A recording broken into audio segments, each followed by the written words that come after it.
Slorming. Good. I played a little bit offline, as you can see. Goodness gracious. So, I did not play the mage this time. I focused, as we said last stream, I played the Huntress offline, and a few things happened. I think I have now over 5,000 life more. I will not go over everything, because I literally cannot, because I don't even know what changed. But the TLDR is, I played quite a lot. I'm still struggling with gold. I literally cannot upgrade my items anymore. I can't reinforce them because I don't have enough gold.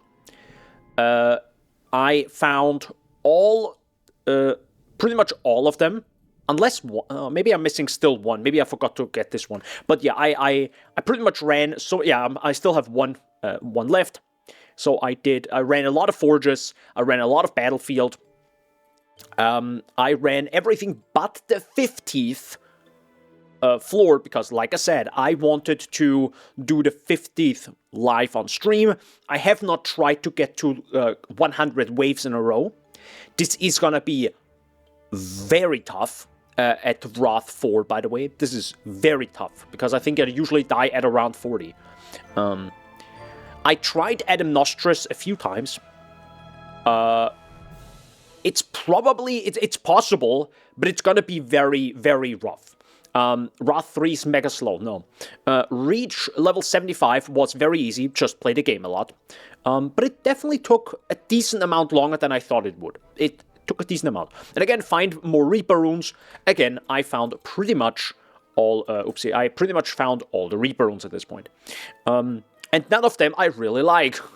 So I pretty much go with, if you killed X enemies, then you get Reaper damage multiplier, and I guess this. And that's pretty much it. I'm not really happy with any of these. Fine. This is now level 15, so, movement speed is set to 3.35. I went with a lot of, so I focused on a lot more life leech. So now I have 2% life leech, 1.6 mana leech, which feels really good. I have 61% chance to dodge at Wrath 4, which is, the Forge. I have, I think, a little bit more cooldown reduction. I have maybe a little bit more armor pen. And I have quite a lot of tenacity. I have 100, now that I realize it. Interesting. Whoops, I didn't even look at that. Perfect, cool, so I don't need to go to tenacity anymore. Let's go, because that was always a little bit annoying. But yeah, I always focused on, crafting my items, getting as many good stats as possible, like evasion, life, multiplier to evasion, multiplier to life, tenacity, then maybe some fork, rebound chance, and of course, and maybe I don't know, something else, right? I'm not made out of money. Again, everything is still an issue. For example, this is Pierce chances, probably one of the worst items, I would probably say. So maybe I could change those. And I also added quite a lot of raw damage to some items. So for example, you can see I have raw damage here, I have raw damage here, raw damage here. So yeah. And of course, life leech, mana leech on some items, even though I think only those two can have it, I think. It's super rare. And finding gear is nearly impossible right now, because I think I need to find a certain base, and that sucks. Danbo, yo, let's go, Mr. Insik, hello, welcome. I also now use, I also found all, or pretty much most of the Reapers, and then also upgraded them. So I pretty much just, went into a forge, blasted some mobs, and boom, it instantly upgrades everything. This is mostly just, for me, because it looks cool having this. And right now, I am actually stuck on the, on this one. So, I leveled the Primordial Bow of the Giant Slayer, which is damage to elites and elite damage reduction, and a bunch of other stuff. I leveled this to max, and this made the giant Primordial Bow of the Giant Slayer. As you can see, this is a little bit of a different UI. So I guess these are like the super special weapons. So for example, Primordial Malediction, you cannot gain attack speed from normal magic, rare, or epic equipment stats. So I guess this is kind of like the negative side of a very strong weapon. I have literally not noticed that attack speed, because I also usually don't go on any attack speed on my gear anyways, so it's less of an issue. But yeah, lots of items, and my focus is now on pretty much finally doing the Slorm Temple floor 50. I have gotten to floor 49 so gosh darn fast. I couldn't run this, meaning I couldn't get the pure Slorm. It's painful. So I will definitely do this after a quick toilet break. And then I can finally progress this temple, which, by the way, I shouldn't even like spend time here, because we should focus on all the other stuff first. But again, quick toilet break. One thing I actually forgot to mention is I also did, well, of course, I went with attributes quite a lot, so I also got like armor pen and extra attack speed and whatnot on here. I have also, as you can see, I have a lot of stats on my a lot of attributes modifiers. I crafted them on because, you know, it's additional, so you don't have to like remove another modifier and add it, so it's pretty much free damage. I also went with a lot of attack speed and Reaper stuff here, so that's kind of neat. But again, a lot of stuff I kind of don't care, like knockback on projectile is like, sure bro, right? Not really that interesting. One thing that is a lot more painful is, yes, I went through all of this and upgraded every single, or I think nearly every single, see, there we go, boop. I upgraded a lot of these stats, like a lot of them, as you can see. And there's still more Slorm I have to invest into this, because this will upgrade, you know, the raw damage, as I think Shaggy mentioned. You can craft plus X stats on your equipment, how that? Oh, hi, Flippy. So if you, for example, add this and scroll all the way down, you can do reforge. I think it says add attribute stat. And so, for example, right here, I could reforge the savagery with like these Slormer, right? They're, I think, somewhat rare at start, but yeah, become less. And I think as you can see, savagery, dexterity, fury, savagery, dexterity, fury. So it's a little bit of like trial and error. You can scroll there, yeah. You can scroll there for that. It's a little bit annoying that you have to like go all the way down. Update item level seems interesting though. Wait, isn't that huge? Wait a second, because that's good. Because this is a 46 and I'm, I don't know, 80.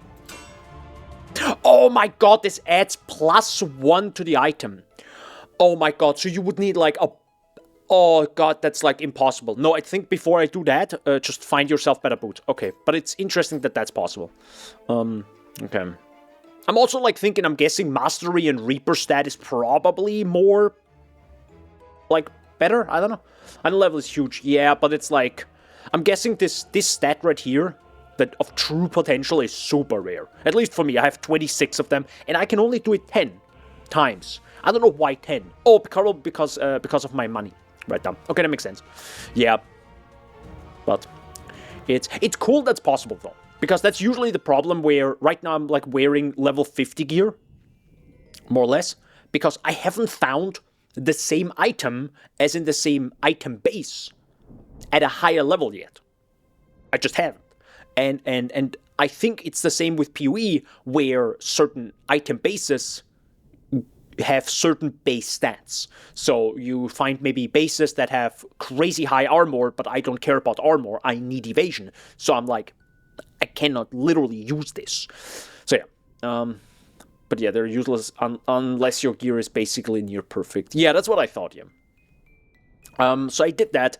One last thing before I actually jump in. So, Ancestral Legacy. This is the pain of my existence, the blight of my existence. So, I tried quite a bit I removed and added and removed and added and removed and added over the past a week or so, just to try things out, just to see how it feels. I am not 100% happy where it is right now, the way I'm using it. Again, I am not using a build guide yet. We might do it after Nostris, or if I literally cannot beat Nostris. But for now, I have not looked into anything. By the way, cheers first. The one thing I noticed that is really good is actually this one. So, you have 40% critical strike chance on enemies affected by burn. This is goddamn insane. And using anything but this, I feel an immediate drop-off in power. Immediate. Obviously, right? Because I hit enemy once, it rebounds and hits the enemy potentially again, or in some other way, it forks and whatever the heck, right? So you instantly feel like that that it drops down the damage. But it's like, man, there's so many, like, I don't care about this, I don't care about that, I don't care about this. So there are like 3 points I literally do not care about. But it is what it is. Technically, I could probably do this one as well, right? Like, Fire Raz, probably not a bad idea, to be fair. But yeah, it's. I mean, I like that this is like an offensive and defensive kind of thing, but it's. Yeah, I tried Ice, fine. Lightning was awful. Light was actually not that bad, because with Mana Leech, I don't care about Mana Regen, so this was actually fine, to be fair. But I don't know. I really didn't care too much about it. It's just like, yeah, sure. So yeah, I went with good old Armor Pen, which is, by the way, insane. Even though I think I can technically remove that now, because I have 119.87%. So technically, I don't know if over 100% Armor Pen makes sense. I don't think it does. But yeah, this is 8% attack speed, but still. Raw damage to elites. Again, I wish I could go, for example, to this. Raw damage. I wish I could go to this. But I can't. I literally do not have the ancestral thingies. So here I am, struggling. Just struggling. How did I lose life? Oh, because I unequipped and equipped the item. Good. With this, I want to finally do the 50th gosh darn temple. So, floor 50, boys. And of course, I'm mega overpowered. I mean, yeah, obviously. Ah, yes, the Temple Keeper. I've read a thing or two about him. He has been following us for a long time. It was about time we faced him. But I don't think we've beaten him for good. He will definitely come back. Okay, perfect. Let's go. Yoink. Yeah, of course. If you're mega overpowered, like over-leveled, not overpowered, sorry. Melee recast chance. Okay, I don't care. Perfect. Let's go.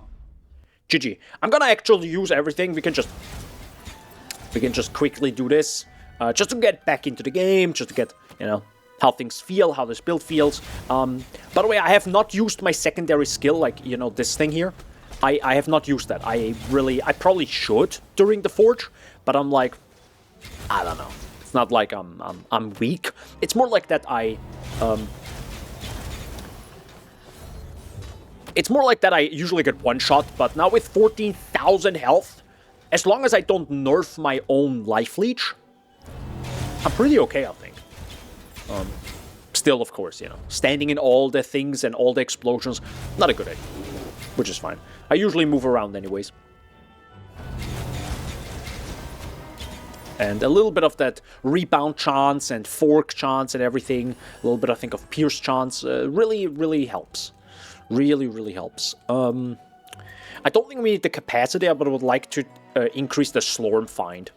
Because I think right now I don't care about the capacity, because you need 750 to at least Wrath 4. I need 250 to start it, and then another 500 to have max amount of doors open. So in total, I need 750 Elder Slorm, and that's pretty much it. I don't need more than that as a capacity. Maybe a little bit more, right? So you don't always hit the maximum.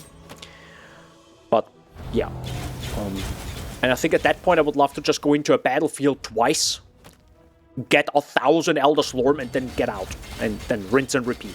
That would be amazing, of course. But again, you can upgrade that Elder Slorm find 200 times, so that's a lot. That is a lot.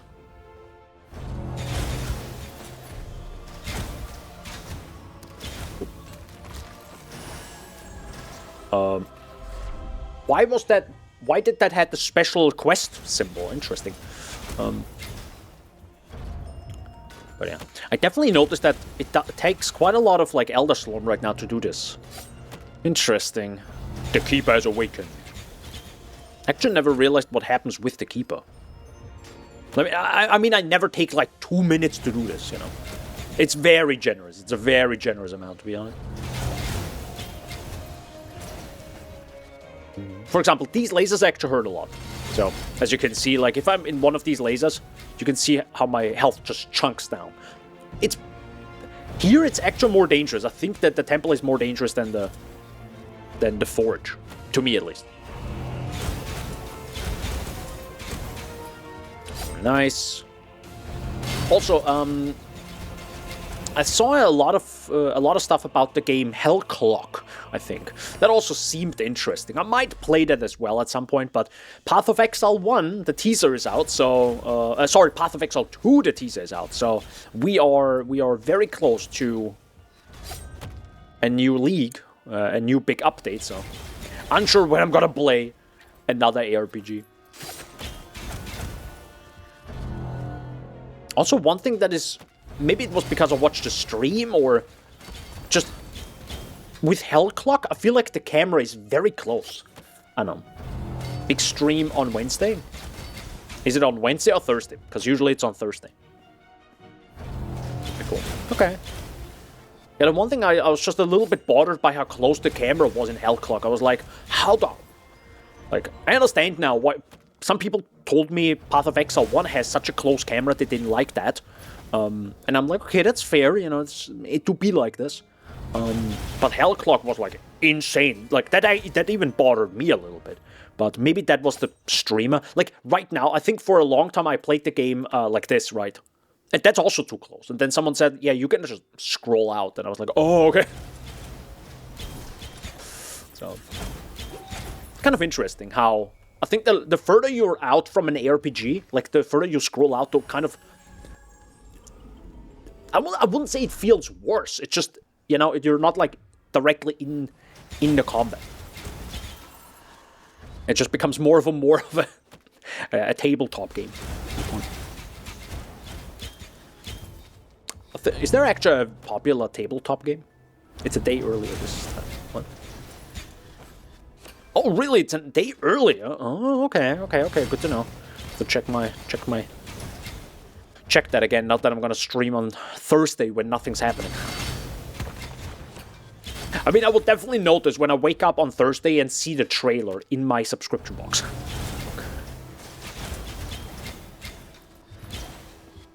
But yeah, you can see, actually, when I walk into these defenses, the temple defenses, it hurts a lot. It hurts a lot. Actually, that's a good point. What items do we get? Oh, okay, so you only get items roughly around the floor level, which makes sense. That would be a little bit of a... Not a cheat, you know, but... It makes sense that you get the items of the temple. So we instantly upgrade that. Perfect, so now we get quite a lot more. We now have no Elder Slorm, so now we can quickly go into the battlefield after I... Oh yeah, do I... I don't really need those items. Oh, that's an interesting ring. That's an armband. Interesting. I actually usually now take time to sell the items, just so I can get some gold going. As you can see, it's just, I need way more gold. But again, keep in mind, I couldn't really farm higher. I mean, I could have farmed higher battlefield. I think I actually farmed 6 and ran Forge 4. But yeah, I was like, because I didn't want to like play way too far ahead offline, so it always felt a little bit strange. But you know, it do be like this when making content. But yeah, as you can see, very easy to farm this. I feel like I could probably go even a level higher, right? Oh, I'm also showing now blue items again. Or I think what they're called, magic. I think because I want to sell them, right? I don't care about the fragments they drop. I really want to sell them so I can actually get some gold coin. I think here I can usually just stand still. I would love like a righteous fire, you know, the fire AoE orb. Fire AoE aura, and just stand in the middle of this. And have just the entire screen AoE. Ah, that would be beautiful.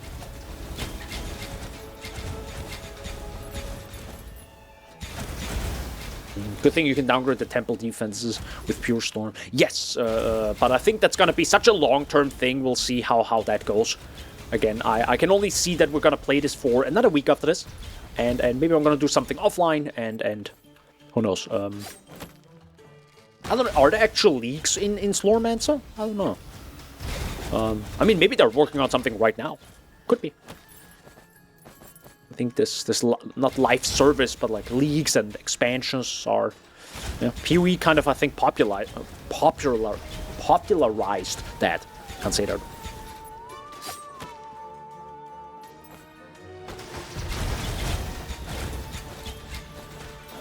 Gonna be quite interesting what PoE 2 also has to offer next league.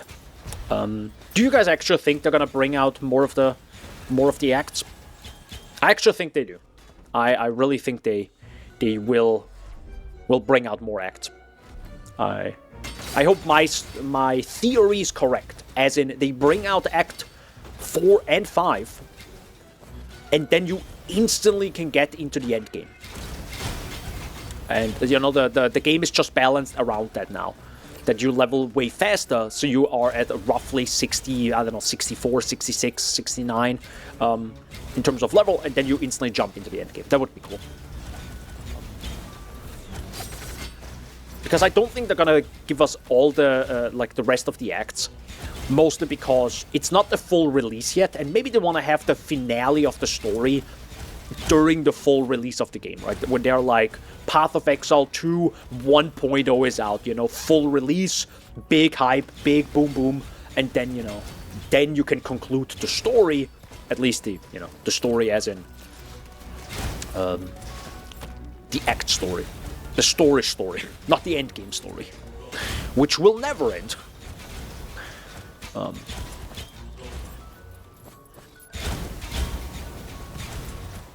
What do you mean? I mean, this is version 1.02. I bet they will make 1.2. Since when is it 1.0? Did they start with 1.0? I don't even know. I don't even care about the version numbers. Version numbers don't matter. They literally don't. Literally look at PoE 1. It's like 3.27 or something. What the heck we are. So, it's just a number. Also, I tried playing with this overlay, but man, I don't know why. I can't play in this game with an overlay. I don't know why. But the game tells you. Yeah, I know, in the bottom left or something. Still, again.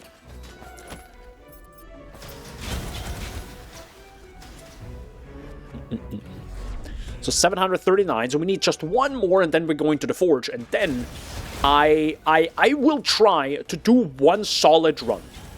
I want to actually get there. Because we're only really missing that, and then, yeah, Nostris. That's all I'm really missing now. Or should we try Nostris? Let me try Nostris first. Just to do something else. I wonder if I should... I feel like I might need to use a different weapon then.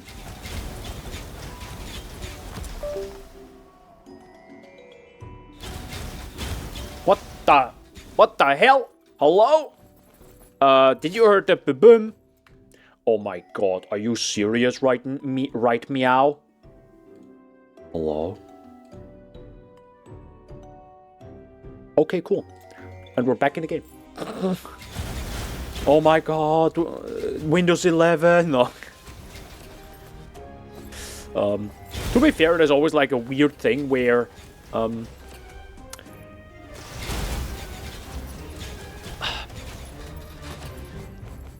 I have quite a few. Hold on, give me a second. There you go. I have quite a few USB 3 slots and everything, but for some reason, Elgato is like, no, you plugged in the camera in USB 2. Please plug it in USB 3, or else your camera doesn't work. And I'm like, brother, you are plugged into USB 3.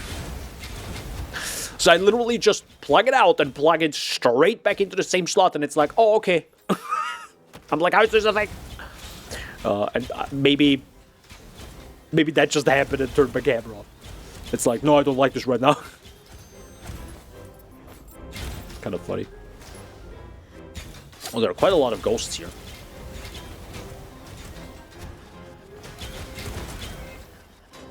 One good thing, actually, is because of you don't only get XP, you also get, like, Slorm automatically.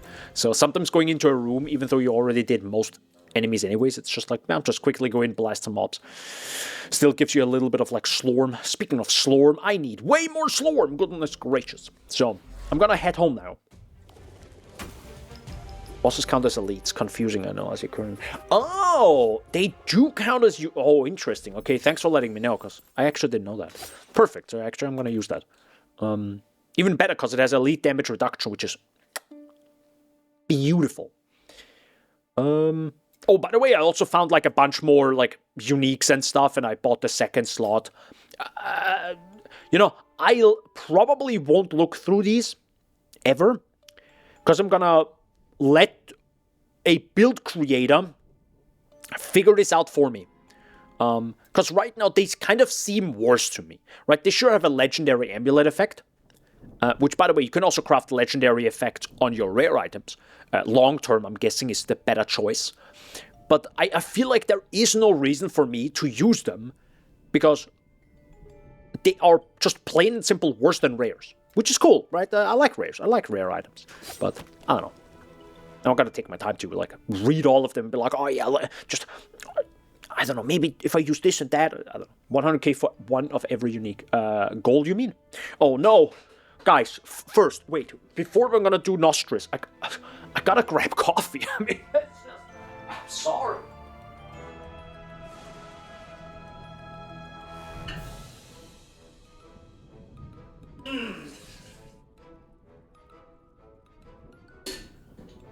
Oh. Boy.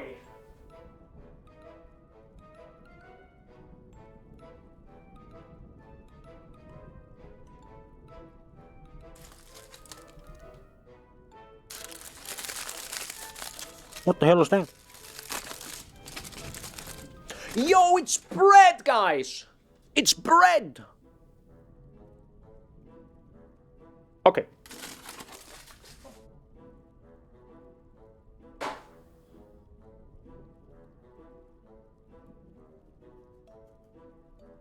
Sorry, I had to look what was in that tinfoil.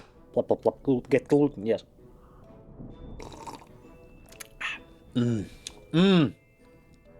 Love that slight chocolatey coffee that I have.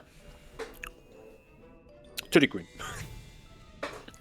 Also, I just realized our Slormancer, Slorm Reaper, all the Slorm, is max. So if we can't fight the boss right now, if we can't beat that boss,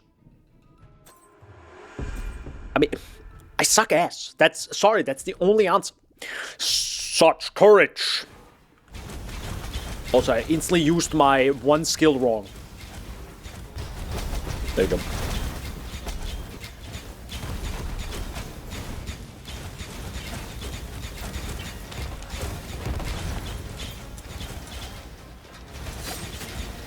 Yeah, so that laser is kind of dangerous.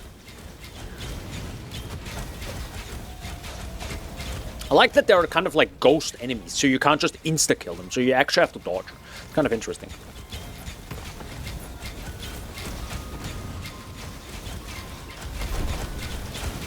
Oh! So yeah, now we're doing laser and the other thing, so it's kind of dangerous. Oh god, yeah, it's a bit dangerous. That is, I think, the one thing that killed me before.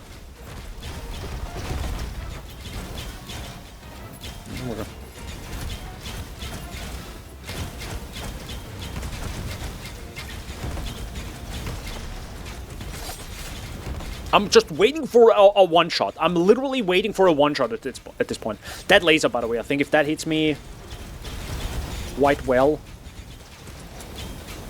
There we go! Okay. Alright, I didn't expect to win this one. At least not yet. You did great! Of course I held back so as not to hurt you. And I see that hitting an old man doesn't bother you at all. Congratulations, you have defeated an old man with arthritis. Let's go! Sweet. Now enjoy the upcoming game changer. Oh no. Yeah, I tried them like every 5 levels until I got to level... Oh, damn. Okay, so I'm like mega over-leveled. Okay. So... That's that. So now we're really just needing the forge. I'm gonna do 4. Or should I just play 3 and play it safe?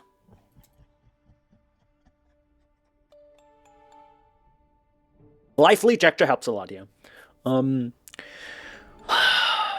Nah, I feel like we're gonna be here for like 7 hours, because it's actually mega slow, I think. Alright, this is actually fast. Let's do this. By the way, why do I have 1,100 Elder Slorm all of a sudden? Did you get Elder Slorm when you kill Nostrus? I feel like... That's interesting. Alright. There you go, let me activate this. I need to focus. Under no circumstances should I take anything with Life Leech that nerfs my Life Leech. But also I think there is one permanent buff to the monsters where they get like % life per wave. That is also awful. If you one-shot stuff. 40 minutes! Holy frick. Goodness gracious. Alright, let's go. Thanks.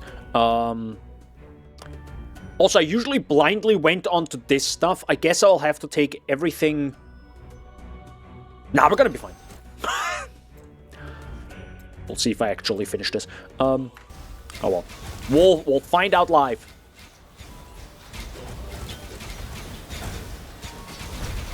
We'll find out live. Enemies have... For example, this, right? Have 30% max life for the rest of the expedition. It's kind of insane how they just don't have, like, special colors. It's like, ah, lol, they have this now. I'm like, excuse you, what?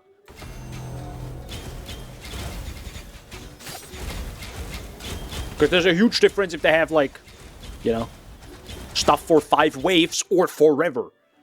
For example, here's just, like, I guess that is just the way it is.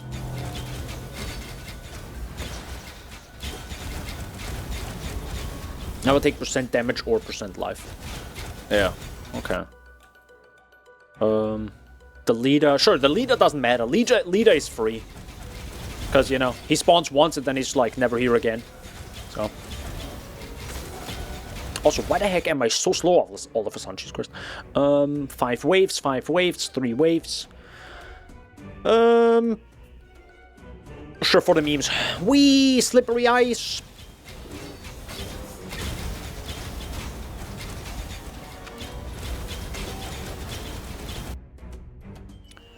Massive fireball, sure, why not? Hi, sir.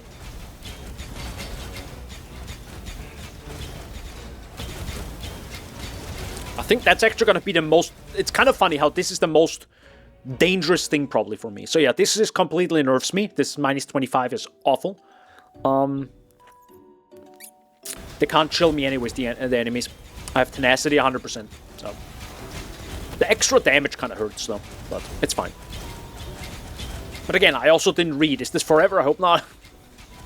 It's so weird, like... Yeah, I don't know. Maybe a little bit better communication. Yeah, this is for 5 waves, who cares? Sure, you know, crit chance is probably not a good idea, but... I mean, for the enemies, that is.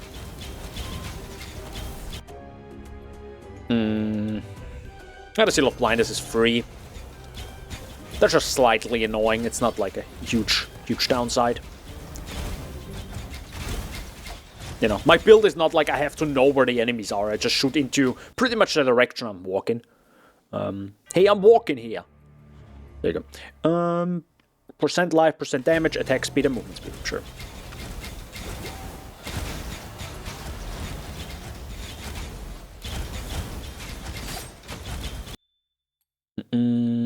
Minus 25, 50, and 75 life leads 3, to be honest.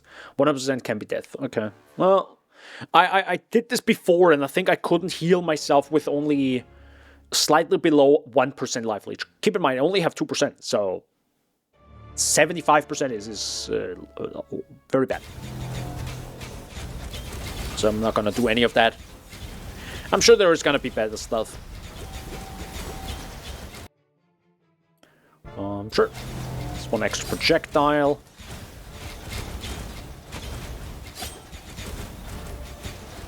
This is also gonna be my last rune. So that's gonna be cool. 3 waves. I probably should take stuff that is the least amount of waves, right? On the other side, it's never a problem where I get whittled down over multiple waves. The issue was always like, whoops, you're dead. Right? From one to another second, it's like, boom, gone. So, there's that. That would be very bad. Let's take that. So I will take, I'll take less, I will care less about the loot, for example, right now. I don't care what the loot is. I'll just take whatever is actually gets me to wave 100, which is gonna be insane.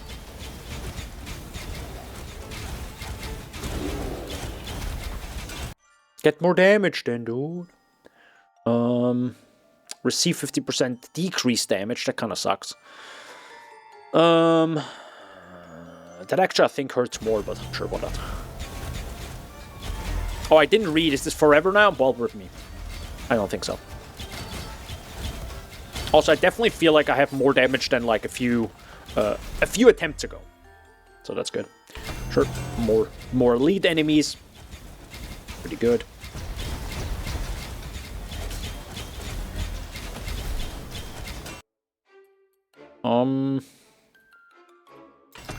Oh, damn. Actually, I don't mind giving the enemies more movement speed, because they come to you way faster. I think they also walk out of their little, like, area here way faster, meaning you can actually hit them. Sure, life regen is absolutely fine. If I lose some of that, that doesn't matter anyways to me. I don't even know if I have life regen. Oh no, I think I have percent life regen. Oh, hello. And he's dead. Lamau. There was an enemy there. There was an enemy there. What do we take? We, of course, take the last enhancement rune. So we're done with that. And we got an achievement!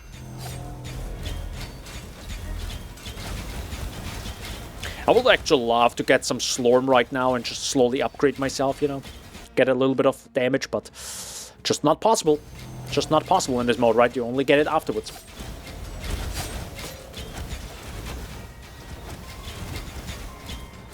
This is also one of the content where I think I thought twice of moving from Fork back to 100% rebound chance.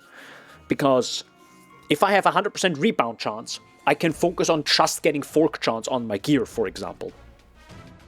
So I was like, maybe? But probably not worth it. Drag is the light totem, I don't know.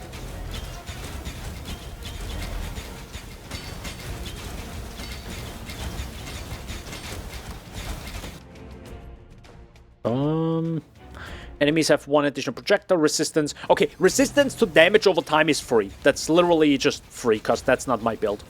That's great.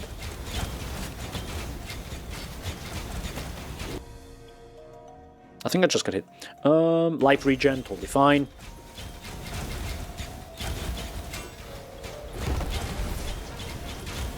Yeah, I'm starting to feel my health actually dropping. You have projectile. That is not too bad, the 50% range and speed. But I think before I'm gonna take that, I'll take everything else.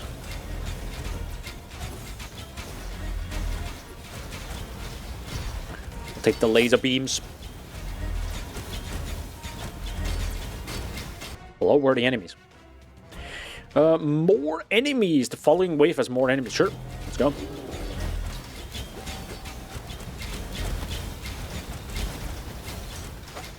More enemies, more elites is, I think, never a bad idea. Well, elites depends on which ones they are, right? If they're like the little orb guys where you have to like be inside an AoE to hit them, could be a bit annoying.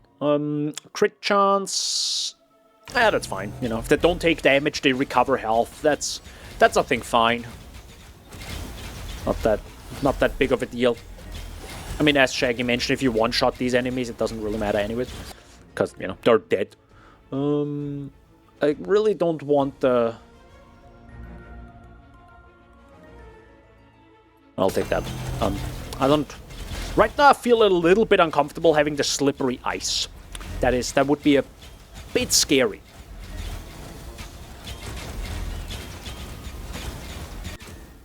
Sure, challenges rarity. I wonder if that's actually good though. Because the rarity just makes the loot better, right? But we don't care about loot, I'm guessing. Well, we'll see what we get. A slow yet massive fireball, armor and skill damage, that would be very bad. Continuously appears. I guess we'll take them. The big-ass fireball. And again, because if I had fire ass from my ancestral thingy, you know, wouldn't be too bad. Wouldn't be too bad of a thing, right? Because 5,000 damage is quite a lot. This thing does a lot of damage if I touch it. But thankfully, it is fairly slow. More elite enemies, sure, why not?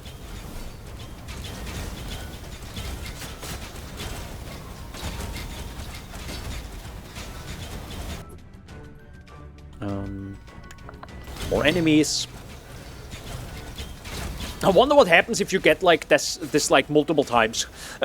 Imagine you have like 6 times 25% more enemies. Like it would look pretty insane, I think. I've died to the stupid bubble guys so many times because I'm dumb and had a legendary that shot projectiles when I got hit, and then those projectiles hit the bubble, which makes him shoot books at me, so I have blocked. Really? It shoots books? Interesting. Never realized that before. Also, we got a level up, so I'm gonna go for this, because I think I wanted to get the... I think I wanted to just get the critical strike chance, because that is the one thing that is very far away from 100%. And I think that would matter a lot. Keep in mind, I get 40% to those 15, because if the enemy burns, I have crit chance. I think that's probably how the calculation works. So that's what I mean with like the it's just so gosh darn strong. Like, oh, enemy burns, boom, instant 40% crit strike chance. It's insane. It's only for the next round. Oh, true. Enemies ignore the first 2 hits. That's a little bit annoying. But that only delays the inevitable, meaning they die.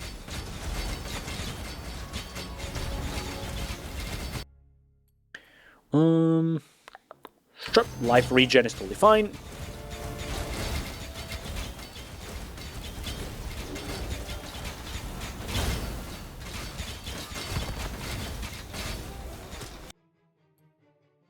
Then enemies explode. That's a little bit annoying. Enemies not receiving damage for 2 restore their full health. That's fine. That's totally fine. Better than having the you know, explosions or slippery ice or... no, I kind of don't want that. Trigger lightning bolt upon dying, dealing lightning damage to heroes and minions on hit. Huh. It's a bit bad.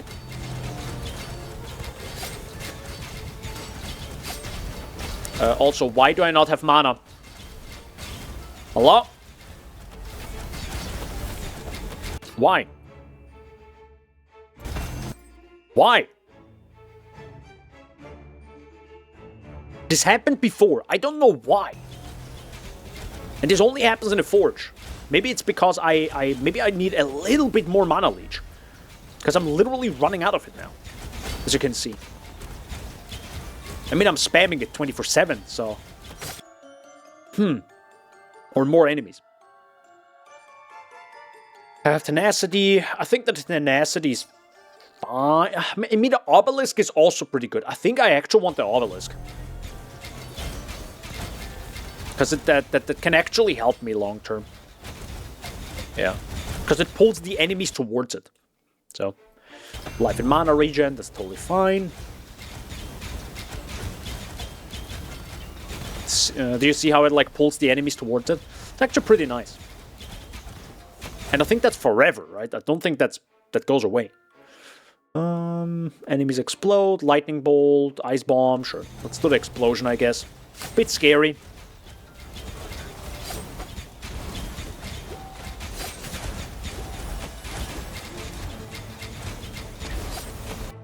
You see actually how I have like more cooldown reduction or something, and suddenly my mana leech doesn't keep up with me shooting this many projectiles. Or I just don't recover enough mana. Sure. The good thing, I'm only skill damage, so them having more resistance, more elemental resistance, actually I don't mind that at all. Enemies ignore the first hit, additional elite enemies, sure, I'll take those. That's pretty much free. You see how we're only at 45, and you know, I am struggling now. Like, this is rough. 50% life for the next 5 waves. No.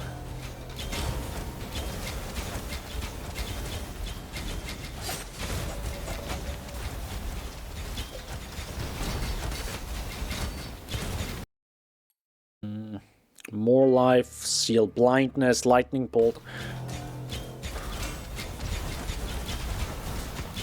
Yeah, now it's starting to overlap.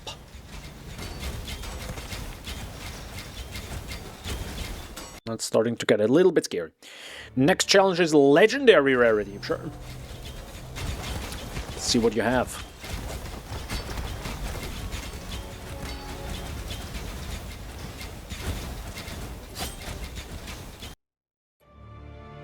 No, God, no. Life. No. Damage dealt by fire, ice, lightning, light, and shadow effects is increased by 50%. Enemies explode upon dying. I guess I'll have to take the explosion or death. More cast on death effects. Let's go! Or on death effects.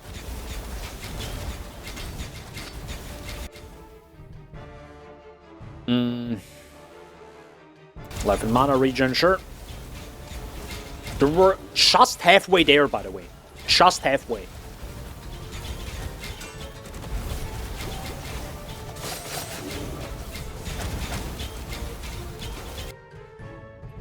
It's gonna be rough, guys. That's what I mean with I don't know if I'm actually ready to finish this yet. This content. And I also wouldn't know how.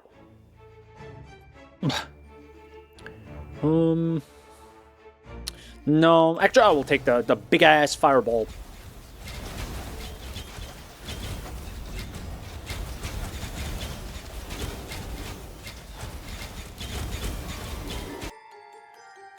Oh, by the way, guys, there's a new video coming out today. I just uploaded it before the stream.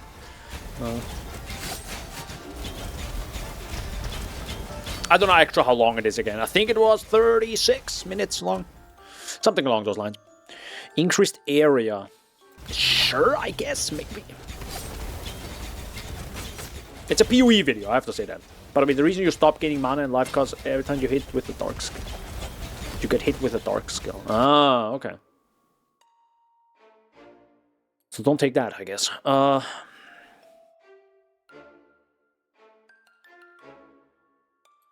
Sure. Can they actually apply shock to me? I don't even know. Probably. Like, I'm not immune to, like, elemental curses. Tenacity adds a random curse. Sure. Also, is it just me or do they start feeling tankier and tankier?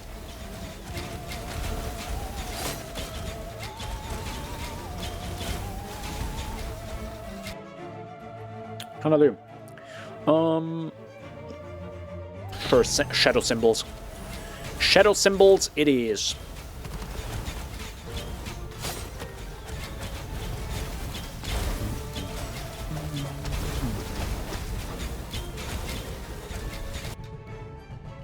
Okay.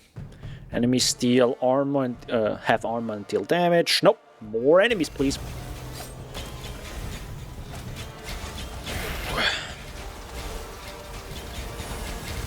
I think before I'm gonna do that again, I'm gonna do like 17 nostrices.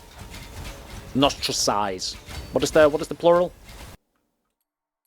Increased damage, no. Oh, more attack speed, more movement speed. Now they're getting pretty scary.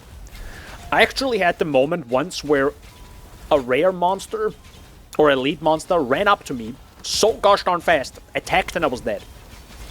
Literally one shot. That's pretty rough. He had a goal, and he achieved it.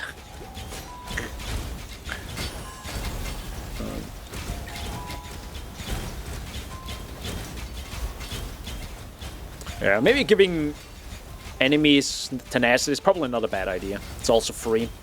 Also, I don't have the knockback yet, I think. But it would help, to be honest. You know, like a little bit of knockback here would push the enemies a little bit away from you, and I can imagine that that becomes kind of important long term. So, them giving more damage, no, sure.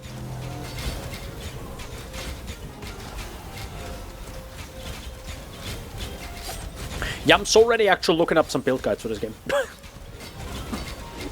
Not because this isn't working, but I'm like, man, it's going to be so interesting what people came up with in this game, right? Because I just realized, oh yeah, true. There is like fire res, ice resistance, lightning resistance, like specific modifiers. So you could have double the resistance to anything elemental. Like elemental resistance, and then you go on ice, fire, and lightning again, reducing it even further. Like, what are the absolute Giga Chat tank builds in this game? Like, it's gonna be insane. And then you go like full Thorn or something, and you're just like, try killing me, bro. Like, you could probably stand in the middle of the forge and just not die. This game probably allows that. Non-elite enemies regenerate 10% of their life per second. Elite enemies regenerate 2% of their max life. I think I had this one, and this killed me. Sure.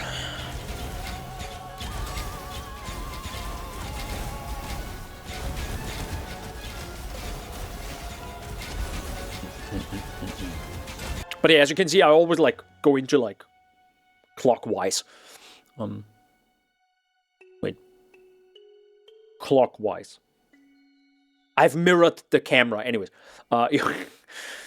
Elemental resistant, elemental... Oh, shoot! No, wait. I just gave them elemental damage. That's kind of bad. I hope that wasn't forever, though.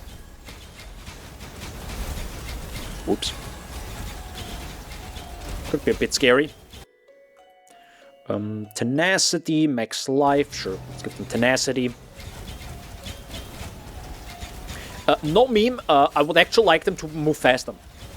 Because it feels like they could come to me even faster. Because right now I feel like I'm just like running after them, which feels a little bit annoying. Increased area size could be a bit dangerous, but sure. I think I had like 50% area size and one of these guards that have, you know, one blind spot behind them. And like have a big AoE arc in front of them and behind them slightly. That's that AoE is large if you give them 50% more.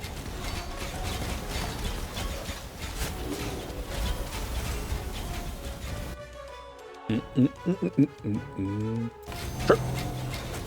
They heal themselves. That's totally fine. Guys, how's the bit rate, by the way, for this game? Is it okay?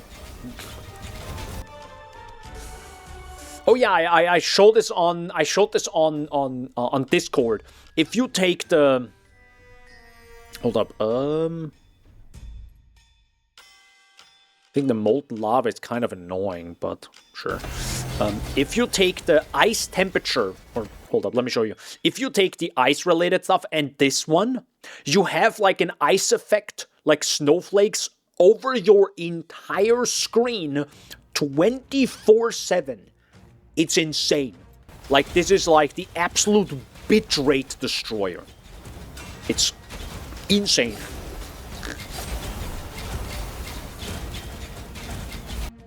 So I will not be doing that one. No, Daniel, but do it, dude. Nope. It also wasn't good. So it does feel good if you can freeze or chill the enemies, though. That is kind of sick. And I wish the frost bolts would deal more damage, but just I don't think it works with this build. 95% projectile range and speed. God no. Spawn the obelisk again. Where's the obelisk? Where is it? Hello? Obelisk? Where are you? Oh, there it is. Accidentally killed it.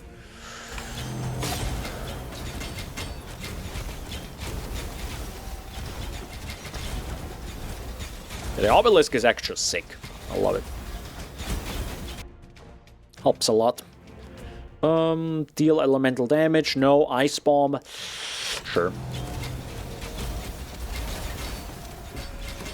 I feel like we have more on-death effects than actual attacks on screen. I don't know. I also started to lag the game out before. I did this before. I think this was even with the ice effect. No, you know how it was?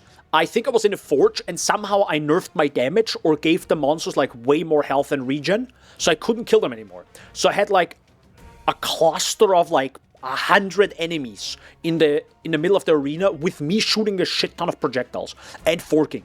It was insane. Like the game was just struggling. That's on my machine, by the way. Speaking of my machine, I need a small donation of 2,000 euros, by the way. I need my 5090. I'm kidding, by the way. Don't. I'll take the lightning damage. Yeah. 5090s are getting a bit more expensive again. Apparently. Oh, I was also very close buying a new phone, like last week, maybe? Last Friday? I think last Friday. So yeah. I didn't. I think I mentioned this, but sure. But yeah, it's mostly I think I mentioned this already, that my phone that I have right now has no security update since 3 years. So I'm still on Android 12. And that's not good. Spoiler. Yeah. It's not that big of a deal, of course, right? It's not like...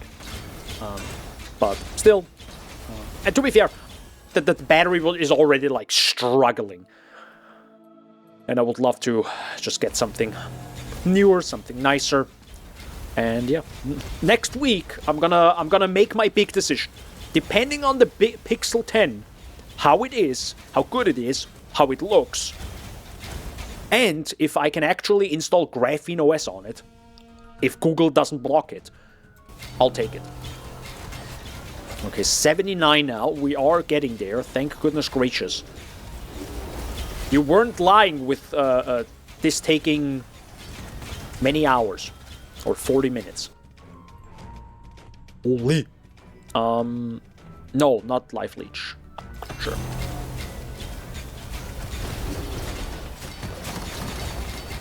Oh, that was a bit dangerous there.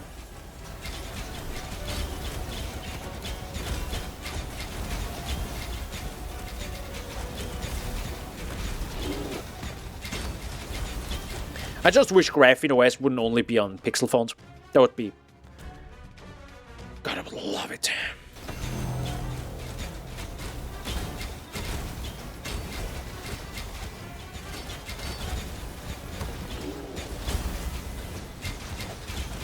But you know, it do be like this. Also, one thing I would probably try after I get my phone is to root my current phone. I've never tried this before, and you know, when I don't need my current phone anymore, when I have a new one, I would like to still root the OnePlus. Or just like to see how rooting even works or feels, because I've never done that before. Ooh, that's dangerous. Enemies apply burn. You know what? I'm gonna just make it more annoying for me. There you go. So now every enemy ignores my first hit. Hey!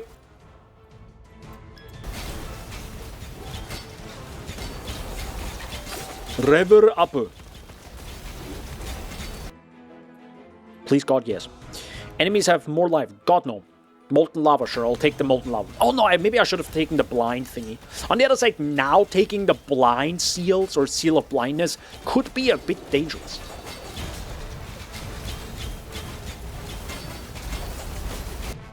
Holy. I get around 39 minutes on mine, but that's with random pausing and thinking what to pick and reading manga for 17 minutes. Okay, I understand. Oh wait, sorry, you didn't see the say the manga part. I just expected it. Got him. I mean, you read so much manga, don't you have? You have read all the manga already, right? It's like I can't imagine there is much left, right? It's like saying, man, you read so many books, there can't be any books left, right?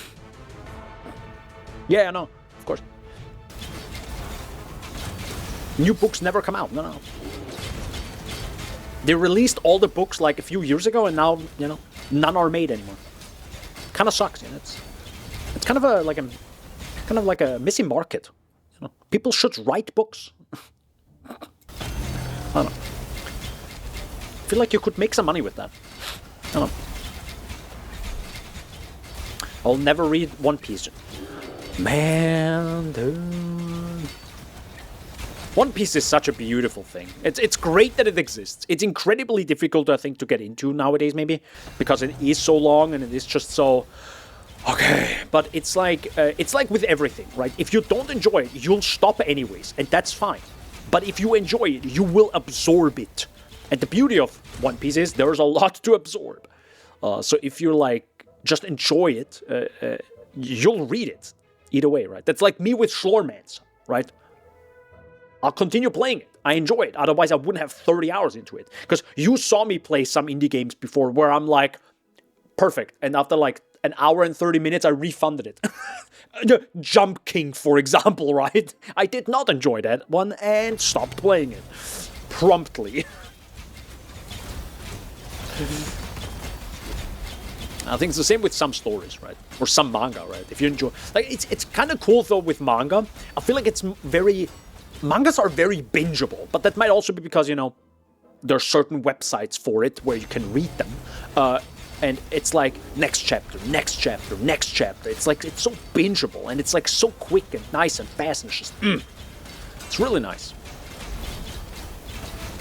Like, sometimes I just fall into a manga and I'm just, like, absorbing 60 chapters in, like, 1.5 hours or something. And I'm like, what just happened?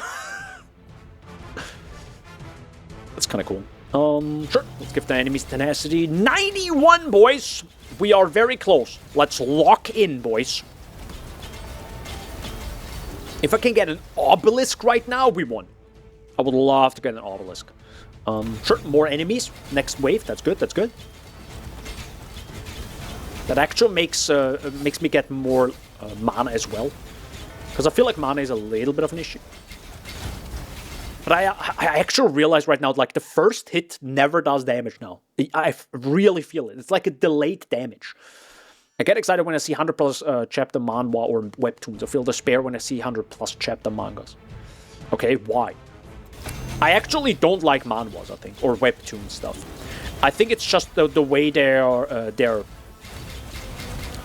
just visually, right? Because they have so much white space usually, and I'm like, oh my god, guys, what are you doing? And they don't use it in any interesting way, like adding context. It's just like picture, white space, picture, white space. I'm like, really? Really now?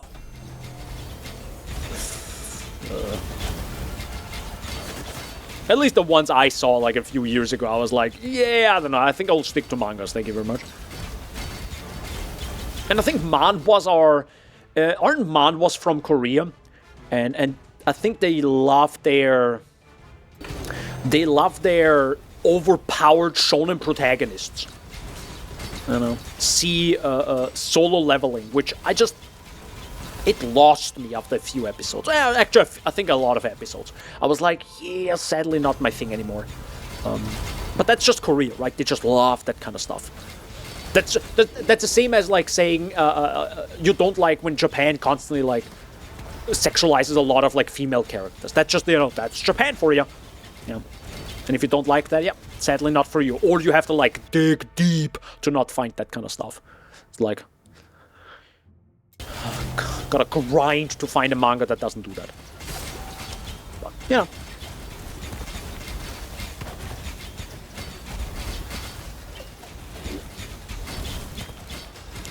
Certain practices in each thing. Light damage, sure. But that was kind of weird. I think I dodged right before I actually went into the overview.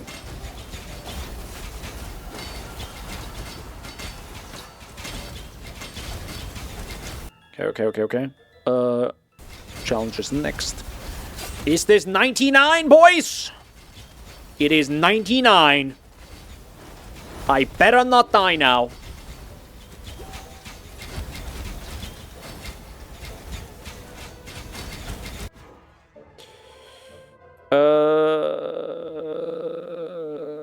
For the meme, slippery ice.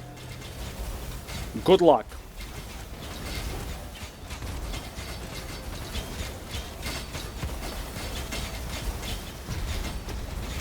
Let's go!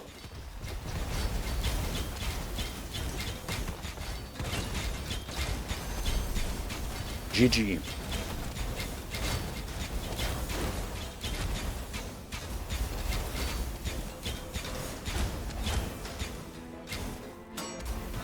We did it, boys. That's it, right?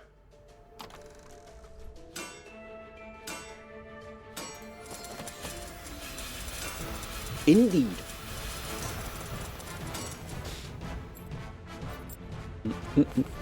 Holy mother of items. Hello? Wait. Oh my lord. Actually, what would happen if I didn't have the filter active? Oh my god. The entire screen would have been full of items. Oh boy. Sweet.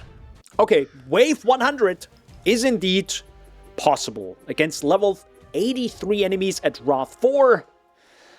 145 million experience gained. 278,000 goldus. No influence, of course, because it's not a battlefield. And I think the Slorm Reaped is because I already got it in the thing. Would have actually liked to see the full Slorm, but I think we got like 150k Slorm. Maybe even, no, I think even more, because I think I went in with like, what, 600 Slorm? So that was like probably 180,000 Slorm that we just got. But again, it's like 36 minutes of pain, in my opinion. Because that was far away from fun. Well, I wouldn't say fun. Not fun, but, you know. Not something I would want to do again. Cool. So now, we did it.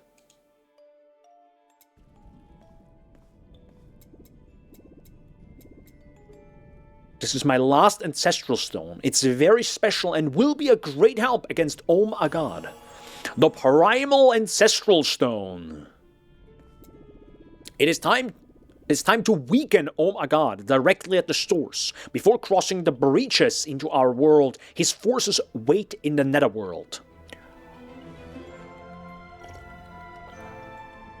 Go there and face Om Agad's army on its own ground. The best way to weaken his army is to defeat his warlords. Without their leaders, his forces will likely fall apart. Good luck. And that's a bow, by the way. Interesting. And you have part 3, the Warlords. Okay. And I'm guessing you have to go in here? No, right? Ah. Holy Mother of God. Okay, I did not expect this. What the heck am I looking at? What the hell?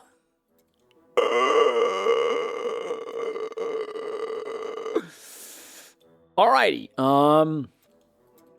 Right. Okay. Enemy level 80. Okay, it doesn't tell you this beforehand. No, enemy level 85. And we just... Oh, level 90, there we go. Okay. So you're slowly creeping up on level 100, I guess. And we just fought against enemies level 83. What the heck is that emote? Fistgasm. Nice. Also, I think I added one or two other emotes. Oh yeah, I added the emote holy in all caps. I love that. I love that skull emoji. You're looking at hell. Oh my god. Is this the Beyond area? Oh my god, is this Beyond? Dude, I love Beyond from Path of... No, I'm kidding. Nether Charge. The Nether Charge is a multiplier that increases your chance to find Nether equipment when you're feeding a Warlord. Your Nether Charge is consumed whenever you find Nether equipment in a Warlord chest. When you complete a Netherworld expedition, you gain +3 Nether Charge. When you complete a Primordial Netherworld expedition, you gain +15 Nether Charge. When you gain Nether Charge, it is multiplied by your influence in the expedition's environment. A randomly chosen expedition on the Netherworld map grants double Nether Charge upon a completion. This expedition is marked with a small banner. Ah! There is the banner. Okay.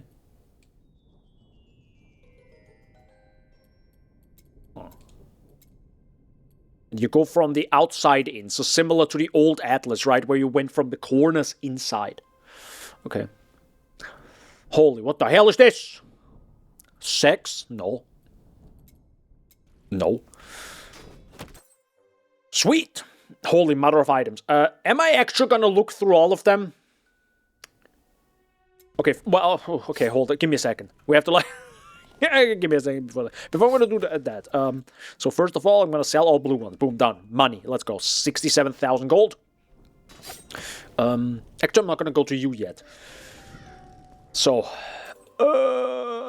sort this out.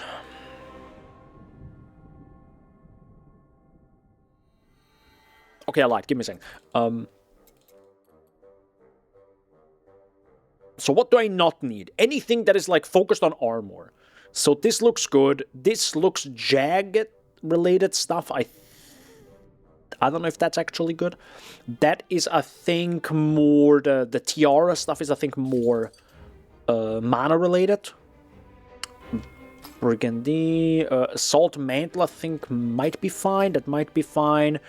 Brisk Strap, I think, is fine. That is, I think, mana related or elemental res. Light Cloak, light is always good. Hello, that's a new amulet. Amulets are very rare, I think.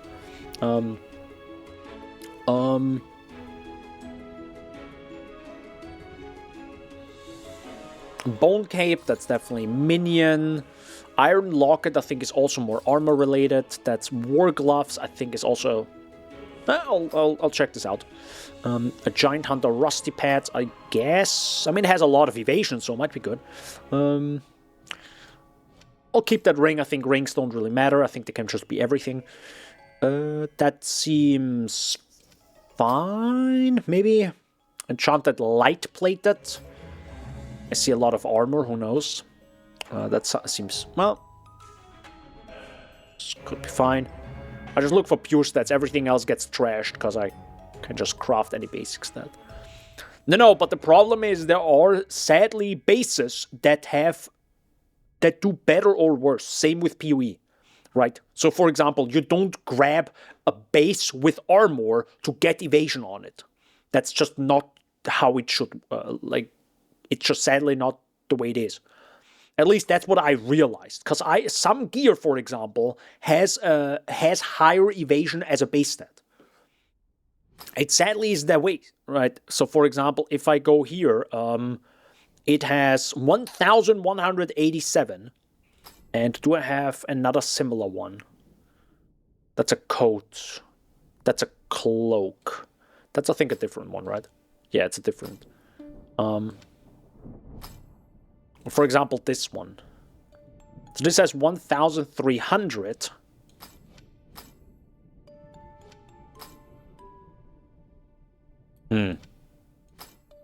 Maybe I'm wrong. Maybe I'm wrong. I don't know. Like, but I saw this before. But maybe I didn't really look at the level properly. Who knows? So the TLDR was I found a base that was clearly better than another one. Or no, sorry, worse than another one. So a new rare item that I found was worse than one I had. And they were two different bases. Or like names, right, of items. And I assumed, oh, it seems more like an armor-related one. But maybe I'm wrong? Oh. So this has 1,300. This is one. Okay. It's because of the plus levels. Okay, so maybe it is. Okay, so I was wrong. So any item can be everything. +9, for example. Yeah, I know. They're pretty gosh darn good. That's a problem right now with upgrading stuff. Okay, so maybe I'm wrong. That's good. That's meaning everything I found right now is a potential upgrade. Alright, well, guess we'll craft a bit now. Max.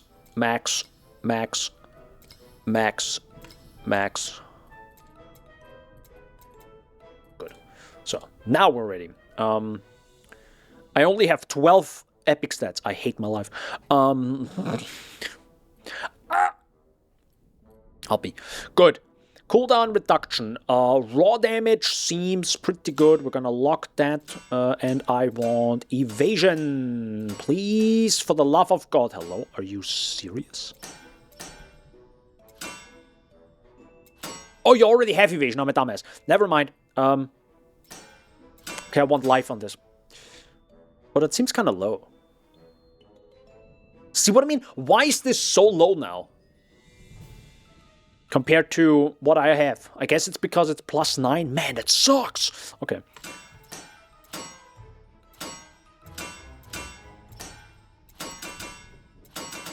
I roll over it again. Okay, so now this is like max. Perfect. Let's go.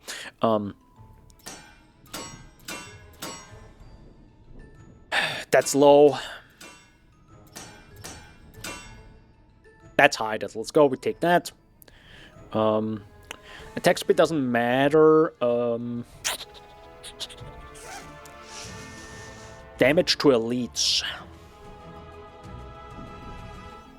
I guess damage to elites is probably not a bad idea. Are the only things you can't make. Okay. If you roll over something, you can click the little arrow of the... Roll over something? What little arrow? I don't know. I just click it again. I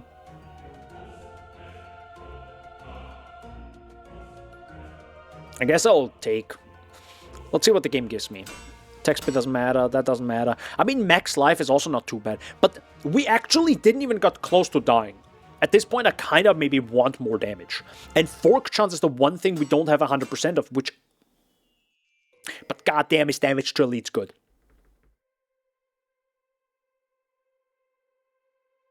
God damn it.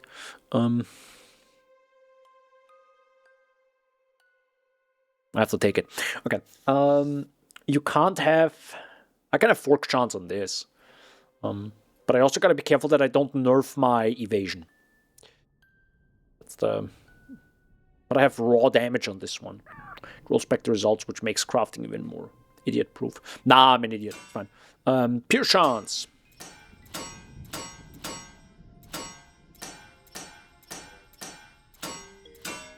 There you go. So, elite damage reduction in a fire. Yeah, this sucks. I need tenacity. Do I need tenacity, actually? I have 103, so I kind of... oh god, which item did I just add? I think it was this one. Okay, there we go.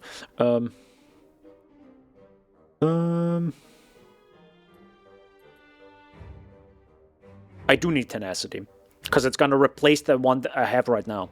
Okay, so we need tenacity on this one. I said tenacity. I said tenacity. Armor pen is not bad. I'll take that.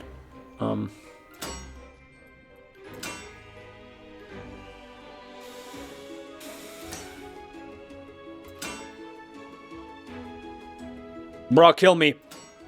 Thank God. Okay. And the thing is, it's still worse than what I have right now.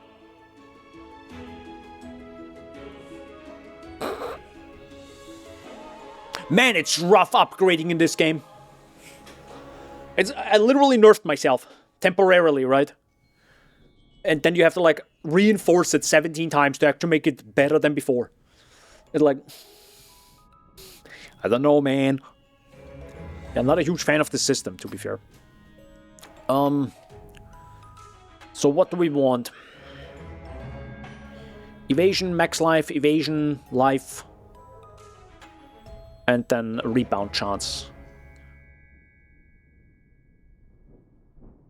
Right. Sure. I need... Wait, no, we already have life here, so I kind of want...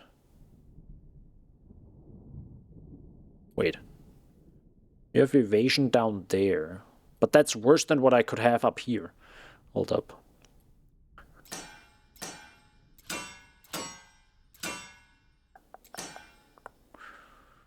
Percent max life, sure.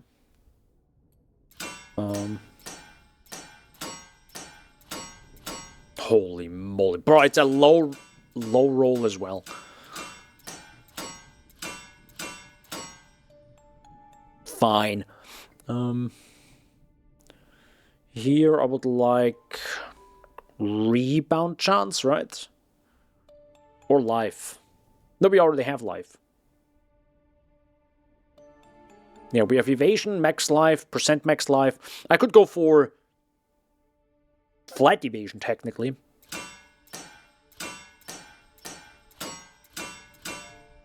Ah, shoot, it was rebound chance. No, well.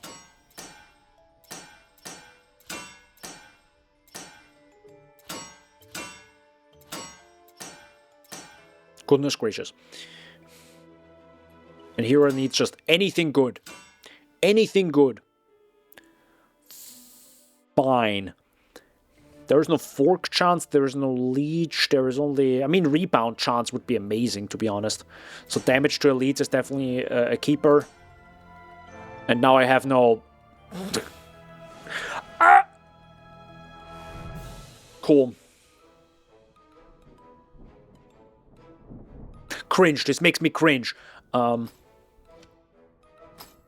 So instead of what do I equip this now? Oh yeah, shoot, I also need the attributes, huh? Attribute, savagery, I'll take it. And I need... what do you better? The problem is we're losing a rebound chance. Either way. So it sucks.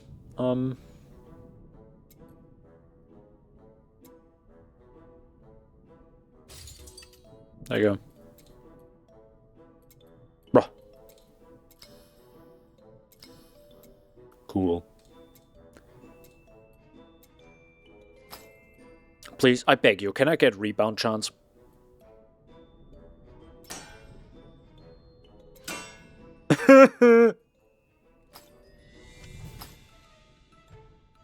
Okay then. I'll have to take the one that is the lowest level, alright? That makes the most sense. So instead of this one. Oops. So, oops. Goodbye. And literally, I cannot craft the rest. Like, I'm brutally honest. I can't craft the rest right now. Right? Because I can't do it. Because the epic stats, I can't fill out the epic stats. That's a problem. Also, I completely forgot to do this again. Attributes. God, no. God, no. God, no. Stop. Oh, God, I forgot. No. No. No. Fury, I think, is fine, right? Sure. Yeah. Also has the evasion multiplier up here, so that's nice.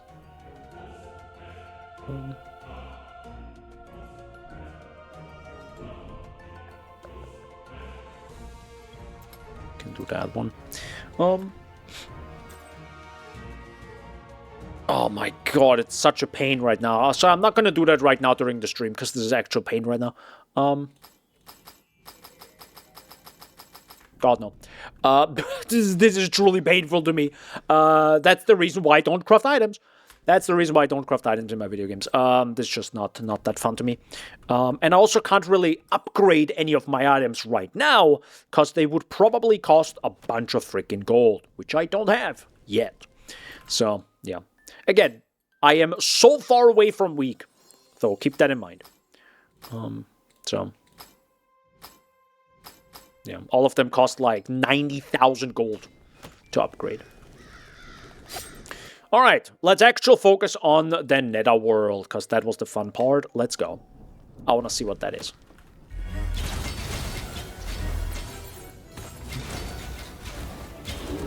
So it's a battlefield all over again.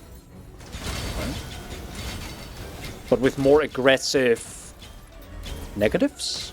Because I feel like I have less movement speed and stuff.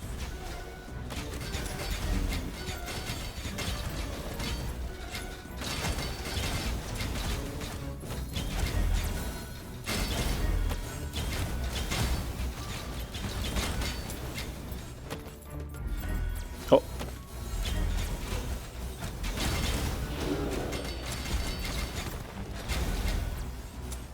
Oh, thank God, no slippery ice.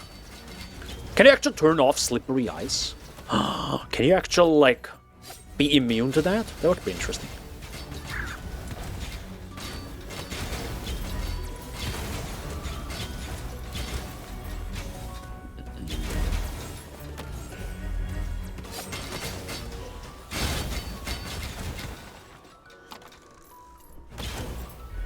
Okay. I mean, so far... is this just Battlefield? This is just Battlefield, right? I'm just trying to figure out what the difference is. Or could be. We do have to also keep in mind, I am incredibly overleveled for this, potentially, right?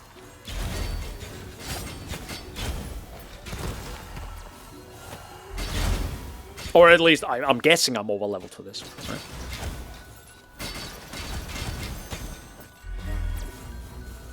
So next floor is what again now? Okay. Close enough breaches. And I'm guessing then you can maybe fight one of the warlords? Is that maybe it?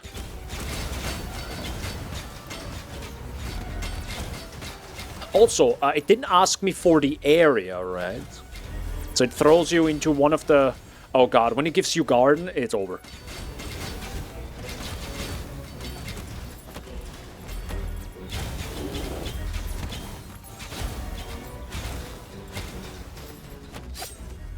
I feel like I would need way more movement speed now for this. I don't know why. Just... the thing is, I have a problem with crafting the items now. I like that I only need evasion and life. That is just really comfortable. And I also don't need movement speed, because I have the movement speed, you know, item thingy. I think I have it, right? Yeah, I do. But the problem is now, if I want even more movement speed, I either need a different Slormancer, which, you know, nerfs my damage, which is bad, or I need to craft movement speed on my items again, but I don't have space on my items for movement speed. I think. So where do I squeeze it in? How do I get it?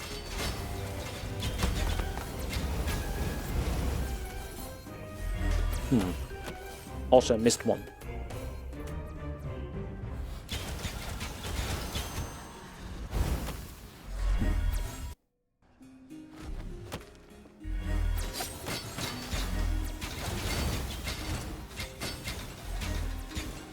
Also, I wonder what the XP is here right now. Oh, hold up. We also get Slorm again, so I can, you know, upgrade some items, some effects to get some raw damage going. Doesn't help a lot, right? But still, you know, it's a tiny little bit more damage. So why not?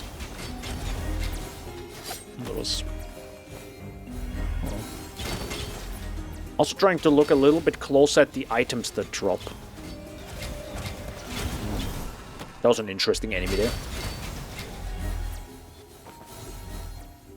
Is it just me or are way more items dropping?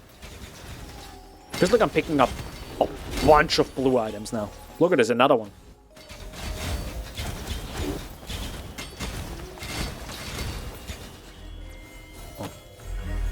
Oh. Do I want to continue? No, you know what? I'm gonna go in there now. What happens? Is this a boss? Oh, it's just... Okay. So I did this one.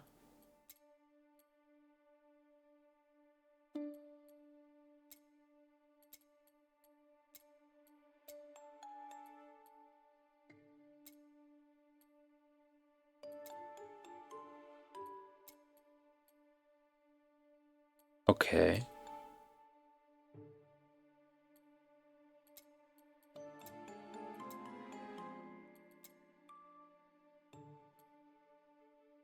Right.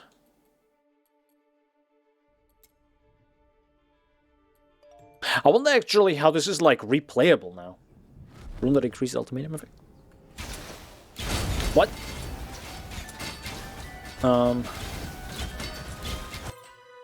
Which rune? Oh wait, I need the effect.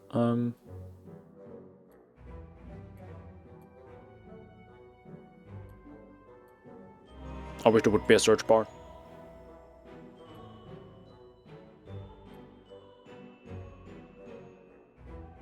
This one, right? You gain Ultima Momentum, granting you 10% multiplier applied to your ultimatum. But it's only 10%. Isn't that barely nothing?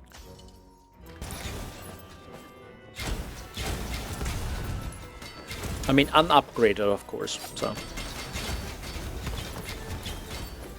I do have to also check. I wanted to farm enough to get the Slorm Reaper that the Reaper Smith, Slorm Reaper Smith, Sir Mr.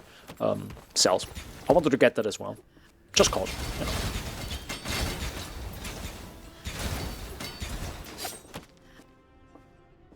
I still wish I could have a bigger AoE to pick up things. I am praying. Especially gold.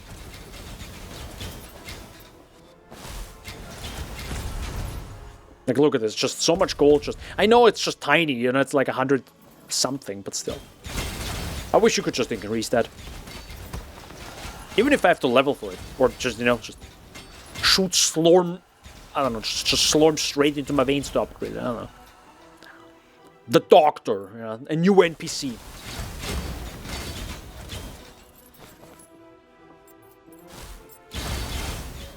Actually, that probably would work in this world, you know? A doctor, new NPC, and it just like increases the affinities of your character.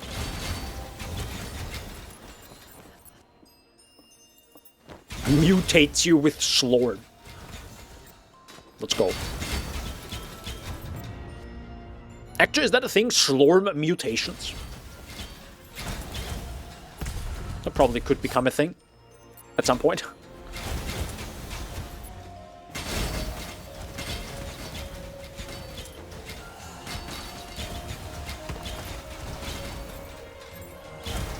I truly don't feel the multiplier. I don't know how many enemies I kill. It's probably not enough. I don't know. I truly don't feel it when it's active. Yeah, runes are definitely like I feel like the effect was always so tiny and minuscule that I barely just... I really don't feel it. Not even the Reaper multiplier. I was like, oh.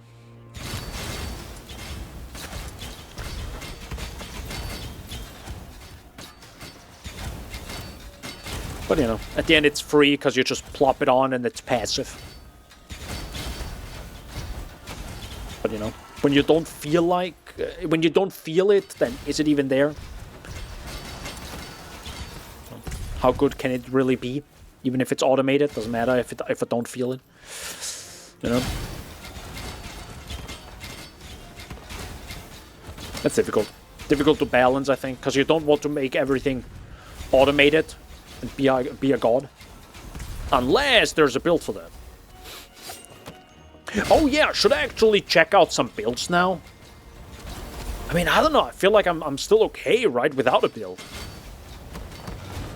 As you can see. But I would still love to see what's out there. Just to see. Like, I can't even imagine anything right now in terms of builds. Like, crazy stuff people are coming up with. But I'm guessing when Flippy mentioned this is the end game or something, then I'm guessing I can see this as the same as PoE's endgame. Meaning, if I look up a build guide, they expect me to have finished this. Right? Oh, also, I completely forgot I have this now. Whoops. The first one can be enshrined in any ancestral slots without restrictions. Enshrined. What?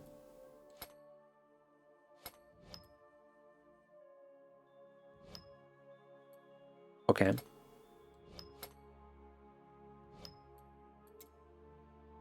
What does enshrined do?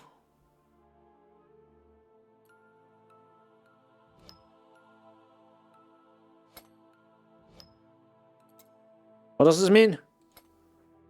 Can somebody explain to me what this means?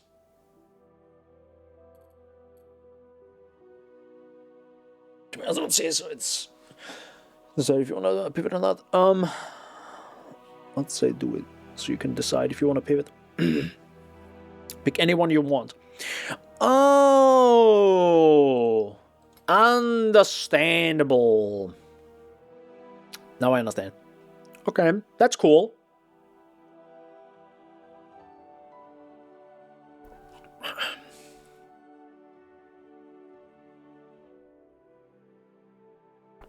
That's very cool. I like that. Gives me a little bit more freedom. I still need about 20 more of them, though, to actually make the builds I want. Can I get 20 more stones, please? Anywhere? No? Okay. No, at least I can ask. So I guess everyone goes for this one, right? Or this one? Right? Like, what else would you take? Done, right? I guess. For now. Also, how did I miss so many of these portals down there? Oh. Also, there's one down there. Oops.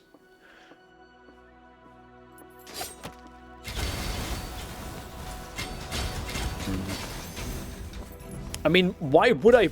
Do I need to pivot? Or... come join me in 40 projectiles. Oh yeah, true. True. I can actually take that one. Easily. Right. I don't even know if it's mandatory, but... Huh. It's an aura, gotta activate and lose half your life. Oh! Never mind, Lamau. Glad I didn't get it. Glad I didn't get it then.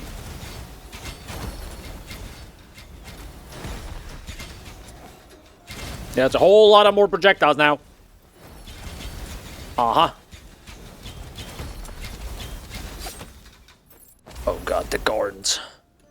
My absolute anemone. Anemone. I do like the visuals, though. Like this little purple vibe.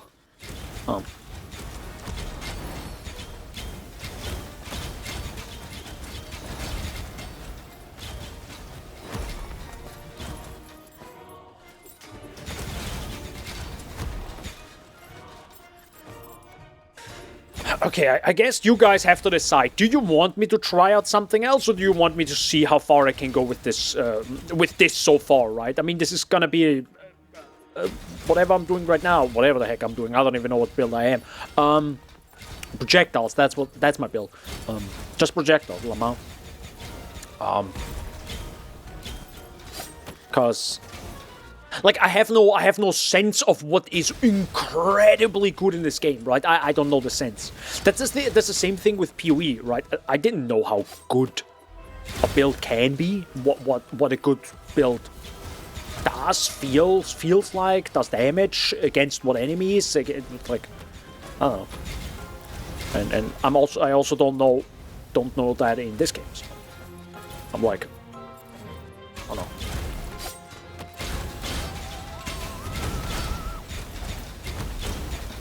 I mean, enemies are definitely dying, I tell you that. To P with aura build, very shit without. Okay. Sedge.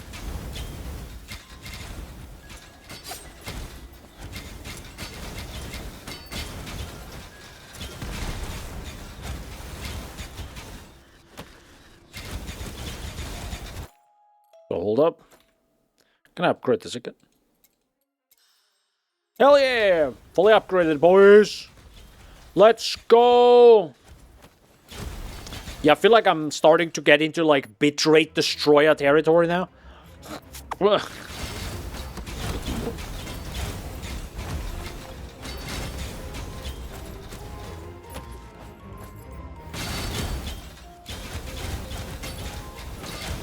getting pretty close to that.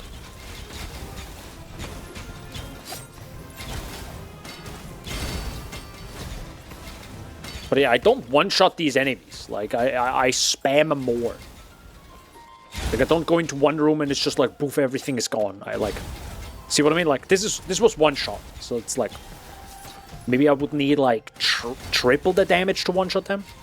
I don't feel like it's necessary, right? But it might be faster, because if I can just be, boop, done, you know...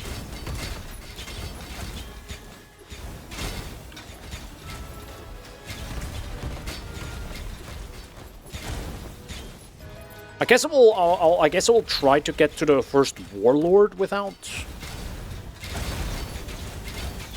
looking up builds. I mean,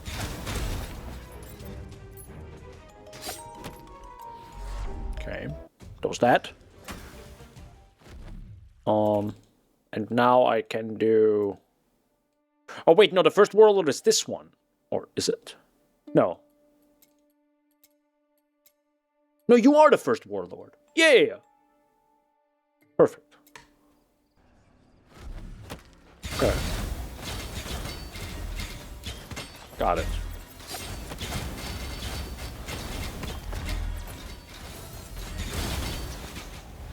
It's interesting gameplay-wise because you actually just go for one warlord and do it like a few areas and then you dip out again. So it's kind of like a very bite-sized type of, like, a quick run, right? Oh, let me just quickly do one warlord before bedtime, right? And you just quickly jump in. It's like 2-3 areas. Well, probably 4 areas, 4 to 5, I think, depending on how many breaches you do and depending on the area and stuff. So it's kind of interesting.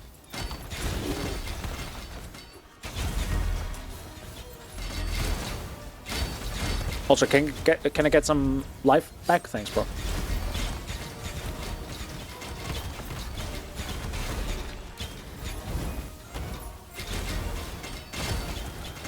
Also, rip my life slowly. I ain't surviving that too long. I do like how many like slorms I get in this area. It's getting kinda insane right now. I wonder though, what is better to farm? Like, is it better to just farm super high Wrath Battlefield or this? It's gonna be.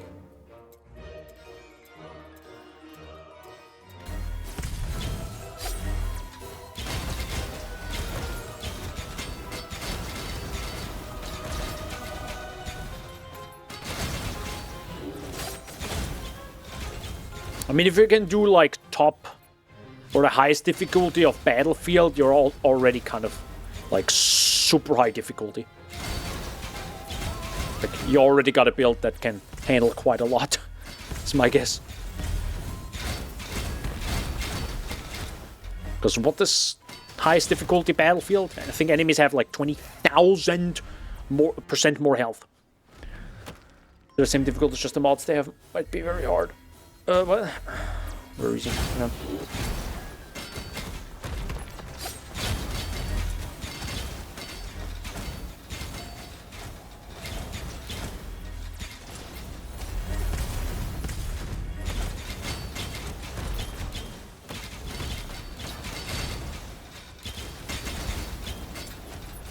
I do like how this is like a decent chunk more difficult than Forge already. I like that. I think that's very good. I think that's very good that there is a little bit of a decent step up in difficulty. So that's very well balanced. Because it would have been kind of boring if now after Forge doing 100 waves, you go back to like, Sleepy Town and run your 50,000 breaches. I mean, technically that's what I'm doing right now. But the difficulty has like increased a bit, so there's a little bit of pressure going on, and I like that. Like, it's still like somewhat easy and probably super easy if you have a really good build, but I don't know. It's just I'm feeling it's well balanced in terms of difficulty. Because look at my health; it's like constantly low. I get chunked for a decent chunk of health. It's not like I die, but it's like, you know, yet at least hopefully. But that also means if this is what's happening now. The boss we're gonna fight in 2 seconds is gonna be quite interesting.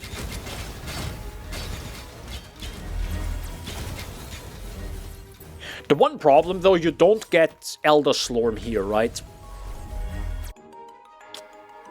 Okay. The Warlords, Wrath 5, floor... something.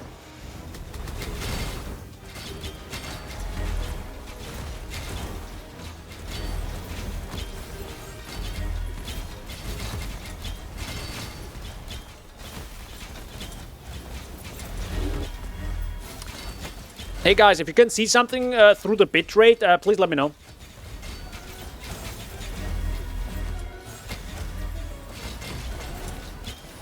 Holy mother of bitrate. Right! That was that.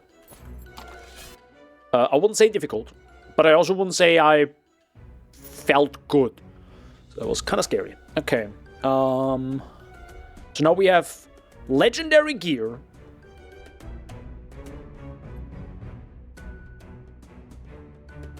With pure stats and up to 3 extra modifiers, I guess. You know, 1 Reaper Mastery, 1 Skill Mastery, and 1 Attribute, I think, or whatever it's called. Okay. The problem is legendary gear, right? We can see something. Bitrate doesn't seem too bad. Alright, let's go. Glad I stream at like a higher bitrate. Everything has been crafted legendary, so it's just re-rolling them so you 100% want to farm this. But I don't care about legendaries, kind of. Oh no, there are crafted rares. I mean, actually, I don't know if you can craft legendaries. I actually didn't try that before. That's a good point. Okay. But what do I do now with it? Do you go for the legendary ring effect or the item itself? Whenever you apply Walking Bomb to an enemy, you also trigger Thunderbolt on him. That's kind of cool, because I have Walking Bomb. But again, I don't know if I want to stick with it. I think I actually have to look up a build guide now. Because I feel like there's some wacky stuff that I can take advantage of right now, but I don't. And again, more fun sounds good. You gain the following ancestral skill, Ring of Life. You restore 1,000 life and 1,000 life over 7 seconds. Total life restored is equal to 20% of your skill and elemental damage. No. All Lightning Seal's skills are equipped and at max rank. Probably this one. Probably this one. And now imagine you instantly go out without grabbing the item. Lamau. tiles. So this was the first Warlord. And the golden ones are the ones I did. Yeah. Wait, I can do it again?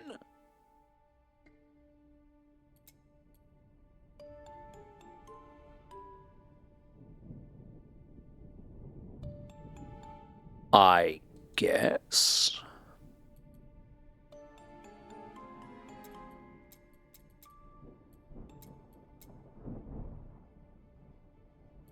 But why, though? Yeah, you can farm the same world for fully crafted legendaries. Okay. But you probably want to farm the warlords at the top end, right? Like the top 5 here. Okay. But I mean, you can just run this 12 times and have like a maybe fully geared out character. Probably not, let's be honest. But okay then. So the problem is all these items. Oh my god, there's so many items that I have to like look through now. Holy mother of God.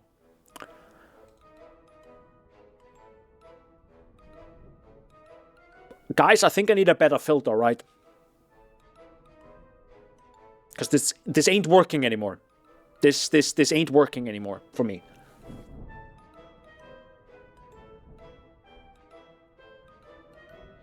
Okay. Build the stuff into gold. I don't know if I need gold or but the problem is fragments. That's the problem. Look at this. Right. Cool. I can craft an item now for like what, 3 times? Poggers. This doesn't help me. I need like 70 here. Because look at the sheer amount of modifiers on rare items. Or epic stats, I mean, right? It takes so many attempts to get the right modifiers. And I don't get the thing.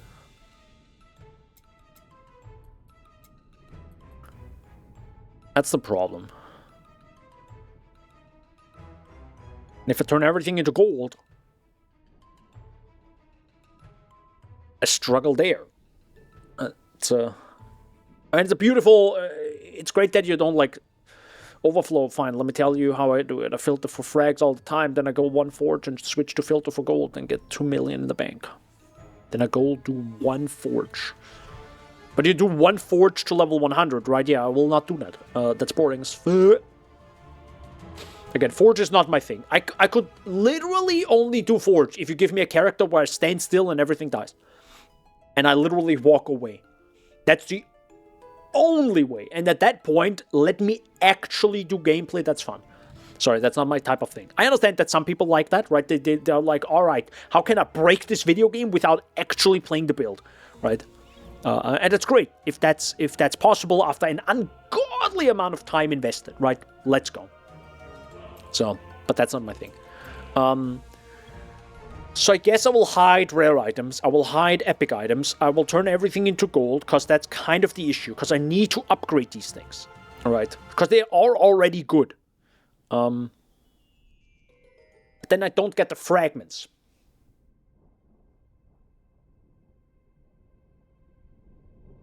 But I also hate picking up fragments.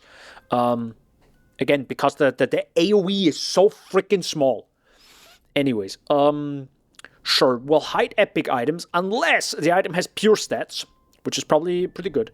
That is also a highlighted stat. I don't know what a highlighted stat is. I think that's like with an exclamation mark, whatever. Doesn't matter. Pure stat, good.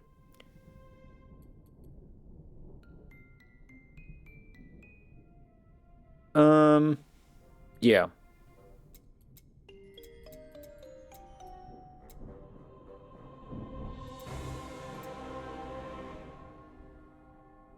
Yeah, I think that's probably pretty good. Because then I don't need to do it manually. And if it's a pure stat, it's already pretty darn good, right? At that point, you want to keep that. Or at least you want to, like, at least if I pick up a rare item now, an epic item, it will have a pure stat, and I can at least take my 5 seconds to look at it. And if it's like pure stat max life, it's like, that's it, let's freaking go, right? But if it's anything else that I don't need, I can literally just like delete it. Stand still and hold left click. I could probably just activate an auto click and put it. Yeah, I think Joseph did that, you know, the YouTuber that does like his one punch build and stuff. He literally gets like you know, like one of these tiny little weights at like, I don't know, 16 grams or something, and he puts them on a key. And then he walks away. I think. So yeah. Oh, okay, interesting. They already drop with +1. You know what? For the means of it, has a reinforcement level of 1. Sure. Because at that point, it might be already... Not... It's closer to what I already want it to be. Let's say that. But yeah, it's the reinforcement level is going to be kind of painful, to be honest. Okay. So now... hold up. Goodbye. I will turn everything. Do I want to keep those? I really don't have, like, any energy right now looking through them. And again, I cannot craft the epic stats.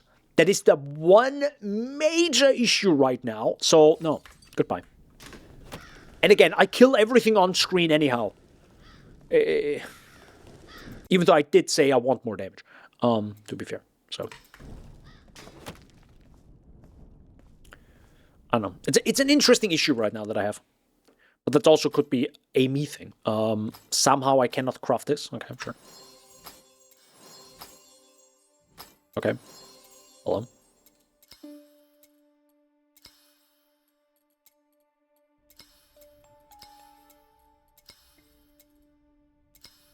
Okay. What? What? Oh, you're already 10. Never mind. 10, 10, 9, 9. This is much lower. So I don't even have, like, the higher things. Okay, never mind. I was, like, wondering, what the hell's happening right now? Why can't I upgrade this? Alright. I did one. Yeah, this is a 1 warlord. Okay.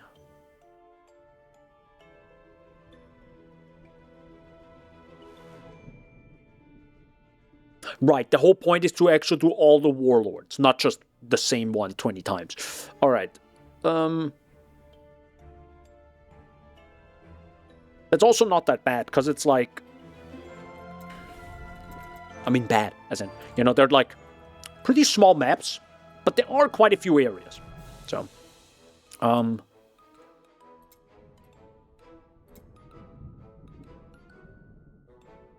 right. It's gonna be interesting, because there's gonna be one more thing.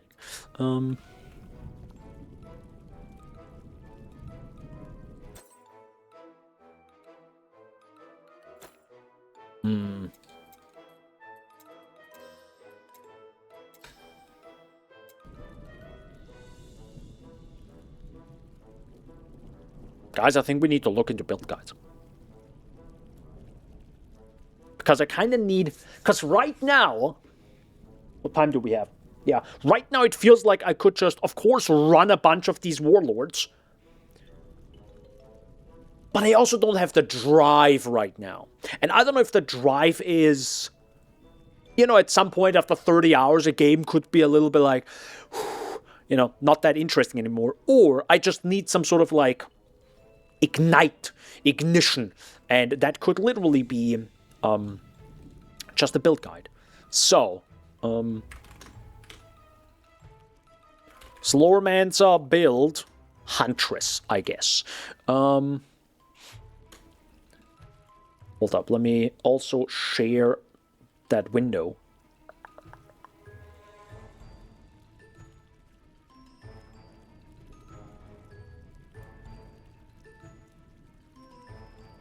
There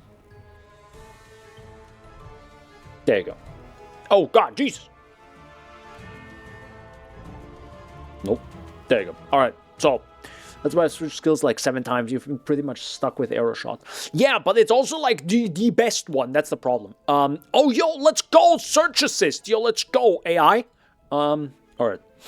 I need a tier list that is somewhat up to date, please. Let's say the past month.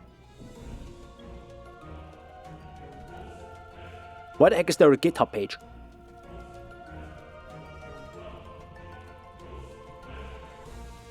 I feel like I'm getting like... Why the heck is Diablo 4 here? Alright. Game rant, this, that, this. We're gonna look at everything. I don't want to watch a YouTube video right now, so I will probably do this offline, so there you go. So... I don't read. I look at pictures. Now, best sharpshooter of the wild build. The above table lists all the regular skills that you need to focus on leveling up first. Along with this, you also get a special skill once you unlock the sharpshooter of the wild specialization. Quick question. What specialization do I have?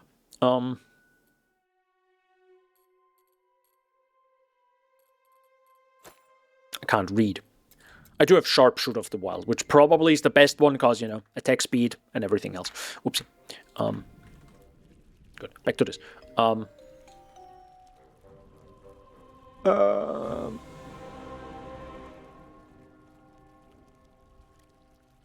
No. Wait, what?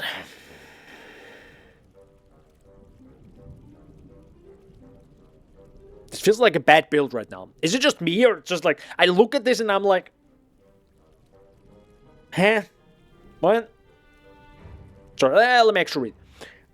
Oh, this feels like just SEO garbage right here.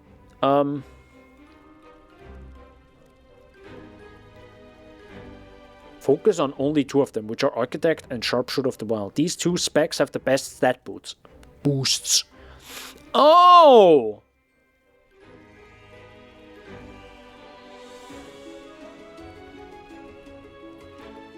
Because you can upgrade the other ones in the other tab as well. But you can't have both active at the same time, right? That's not how this works. Right? You can only have 1 specialization active, so why would I focus on 2? The flip is happening right now. This is cringe. This makes me cringe. No. Bad. Goodbye.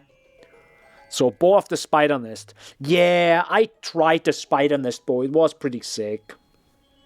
It was pretty sick. Yeah.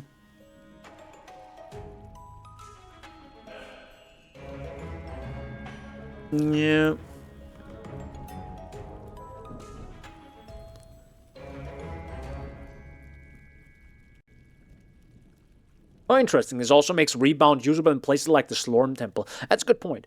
That's a good point. A Bow of the Concentrated Inner Strength. I kind of need the GitHub page. Huh? Starter build. No, I don't need the starter build. Categories, Huntress. Golden Overdrive. What the flip am I looking at?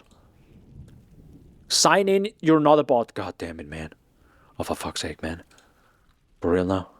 Please give me the... Please let me watch it. Basic Magic Find Nether Gears. Oh, so it's like... is that the golden bow thingy? It's probably the golden bow. But this feels like kind of strange. Decent AoE, no buttons, extreme tanky. No buttons? Yo, let's go. High single target DPS, low DPS for dense monster packs. Transitions into a magic find build at the end game. Okay, so later on. That's fine. Hold up. Do I also need to confirm my age now? Please, for the love of God, stop. Also, I'm still on the PoE channel.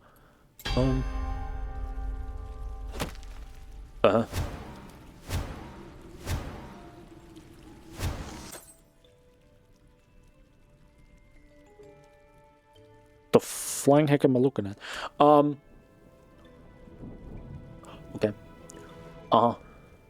Yeah, I'm not gonna read through all these stats right now. I'm guessing they matter, obviously. But I also kind of just want to see the thing. Okay, I see he has a clear focus on Fury. I think that's what that is. Interesting.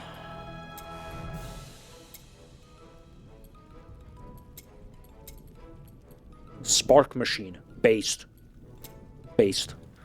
Overdrive, bounce, bounce, bounce, bounce, bounce. Wait a second. What are you using to attack now?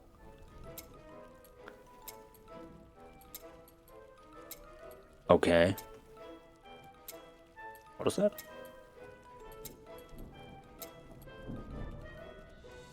Okay. Apply poison, got it. You have a ton of elemental damage? Okay. Uh-huh.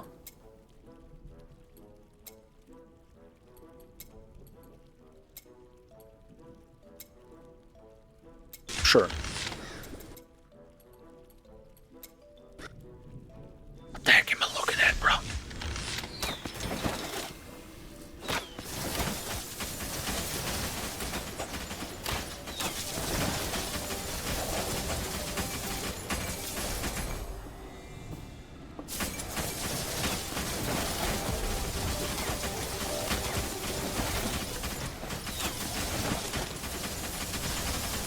Huh?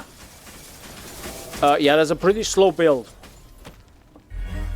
But again, he does so much damage, he can pretty much walk through.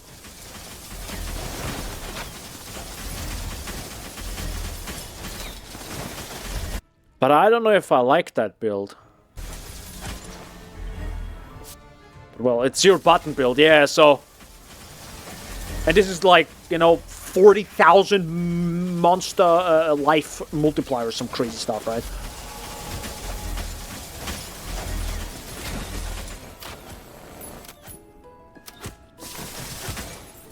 Nice.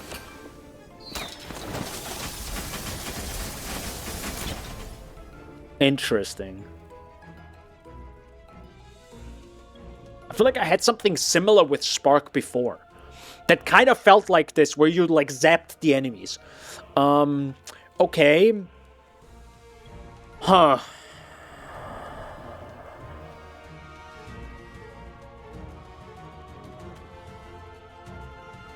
The whole overdrive thing is something I just didn't fully know.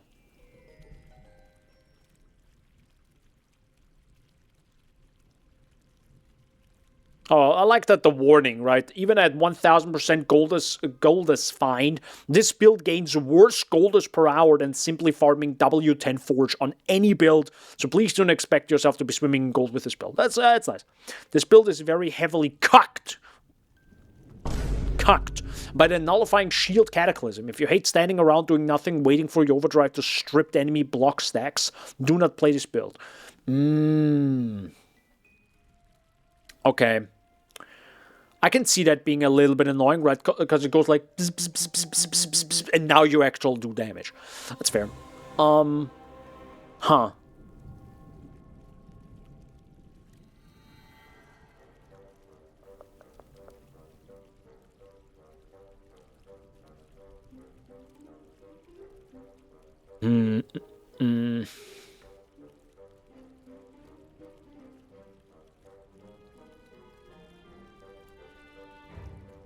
Did he have to respawn the totems? I don't even know.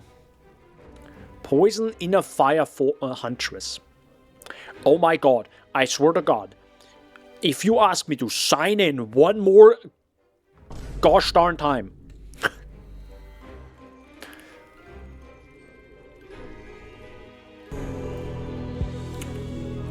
What the flying heck am I looking at? What the hell, brother? Huh? Also, that sound is annoying as fuck. Sorry.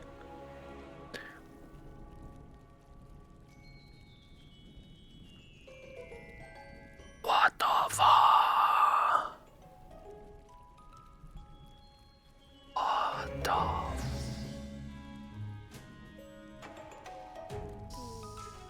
flying heck? By the way, is this highest forge?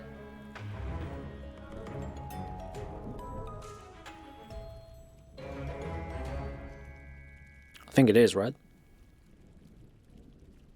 Yap Lamau. Good. This is the build for you, I guess. Well, I don't know how it plays through, like... I mean, one thing that is pretty cool that would be neat to try out is a build that goes through walls. Because right now it's a little bit annoying. And it's in...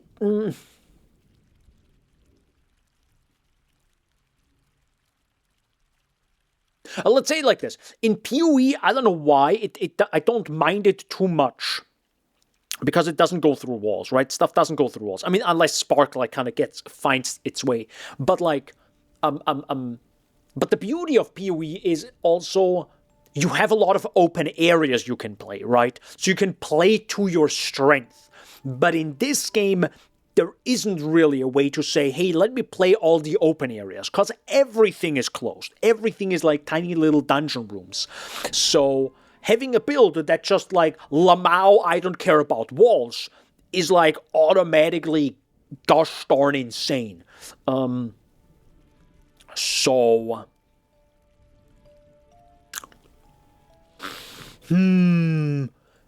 Interesting. Alright, okay,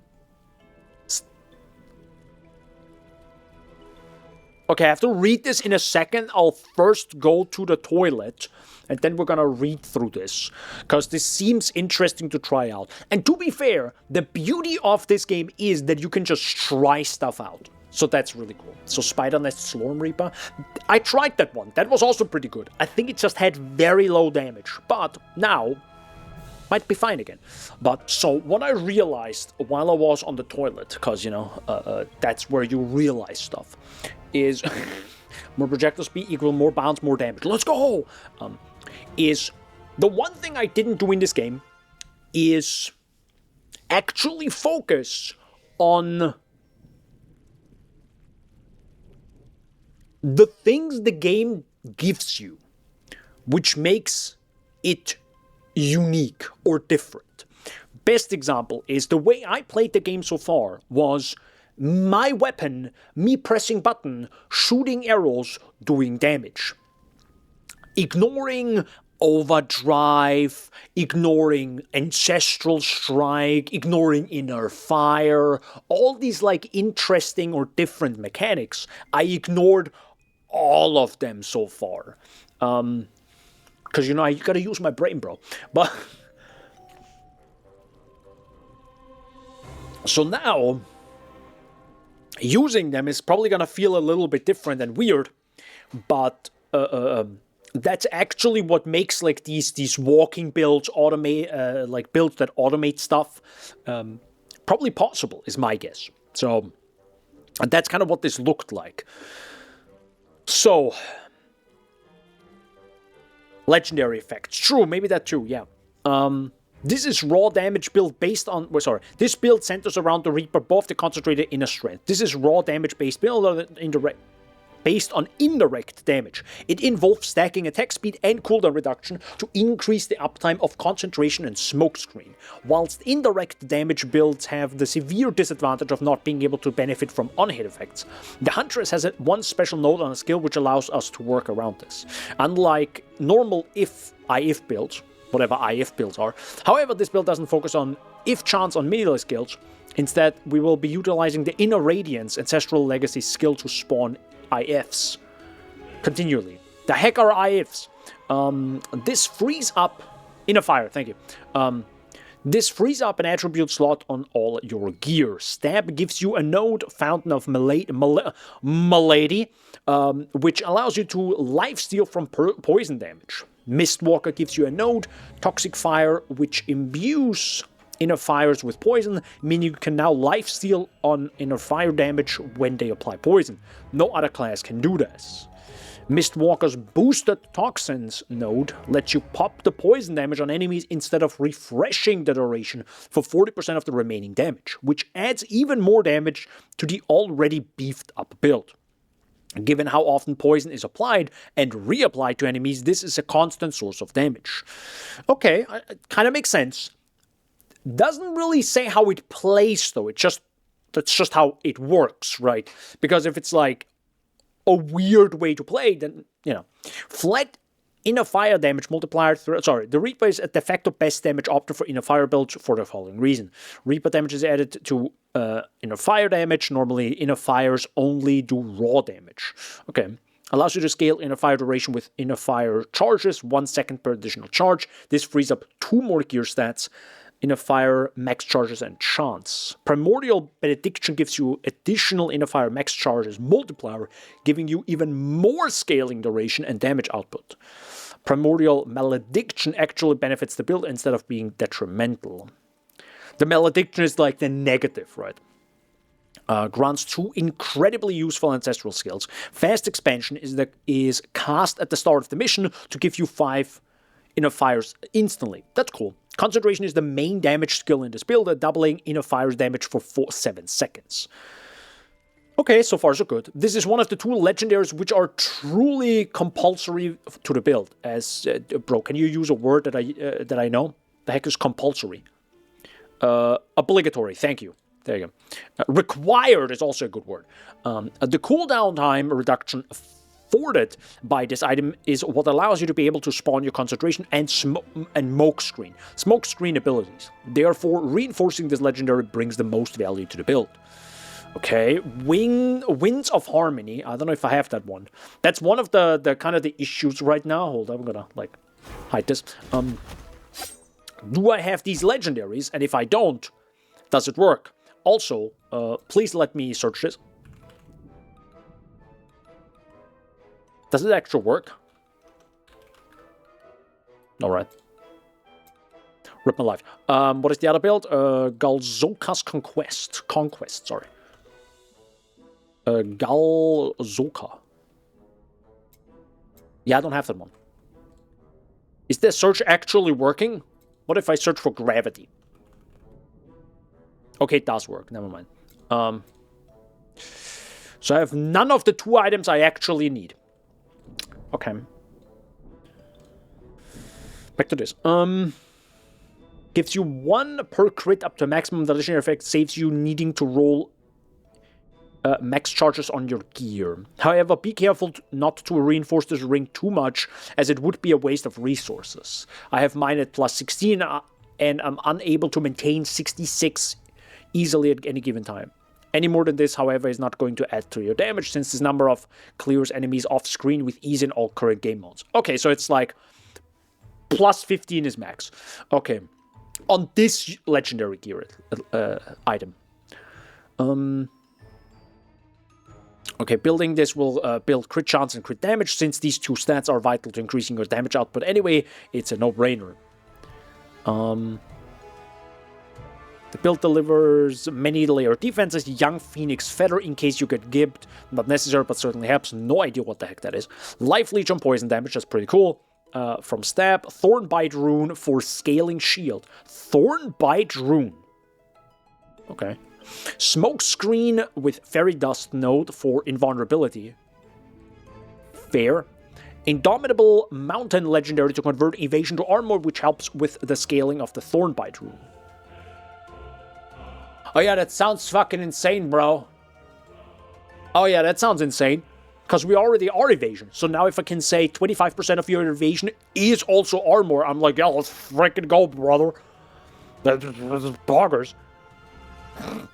Go absolutely ham on savagery. Yo, guys, I'm savage. It has everything the build needs. Raw damage for IF and Reaper damage. Also for IFs. Okay.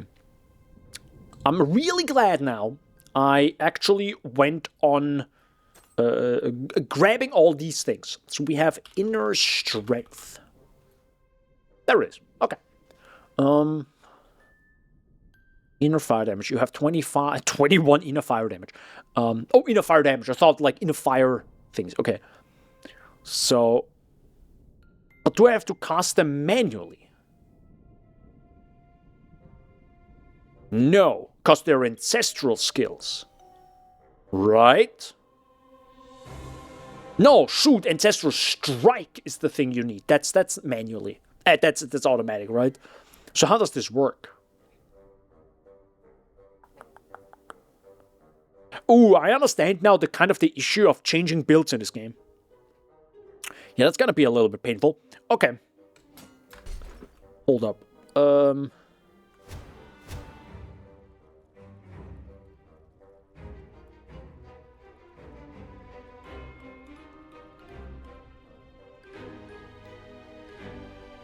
Oh, but they're here forever. No, never mind. Now they're gone. Okay. Understandable. Okay. Okay. Unless there's anything else in a... Hold up. Fury, remaining points to be thrown into Fury for evasion and crit chance.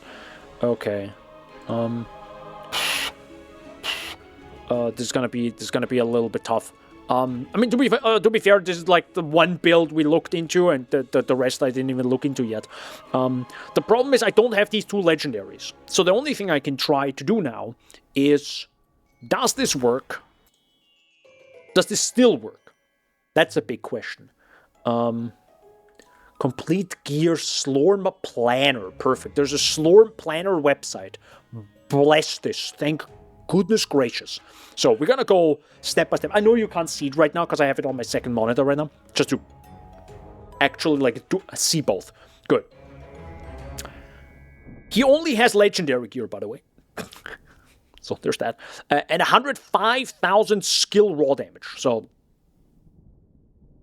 sounds about right. How the heck does he only have 2,000 life?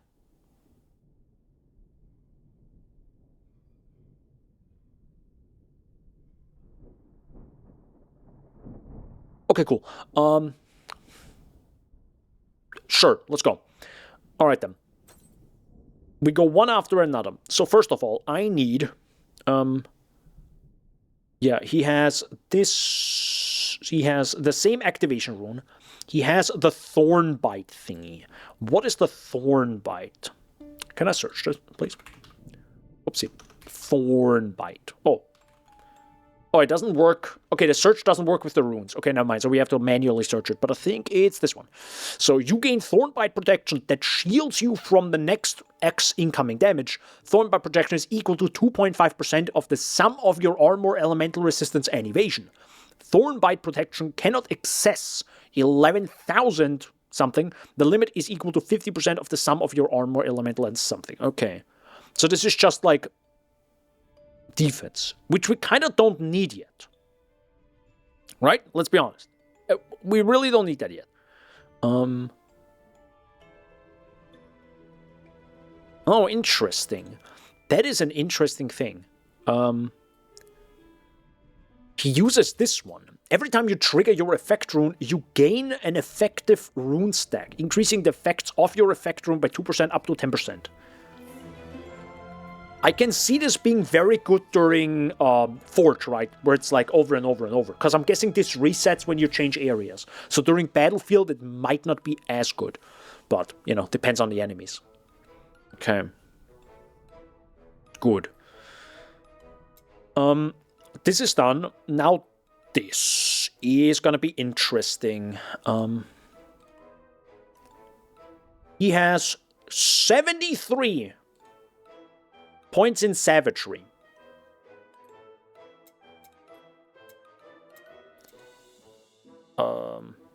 Quick question, what version are we in?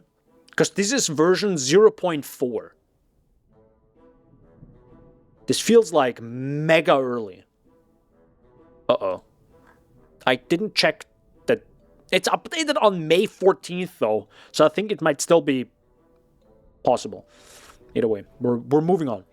So he went full out when it comes to, what did I say? Savagery and Fury. So it's those two.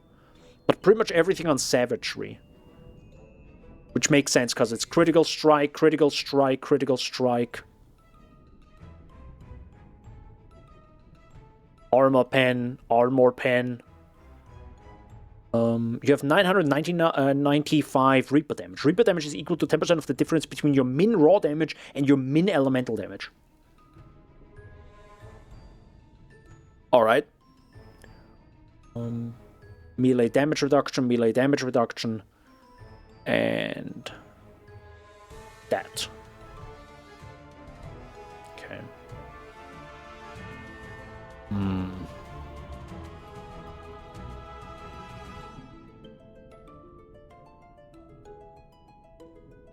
gonna be a little bit tough. He has plus 20 fury. It doesn't actually tell me how much he has in total, but I'm guessing at this point in the level, you are max level anyways, right? In everything.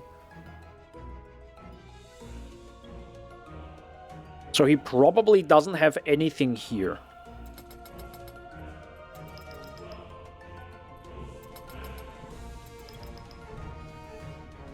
I mean, I could have also done, you know, the very easy thing that I just did.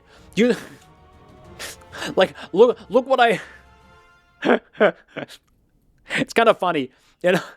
I had, like, a bunch of points in here, right? And I'm like, oh, interesting, you know, this seems like a good choice for my build, right? You know, I have 14,000 damage. But you could also just literally do this and do that, and suddenly I'm at 21,000. Takes literally 3 seconds. I mean, I don't know if it's the better choice, right? But it's like very easy to see the difference. All right. Well, there we go. I guess I'll take that few points down there with dexterity, fine. So take that as well. Melee damage reduction. Sure.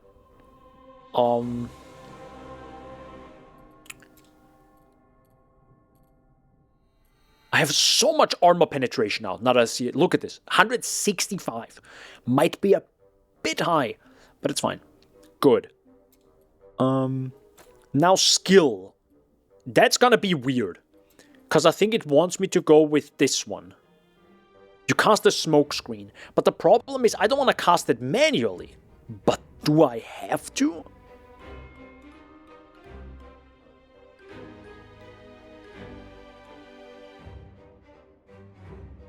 And the primary skill is this. The secondary is this.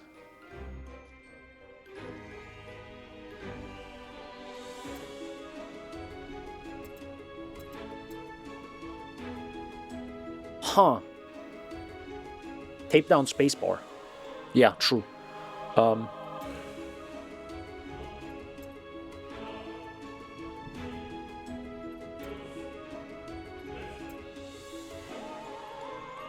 Interesting.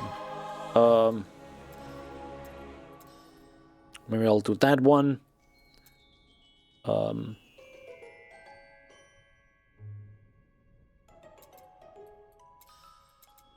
Okay. He has this, he has that, he has this as well. And he has...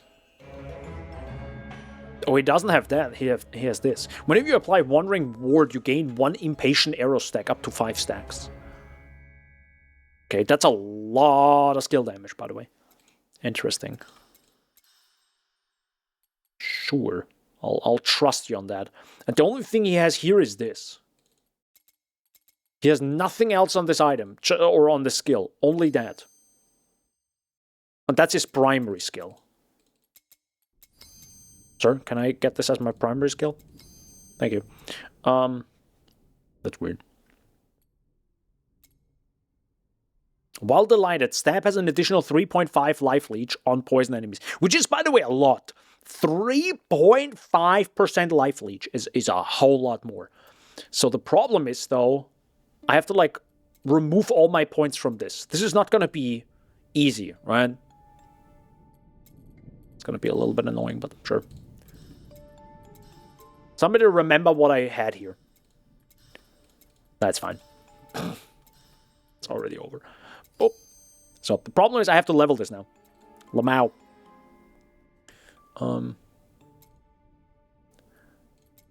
So it's gonna be weird. Okay. If this is even gonna work. Oh yeah, one thing I completely forgot is he has a different... He has this one. Mana regen is set to 150. Interesting. Okay. I don't know if I like that. Because now I'm like... I mean, I'm not slow, but... I don't know. It's interesting. I'm still somewhat... Not a huge difference, to be honest. No, what I also wanted to check is... What about buying this item? I'm very close on buying this. Because I want to buy this, and then I can pretty much ignore everything else.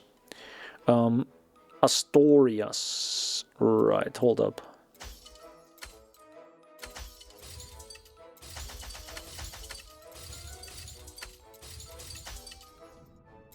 There we go. So now I still have 1,000. Perfect. So now I upgraded this weapon, right? So just so it's a little bit punchier. At least we don't start off with, like, literally nothing. The thing is, I'm guessing the moment it hits 100, it has, like, a thingy, right? Where it, like, goes primordial or something. I don't know. Okay. I kind of still want to try Battlefield, though.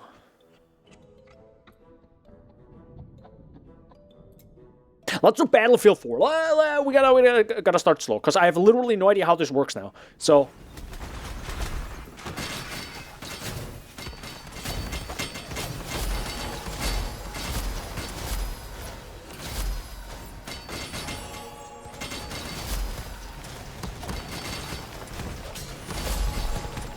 Okay. So the thing is, I have to, like, use 1 and 2. Yeah, this is not automated yet. Clearly.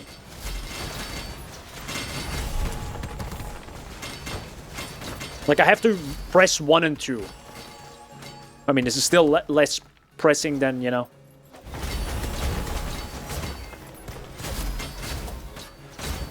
than if I had to do before, but...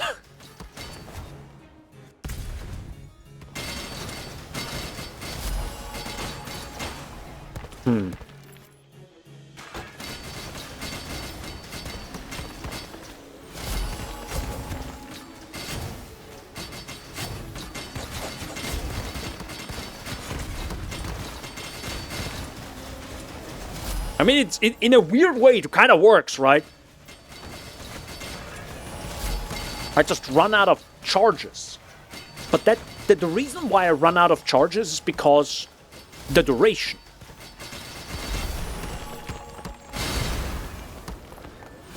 Yeah.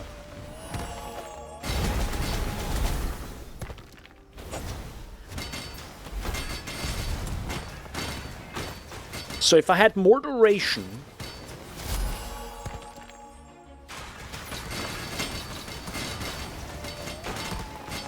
maybe it would work? I don't know.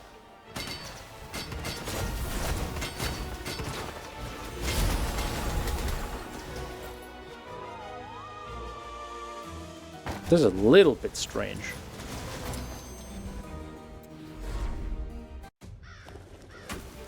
Huh.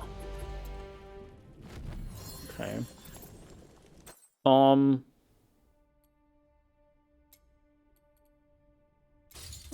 I want to take the Thorn Bite for now.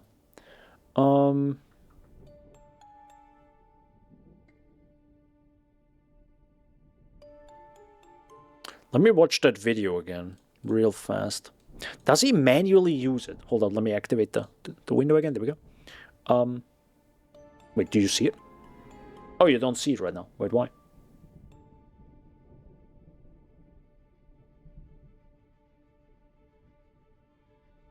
Oh, sorry. It's a win. There we go. So... I'm gonna... Do you see how it, like, activates one all the time, but it triggers all of them? I don't think he manually does that, right? So it's automatic. But how can this be automatic?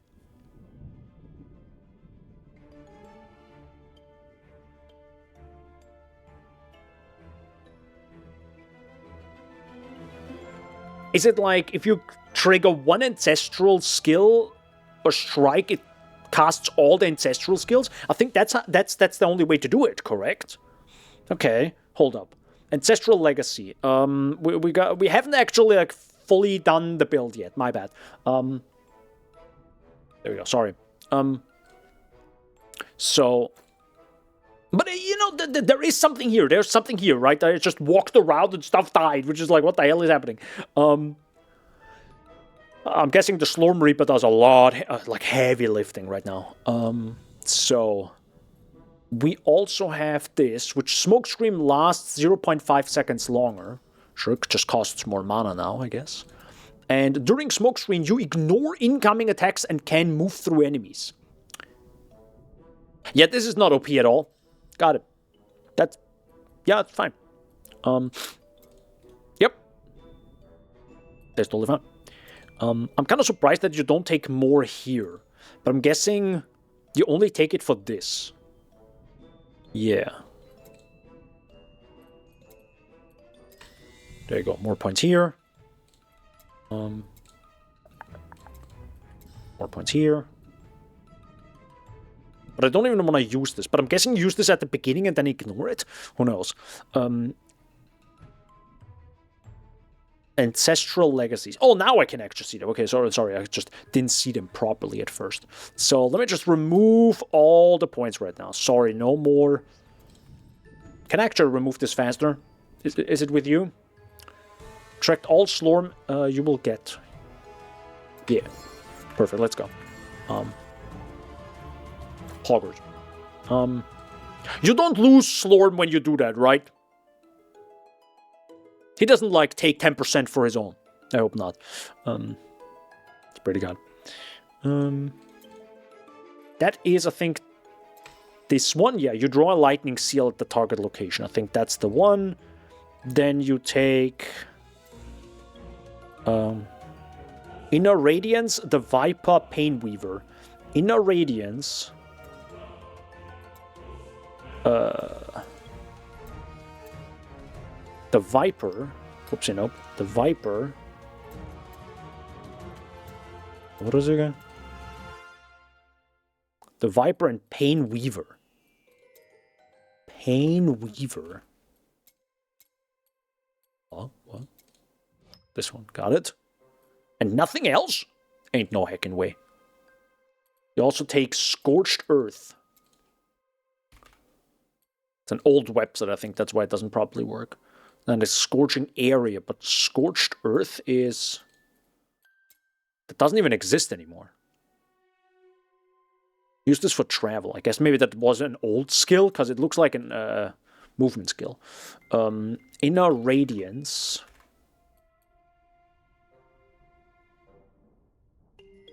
Isn't that something? No, we already got that one. And Wipe and Painweaver. And Burning Shadow. Burning Rage. Burning Trail. Burning Shadow. Okay, so that's that skill. Right. That is actually a pretty powerful skill, right? It's like one click and suddenly you do like way more damage. You feel that. I actually used that, I think, with my mage for some time.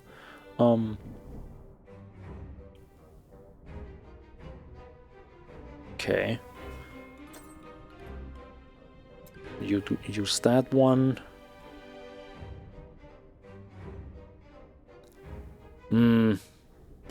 Okay, attacks. So, mod pull, it says attack speed, critical strike chance until you hit the crit cap, crit damage, raw damage, percent raw damage, evasion, armor pen, till 100%. Damage over time, optional. Damage to elites, it's optional. Low move speed. I use finesse with the reach out and dive in nodes to travel. The heck is finesse?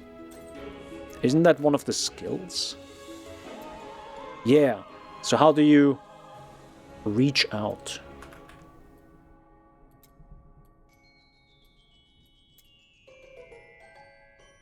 But you can't use that. Because you need this one, right? It's weird. It says stab has life leech. You sure it works for inner fire, or did I misunderstand? I think it does. This one you mean, right? No, I think it does, because that's a good point. How do I apply poison again?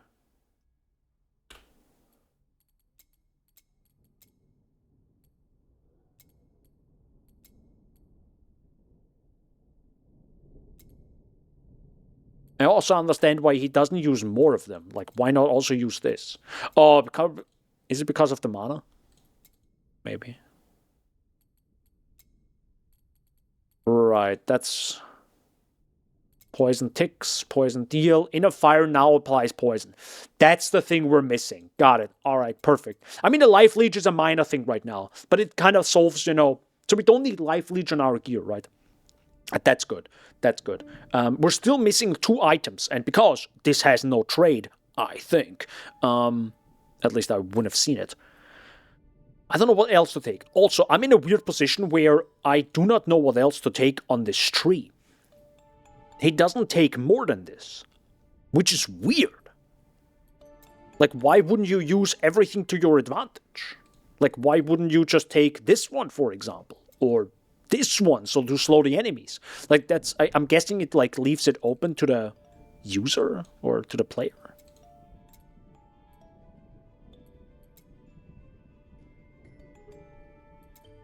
My stomach did a... But I guess I can just take this, because why not, for now, right? It's attack speed, we need attack speed. And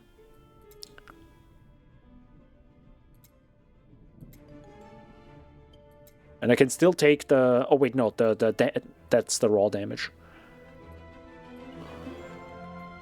I can still look for Inner Fire.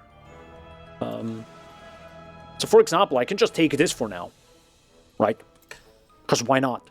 It's duration, it's fire damage, it's max charges, it's chance, so it's probably not a bad idea to have that for now.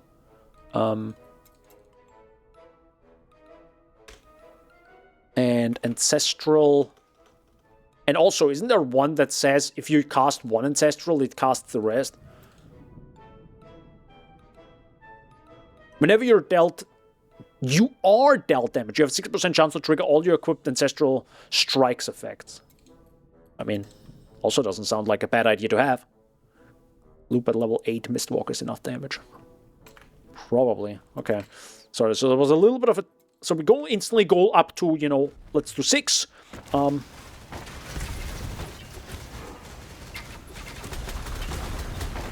we go. Okay.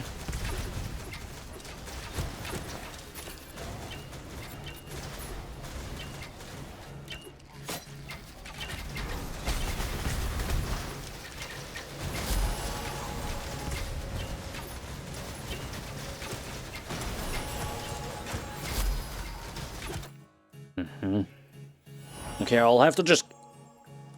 Well, this is going to be a little bit of a struggle at first. Critical strike damage, let's go.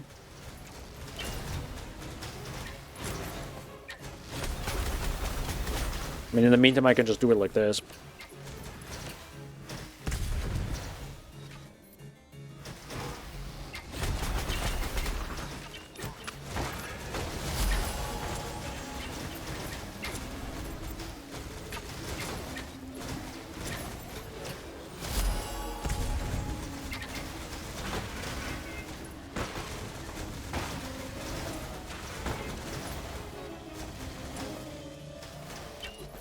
I'm guessing the moment you have, like, Inner Fire, you're, like, going ham.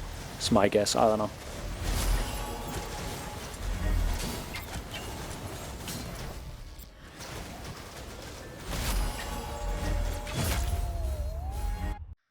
Godspeed. It's not Ancestral Strike effect. No.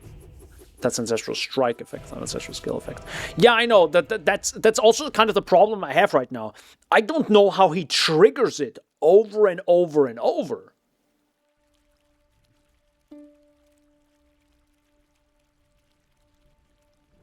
I don't understand.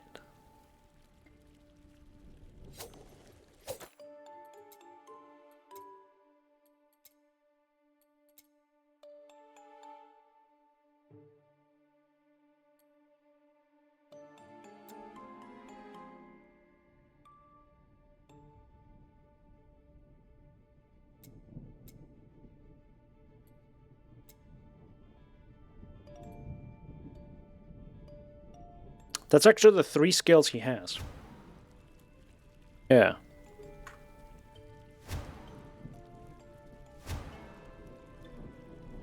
But he casts...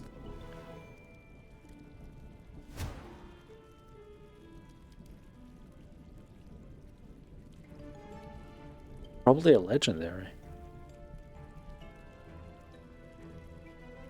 Hold up, let me actually see the 2 items that he has. He has Young Phoenix Feather.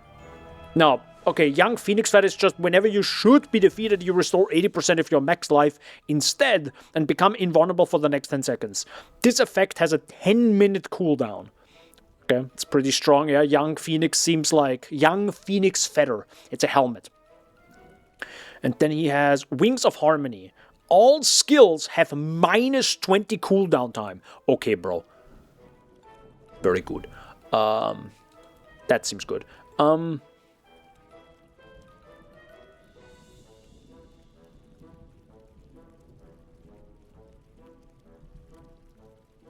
Yeah, okay, some of these legendaries are fucking insane. But that's a good point. He has quite a few of legendaries, and maybe I can also squeeze out a few of them myself. So I don't have Young Phoenix, right? No. He also has Steaming. I don't have Steaming.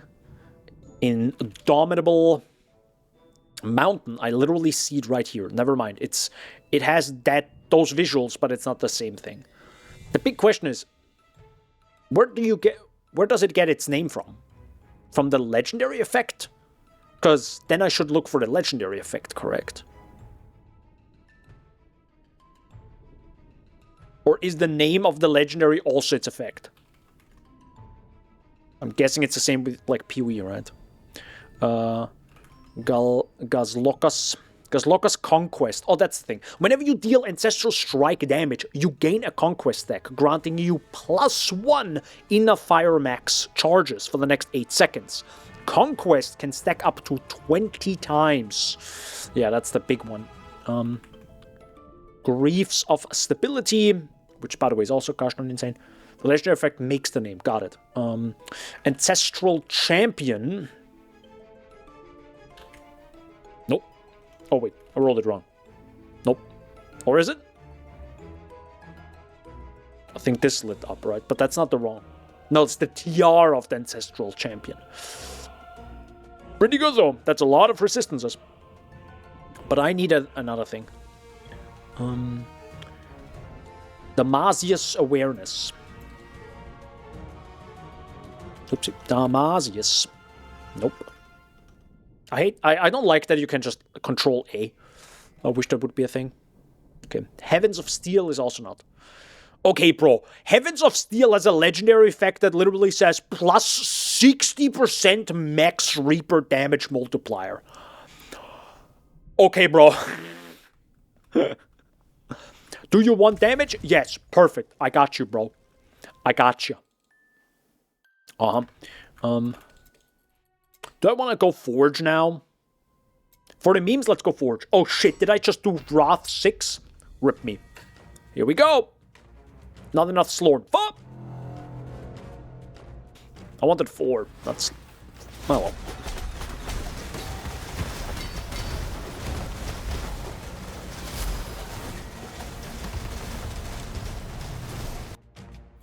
Okay. Doesn't seem like too bad right now. The thing is, I have to, like, constantly press 3, right, to keep this up.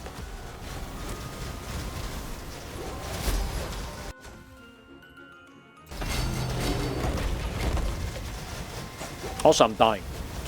Because, you know, they do the damage.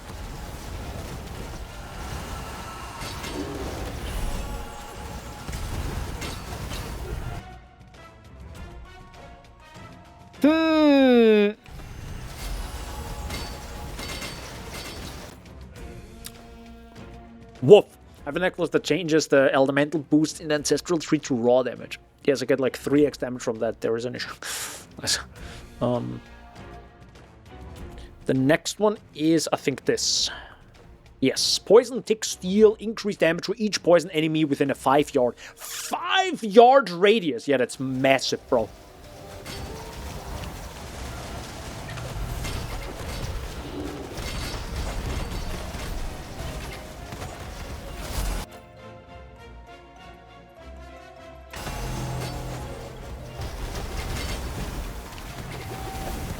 GG. Okay. So that's a waste of Elder Slorm. Got it.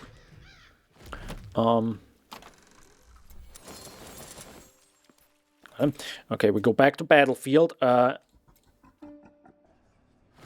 And the thing is, it just levels so gosh darn fast, it's so sick. Oops. Wait. That's fine.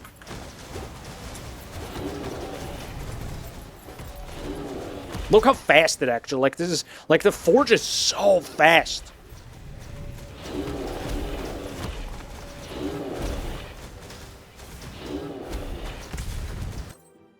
Oh god.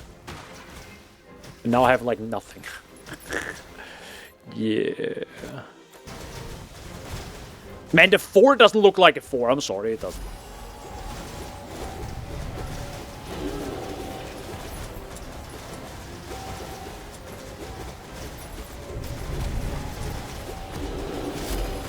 Yeah, I think there's a reason why you don't do enough fire damage maybe at the start of the video game, because this would suck ass. Again, I think that's maybe the reason why I just never used any of this. Because it's like, it's just plain worse than just like right-clicking the enemy. You know what I mean? Like, I don't know. Hot take there.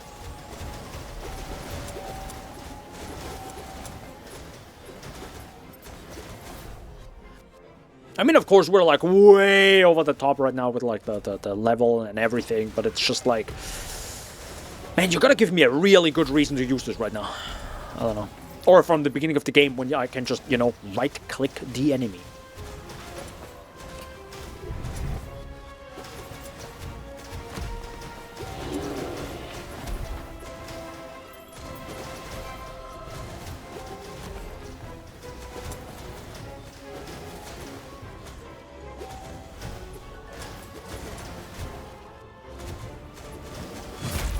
Nice. When you use arrow shot while you wait for Mistwalker to level. Yeah, you know, I'm someone that likes to use the skill at level 1 and see how it feels. And you know, and I get used to it. That's the way I roll. But also I'm like this close to apply poison. So it's like, you know, we're nearly there. We're nearly there. I mean, I can also just use the Immortal Arrow until then.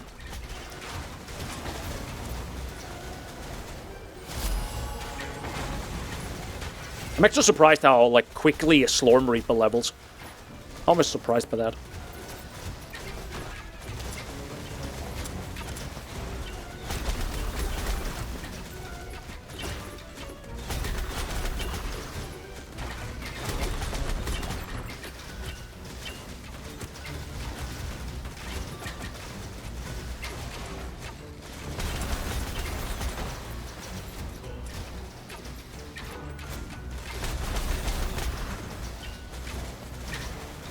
Any day now.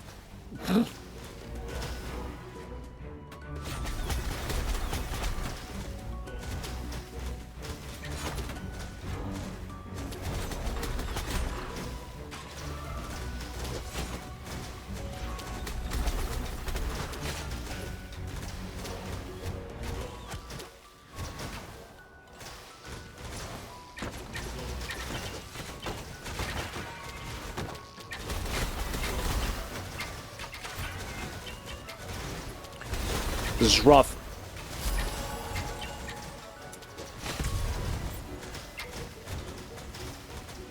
But it's interesting that you don't go out of the smoke screen, which is insane if you think about it. You don't get out of your smoke screen because you use inner fire, because it's like indirect damage, I guess, or something. That's actually insane that this is how it works. Seems a bit strong. Are we there yet? Nope.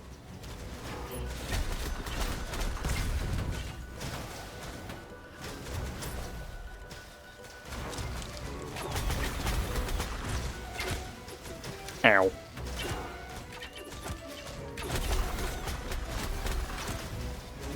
Okay, that didn't work. There's also such a funny effect. It's like... oh, man.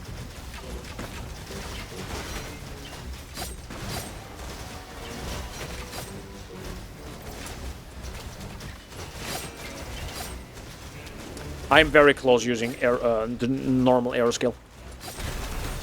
Very close. Okay, I'm very close which means red now. I'm dead. Lamau. Yeah, kind of painful, to be honest. But you know, it's doing stuff.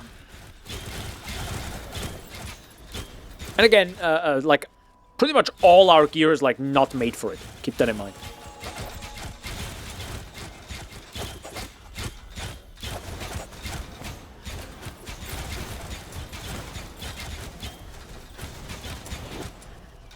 Pretty much all our gear is not made for it.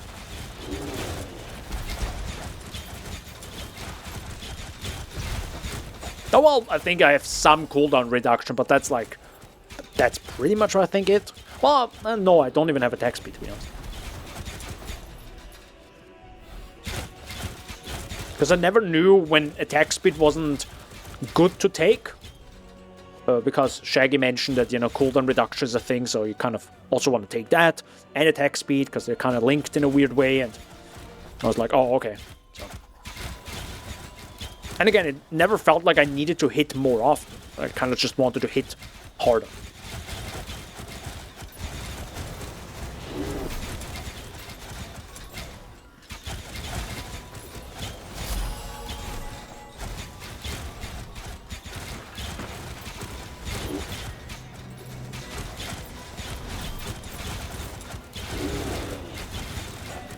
Yeah, I'm still wondering how you do that, like in. Still don't know how you like automate the inner strike thingy. It has to be the primordial Slormancer or something. Like otherwise, I'm lost. I'm lost in the sauce because I'm not gonna press 3 all the time to like spawn inner chance. Like the whole point is to I think automate it, right?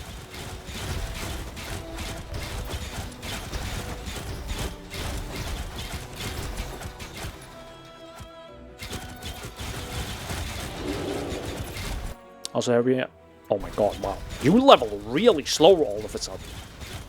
Or maybe the Forge was just way too good. Well, Forge is one way to level fast if you have the damage, right? If it's a pretty good build or something, you're just like... Bruh! It's a beautiful way to level quickly.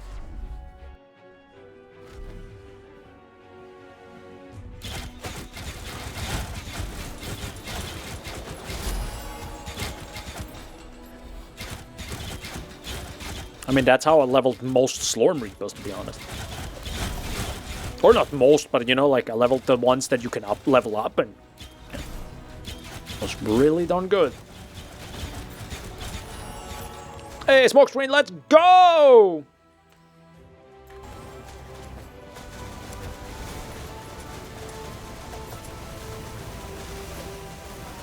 But yeah, it still doesn't like automate the thing, right? Definitely feels better now. Because, you know, poison and stuff. But yeah, huh. How does this work?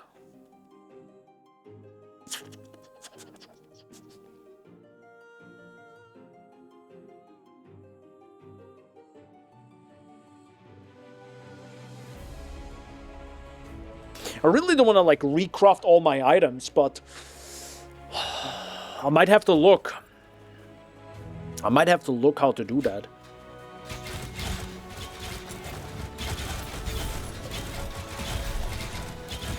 Because I just need an ungodly amount of, like,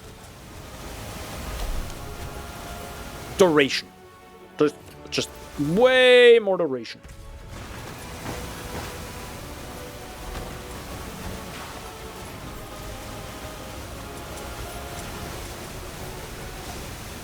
But this works, as you can see, right? It's starting to be a thing.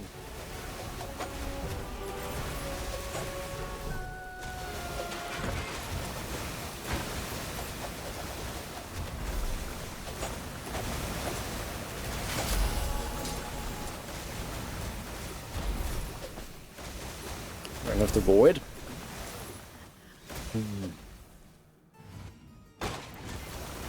I think the first... What would be the first goal? I think to probably get the primordial version, which, by the way, is the primordial version something you get when you get to when the weapon gets to level 100, right? Great.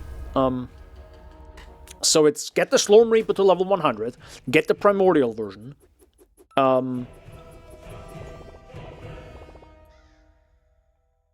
Unless you have the name mastery. Okay. But yeah, it's do that. So run a bunch of Forge, blast that, get to level 100, then farm an ungodly amount of bosses in Nether to get the legendary gear you actually need, which is 2, 4, 6, 8, 12, 13, I think 13, right? 13 different items, and I have none of them, not a single one yet. And then you're good. Right? That's all it is. I'm still surprised by how on earth it doesn't use any of this.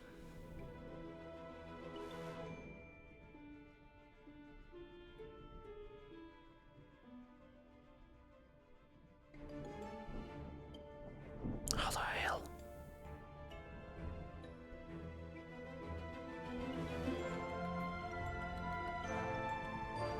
Yeah, the last master is also pretty darn good.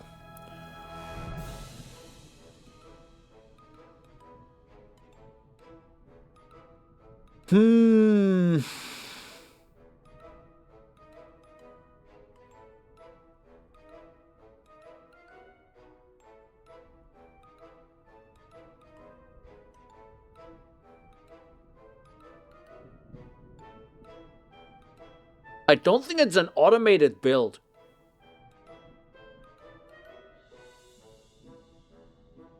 I'm sorry to say, I don't think it is. You know why? I just read this one line again. The cooldown time reduction afforded by this item is what allows you to be able to spam your concentration and smokescreen abilities. That sounds like you do it manually.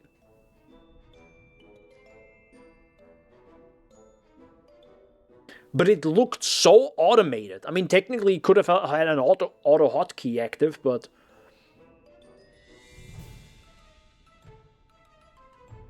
Oh, let's read your guides. Oof. I don't know, like, is it automated or not? It sounds like spam, right? But maybe spam means...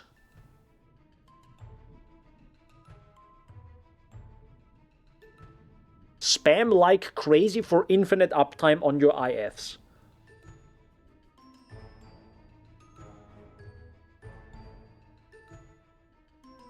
So I think it's not automated.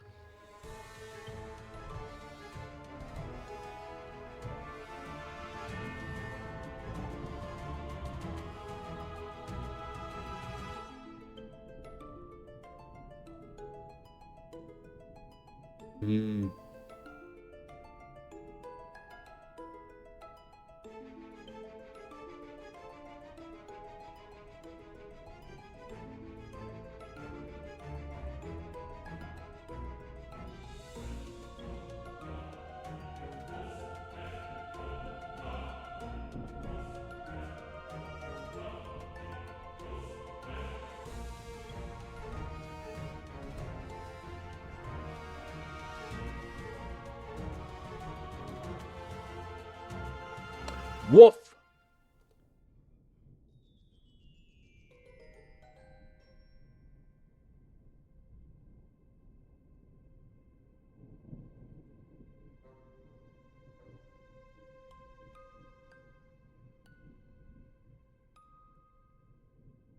Woof.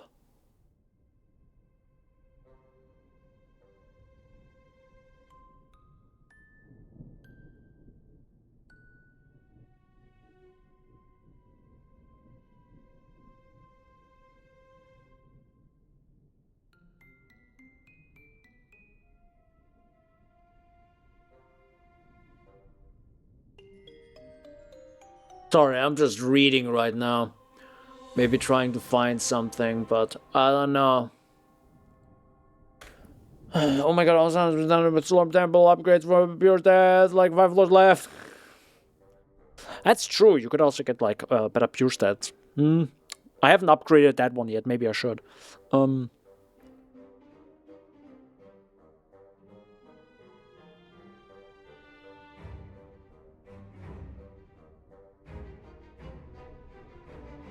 Oh, interesting. Don the Crown made a video 2 months ago. I mean, I haven't seen Don the Crown in a while, because, you know, I'm also not, like, that active all the time, but still. Is it this one? There you go. And these enemies pretty much just kind of evaporate as we run around. Holy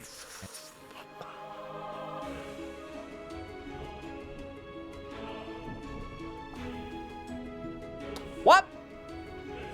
The heck am I looking at it right now? Did I accidentally play this at 2x speed? And these enemies pretty much just kind of evaporate as we run around here. I think that says 20 million. Not that I really care about the damage, I care more about the speed. Do you see the speed, brother? And it is just absolutely... What?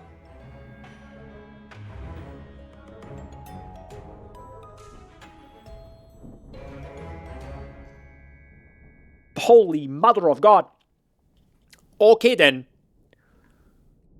Absolutely just incredibly easy and powerful and fun build to play. It does use the black holes. That is the one thing that looked really interesting to me.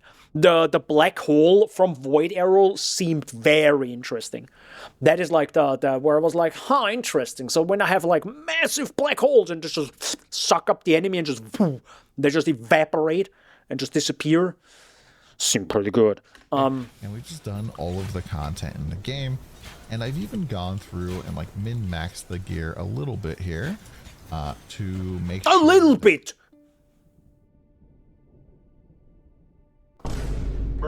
Okay. We are going to be immune to like the scariest content. So for example here, what I mean by that is what I think is the scariest thing in the Nether world right now is this boss right here. Cinderolus, the Fireborn, and because of the okay, that's spoiler.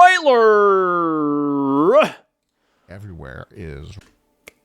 I was close. I nearly got spoiled, nearly, but I wasn't. Raw damage, more raw damage, armor. 1.98 million. Right. Alrighty then. Also, my goodness gracious, he has like not only evasion but also armor and everything else. But I mean, he only has 8,000 life, so that makes sense. More armor, and it's just crazy how it works this way. If you just want to see over here on the side, we have 88% physical damage reduction, 66% elemental reduction, and 89% evasion. Now, what if I told you that I have 0 evasion and 0 armor on, or 0 elemental res in my gear? If you see here, this says gain from conversion, 55% from armor. That's coming from our stat here. This point right here gives us 55. How? That is the one stat that is actually insane. Yeah, this literally solves everything on my mage. It's disgusting. Elemental res. If I pick up any of the nodes, any of the things that have that, it goes down to 0, which is just absolutely crazy. And then from here, we're getting 132,000 evasion from our armor. And so this just allows us just to dogpile one particular defensive stat, and it just turns into all the rest, which makes this character unfairly tanky. Now, as we're going to go through the gear here, you're going to see a lot of stuff where it's like raw damage on the base stats. This is Nether gear. Nether gear can pretty much have stats grafted onto it from other pieces of gear that it normally might not be able to have. So I've grafted like % raw damage from rings. Do you see that legendary effect, sir? Do you read that legendary effect? What Right. Oh, yeah, of course. Yeah. Onto like a lot of pieces of gear here. We have flat raw damage on a lot of places. And this is kind of like what you'll see. There are some times where, like, I think this hat dropped with percentage roll damage, so we grafted on. But the thing is, again, this goes back to what we're already playing right now, right? We're going back to just spam arrow shot. Percentage armor instead, but that pretty much is it. Let's go through the legendaries though real quick. So the one thing I did craft on here in terms of a legendary is the Midos Collector's Bracers. This gives us gold is fine, but this also increases the radius at which we pick up basically everything in the game besides items. And this is like a huge quality of life here. Highly recommend getting this on your gloves. I don't really think that there are very good gloves for this. I need that build. And so splashing for this is glad I nice. see this. This does eat up one of your grafts for another piece of gear, which kind of sucks, but you know, it is what it is. For the bottom part down here, we're pretty much always going to be looking for but you can't, you can only add random legendary effects, right? I can't say I want this specific one, right? Unless I will add this legendary effect to all my gear every single time, or at least those things. But on bracers, you can have both. Pog, I guess. Gives us a multiplier for our weapon, and then we're getting Void Arrow Mastery, and then any of the stats we're going to be putting points into. So like toughness is pretty good. We're also going to be doing savagery. We're going to be putting some points into fury and bravery. So pretty much any of those stats would be fine as long as you're like not getting too much, I guess. And some for our bracers, we're picking up the Wrath of Geralzor. Gives us percentage raw damage. We're our raw damage build. I haven't shown this off yet, but right now our raw damage is 700. Yeah, I'm kind of more interested in. I'm more interested in like the other things, like the Slormancer, for example. It's very hard for super duper as 10,000. And since we barely get hit because we're evading all the time, so it feels like Thornbite is very popular. Seems. The area damage reduction, if you want. Area damage reduction is set to 35. God damn, that's actually insane, yeah. It's just set to 35 area damage reduction, which is usually the most dangerous thing, right? AoE, because if you don't, well, at some point you can't see the screen anymore. But on the other side, do you want to play that build? Has he mentioned the Reaper? For our boat. Okay. Big Fury. Okay, so it's just all raw damage. Okay, it's just this one. But it's the primordial version. You have elemental penetration. Elemental penetration is equal to your armor penetration. Skills cannot be imbued. Oh, that's the malediction of it. Okay, that's pretty big. Cannot be imbued. Alright, so you either go raw damage or you go home. That's fair. That's fair. The R raise on break. Dealt damage cannot exceed this being equal to... What? Oh, interesting. Wait, what? That's a legendary effect? Whenever you're dealt damage, the damage cannot exceed that damage. This being equal to 30% of the sum of your max life and shield.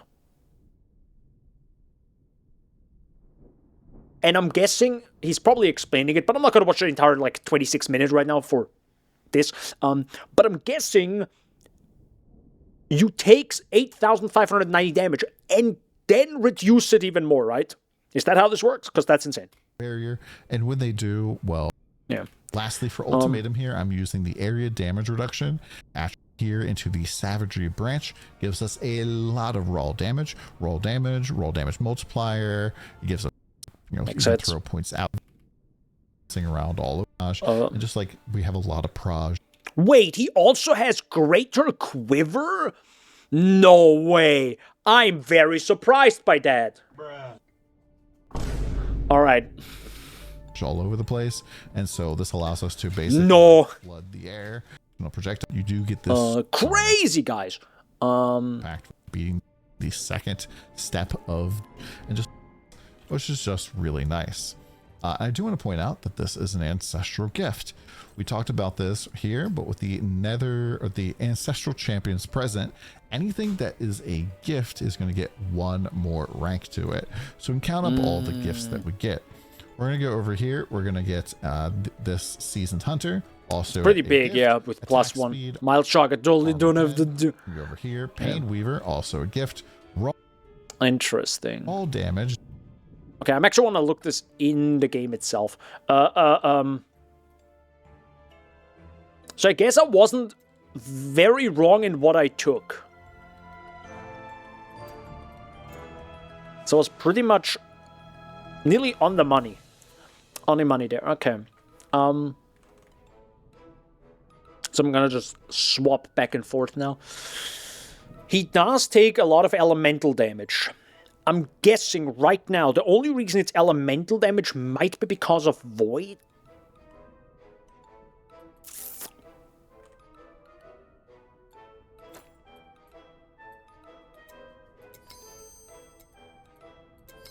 But why?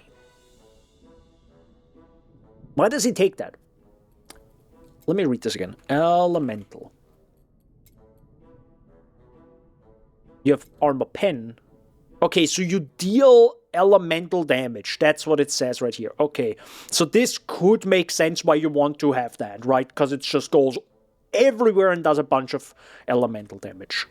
So you have kind of a mix of raw damage, but also elemental damage. And raw damage also helps you having more elemental damage on this one. Okay. Damage to... Sorry.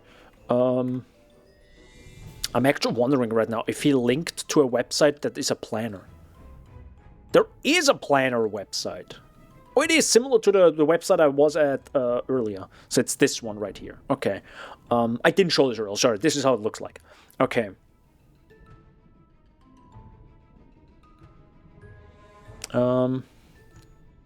Interesting that people are going for smoke screen. It's so interesting. I guess it's just insane, right? During smoke screen, you ignore incoming attacks and can move through enemies. This is like, but on the other side, you constantly have to attack, right? Within a fire, it would have made sense, right? Because you just walk around, just. But yeah, whenever you deal critical strike damage to an enemy, it has 50% chance to drop Goldus. Okay. While in combat, whenever you become tormented, you lay down Ravenous, doesn't matter. Whenever you cast Smoke Screen, you stun enemies within a yard, yep. You have Evasion. My goodness gracious. Oh, cool, and Evasion is equal to 60% of your armor. Okay, I understand why this is goddamn popular now. Yeah, this is insane. This is like conversion on top of conversions.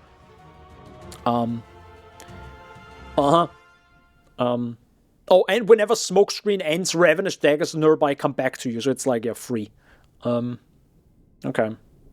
Yeah, I feel like you take this only because of that. Interesting.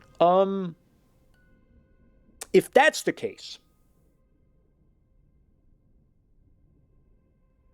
again, I have to keep in mind, does this help me, though?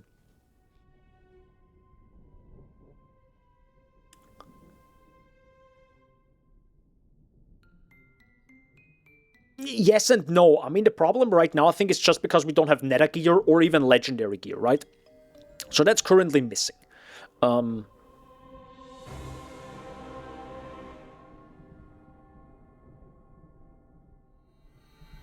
the fuck? The damage cannot exceed 2,000 damage. What?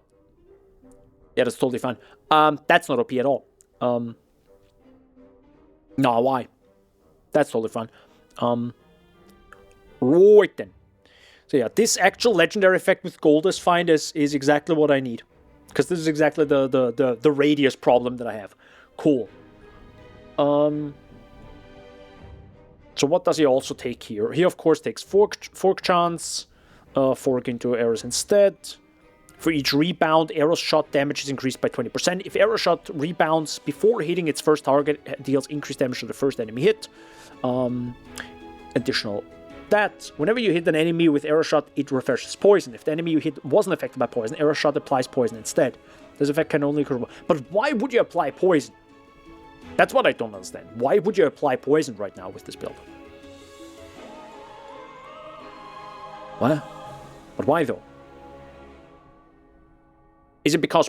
Wait, is poison elemental damage? No, right? I mean, not that it matters, right? It's like...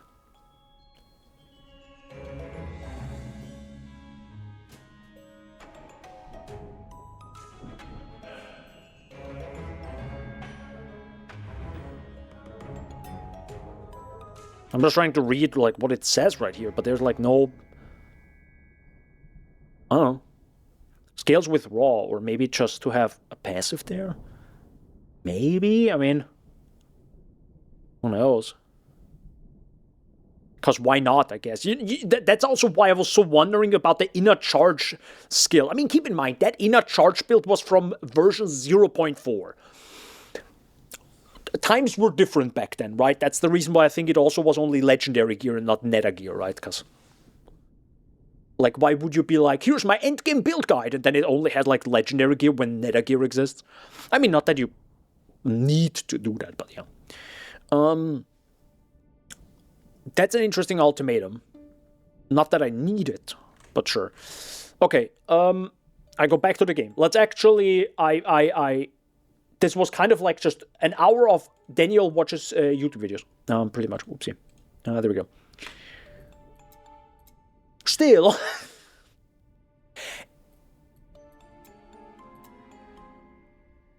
It was interesting.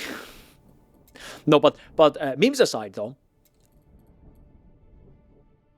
it kind of shows me, that's a little bit of an ego boost on my side, maybe I was on the right side anyways, or right path. I mean, I'm not gonna, like, look more into it, because I'm gonna take another 15 hours. So the only thing maybe I needed was double and triple down on damage, but also maybe looking into a different specialization. So this one, for example. Got it. Right. Hold up, I'm gonna just set myself that. Oh, by the way, I should probably share this. I'm sorry. I'm gonna share this real fast. So this is, by the way, Don the Crown's video from 2 months ago. So I think was so I'm guessing it's still, you know, relatively accurate in a variety of ways. So yeah, I'm gonna do that now. So hold up, I'm gonna go right to left. So we're gonna do this first. Actually, yeah, yeet this again. Yeet. So, and this is, I think this only resets all the. Yeah, this is bad. No way. You never reset all your skills, right? God no. And we have. I think the only thing we take or leave is this one. Wait, why can't I do that? Oh, my bad. There you go. So. More projectiles, obviously. Makes sense. And now we also take the thing everyone takes, which is this. Of course, this is extra damage if you really need it. If you really want to, I guess, burst the enemy down. That elemental damage is a little bit questionable, but I guess I'll take it anyways. And that's pretty much it. So... because we had this before, we didn't have this, we didn't have this, we kind of had this. This also makes sense, and this also makes sense. Well, no, sorry, the elemental damage is a little bit questionable right now. I mean, it still says you have elemental damage, meaning I think it just adds it as flat on top of it. But the problem is, this doesn't do damage. This does, though, right? If I take this one, yeah. Now it does elemental damage, right?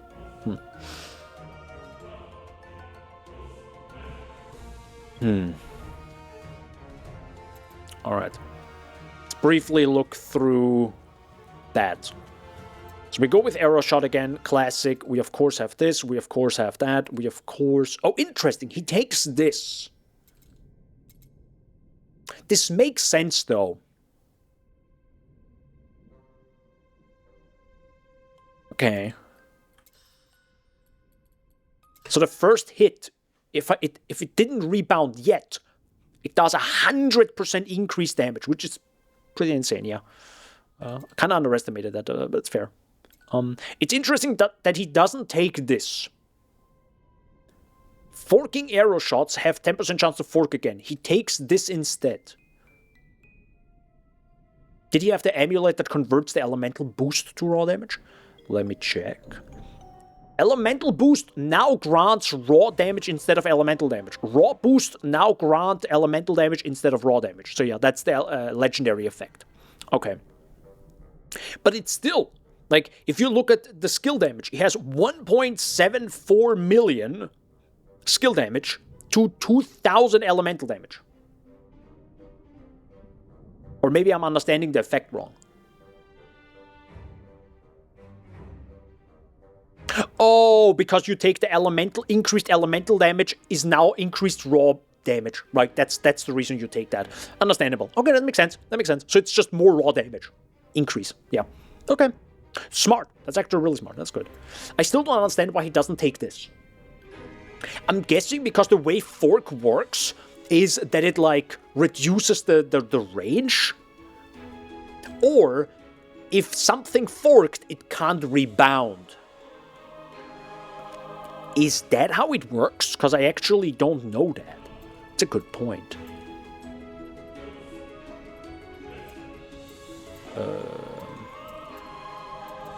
Can someone explain it to me?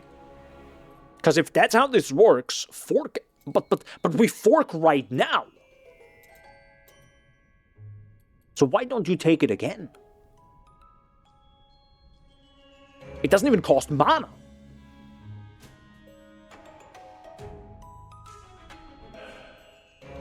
I don't understand. The projectile range resets on rebound or fork, I think. And it can only happen once. Okay. It's just interesting that he doesn't take that. And takes this instead. Which even costs mana. I mean, mana isn't a big issue, to be honest. To be fair. Yeah. Well, I'll trust them there. So we take, after casting Smokescreen, the next time you deal damage, you will have additional critical strike chance. So we take this. He has that. He, of course, has incoming damage literally face through us. Then we have, whenever you deal critical strike damage on an enemy, it has chance to drop Goldus. Sure, that's very passive. I happily take that. We don't need the poison, but while in combat, whenever you become tormented or delighted, you lay down a Ravenous Dagger. So that's pretty much passive, because you don't really need to care about that. You stun the enemies, and then we don't take, of course, the Inner Fire applies poison. We take the you have 0 evasion. Evasion is equal to 15% of your armor. We'll figure that out in a second. Now, Void related, we take Void Arrow deals 66% damage. Increased damage is equal to twice your fork chance. Then we have this, which is when fully charged, Void Arrow now costs 5 Void Arrows instead of 3. So, a bunch more. Then we have applies Wormhole. Then we have the Wormhole instead. And then we have this one, which is while tormented, Void Arrow charges instantly. Now,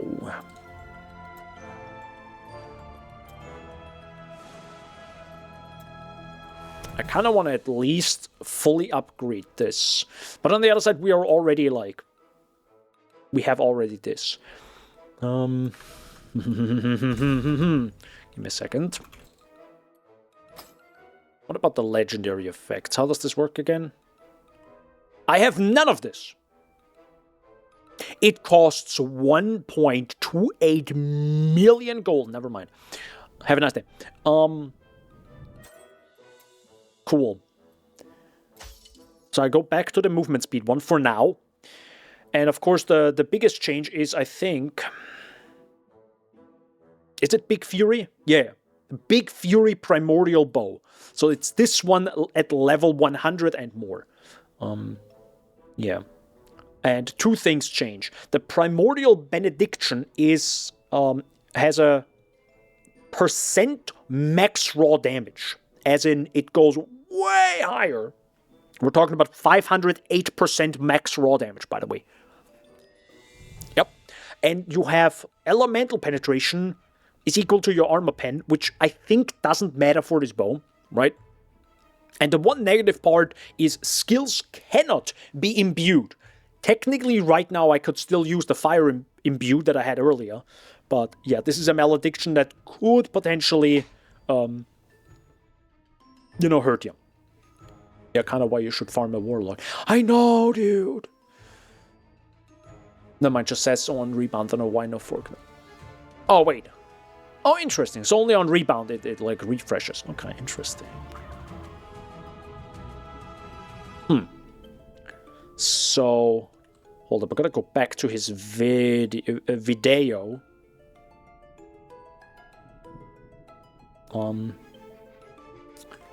Yeah, I think he has like everything on. Oh yeah, I need to take this. You have elemental resistance equal to 25% of your armor. I kind of have to take this. And now switch everything to armor, right? The one problem is I can't lower my health yet. Correct? Yeah, let's go! No more Slorm Temple! Wait, what? I like Slorm Temple.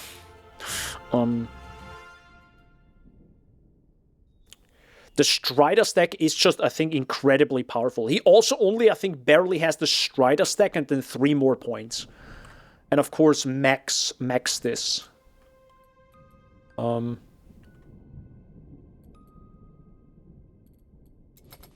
It goes up to here. Max this. And max this. Interesting. And dexterity, I could probably recraft the dexterity one. What should you have? Dexterity. I don't care about dexterity now. No. Savagery is fine. Who has dexterity? You have dexterity.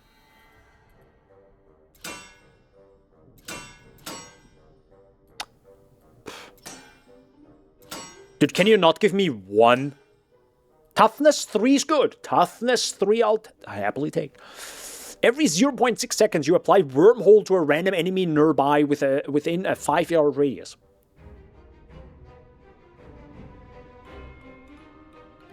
That's an interesting ring. If you could reduce the every 0.6 seconds.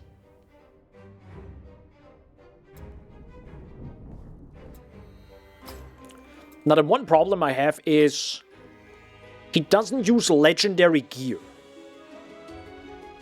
But he uses it says Nether, not Nether on the website. Lamau. Well done. Nether gear. But Nether gear is only just like a multiplier to the stats already, correct? So if I search for the names of the Nether gear, it still is that legendary effect, correct? That's how it works. Question mark? So if I search for the Awoken, oops, sorry for the all caps. Then you have the Amulet of Imparsh, not Pimp. The heck, oh, do I have that one? I do. I do. Poggers. All right, thank you very much. That's actually a very good one. That's actually the one. That's probably the best unique we could have had already. I think. With the ancestral legacy stuff we have now, this is the one. Bright Steel Warden. Oh my god, and we have this one, right? Because I looked at it earlier. Armor multiplier. Let's freaking go. Engel's Hollow. Okay, we don't have that. Do we have Ara's Unbreakable? Nope. Do we have Ancestral Champions? We don't. Ancestral. Yeah, I think I rolled it right. I can write. Sandals of Speed. No. Sandals of Speed, by the way, is a 30% movement speed modifier. The effect. Twin Bands. Nope. Then we have Meadows Collectors. Nope. Wrath Off. Nope. And the last one is Pads of the Drunken Master. No. Okay. Yes, I have those sandals. Yo, let's go! Poggers! Sorry. Wait. Oh, sorry. Just had to, wanted to read that ultimatum effect again. But yeah, it says the same thing as, you know, this ultimatum, as in you cannot change that modifier under any circumstances. So it's like it's stuck. It's locked in. Boys, I am locked in right now. Are you locked in? I am locked the frick in. Good. Now, what happens now if I add a magic stat? It just has a magic stat. Oh! This made no sense to me at the start. This literally made no sense to me. Okay, maybe it's because... Maybe I didn't properly read it and it was explained. But to me, legendary gear is like unchangeable. Like, again, I thought of PoE. It's not like in PoE you grab like one of the unique items and be like, oh, let me add a stat to it with an exalted orb. It's like, no. But I also never like reforged legendary gear in this game because, you know, why would I? Right? Like, because I had no reason to recraft it because I didn't think you could change it. That was my thought process there. Okay. Question, can I have multiple base stats? No. Okay. So I can only have one base stat. Okay.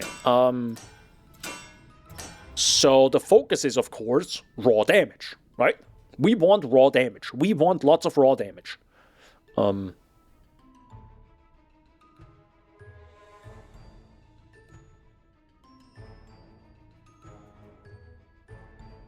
I just ignored how much money it costs. Oh, never mind. That's a gold value. Still, I completely ignore my gold right now. So, what the heck do you actually want on it? Raw damage? Armor, raw damage. Because everything else is converted anyways. And then you pray to God that you get the one belt effect. Ara's Unbreakable Barrier. Makes sense. Okay. Okay. I like that. I have a new goal. I have a new, like, problem is, I'm already 4 hours in. Into the stream, that is. And I kind of wanted to also play something else. Wait, hold up. Are we gonna... Dude, I'm kind of scared just uncrafting all my life. This is a bad idea, right? On the other side, we have Leech. Nothing has one-shot me yet.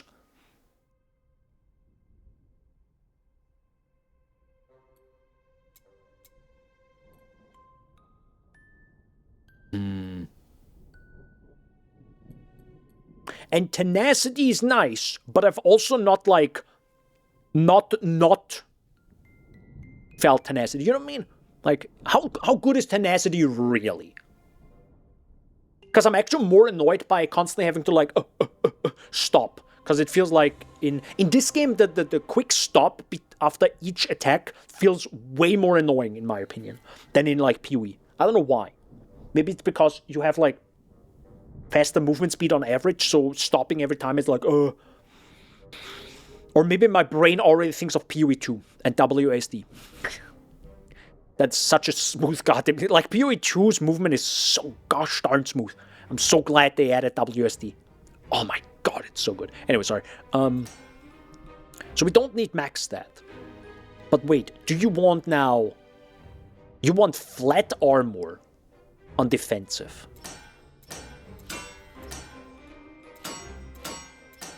Thanks. That's even a lower roll, but sure, whatever. Do you have movements? So, let me check right now. Does he have movement? Oh, it doesn't show from where, though. Okay. Oh, by the way, if you were wondering, you know the clip I saw from Don the Crown that I shared earlier? He has, according to the build guide or the build planner that he has linked in the video, in the description, he has 7.369, nice, movement speed. Just so you have a number in your head how fast that is. Or how fast you want to become, potentially. You're welcome.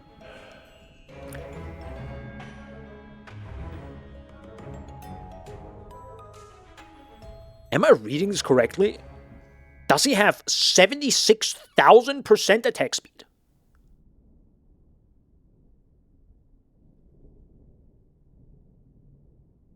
No. 76,177. Okay, so 76% attack speed. But only 6% cooldown reduction. Interesting. So maybe cooldown reduction isn't as important as I thought. Okay. And he does have Life Leech and Mana Leech, but only around like 1.3. So that's I guess good to know. I mean, you know, at like 1.7 million skill damage, yeah, I don't think you need a lot of Leech. No, I think you're good. I think you're good with like 1%. If you bunch of things, who cares if you take faster? Yeah. I think that's the reason why you take the ultimatum, where you take 35% less area damage. Yeah, or reduction to area damage. And then you have the Thorn Bite protection on top of that. And then just a billion rebound chance. So... Sorry, I was like kind of focused on something else right there. So what the hell do I craft on this now? Percent armor, right?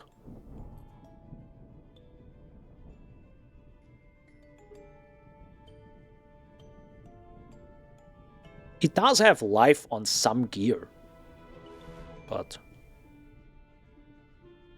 I mean, to be honest, I do have to say it like this. Or I have to think it like this. It's the same with PoE 1 and 2. Do you die constantly? No. Then you can't take more damage. Do you constantly... Does it take too long to kill enemies, subjectively, then take more damage, right? Or... What the fuck did I just say? Do you die constantly? Take more life. Do you not kill enemies fast enough? Take more damage, right? That's the only two crossroads you have. And the same in this game, right? I can go so much damage until I, like, walk into an area and get one shot, and then I have to look at, you know, and lower my damage again and then go for defense. But until then, damage. Wait, does this have...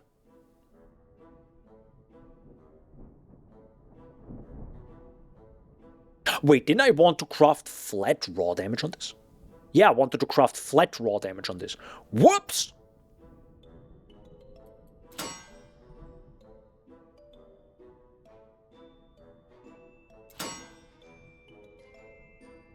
Oh, you can't have flat raw damage. Ah, that's interesting.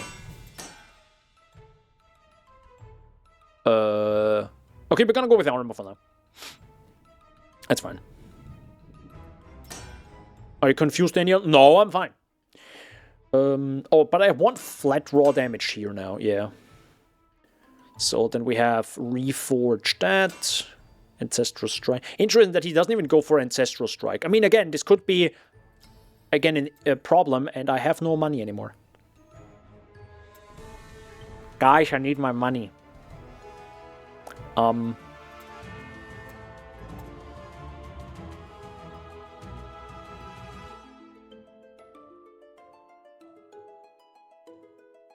Help. Maybe I should sell some of this. What has high? Costs a lot. Oh, you know what? I know what Shaggy would like. Shaggy would love it. If that doesn't already exist, I don't know. But Shaggy would love it if you could take a legendary effect from one item and transfer it onto another. He would bust. He's like, hell yeah, brother, Hypernauters.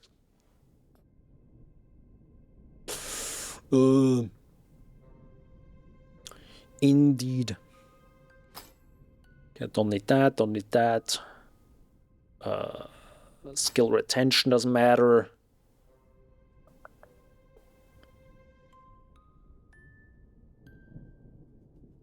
Interesting. Don't need that.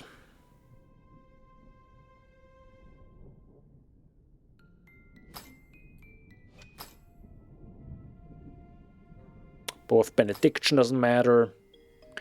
The 1% life leech is kind of neat. You know, those are actually really nice gloves, to be honest. Like, very simple. Now that I understand how actually stuff works, you know, Lamau. Huh, interesting. Don't need that though. Now triggers one additional wandering arrow. Neat, but I'm also gonna sell this. Alright. Oh, you can be hide. Hey. Guys, can you see me? I am hidden. Magic. It is kind of like that here is any stat that isn't legendary can be crafted. Yeah, true. So, we... Perfect. We got money again, boys. We got money again.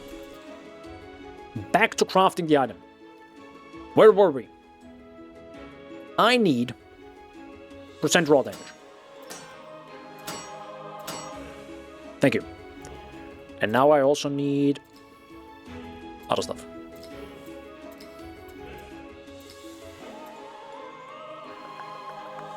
Also, I have like 3,000 of these, so I could potentially upgrade them, but who knows. Enough fire damage. That's a good one, game. Swear to God. It's literally memeing me right now. Life regen, tenacity. What do you even want on this? Fire Raz, fork chance, and shadow resistance. Oh, so you go full resistance later on. That's a good point. How much resistance does he have? None. I'm lying. He has 89% fire resistance, 67 shadow resistance, and literally nothing else.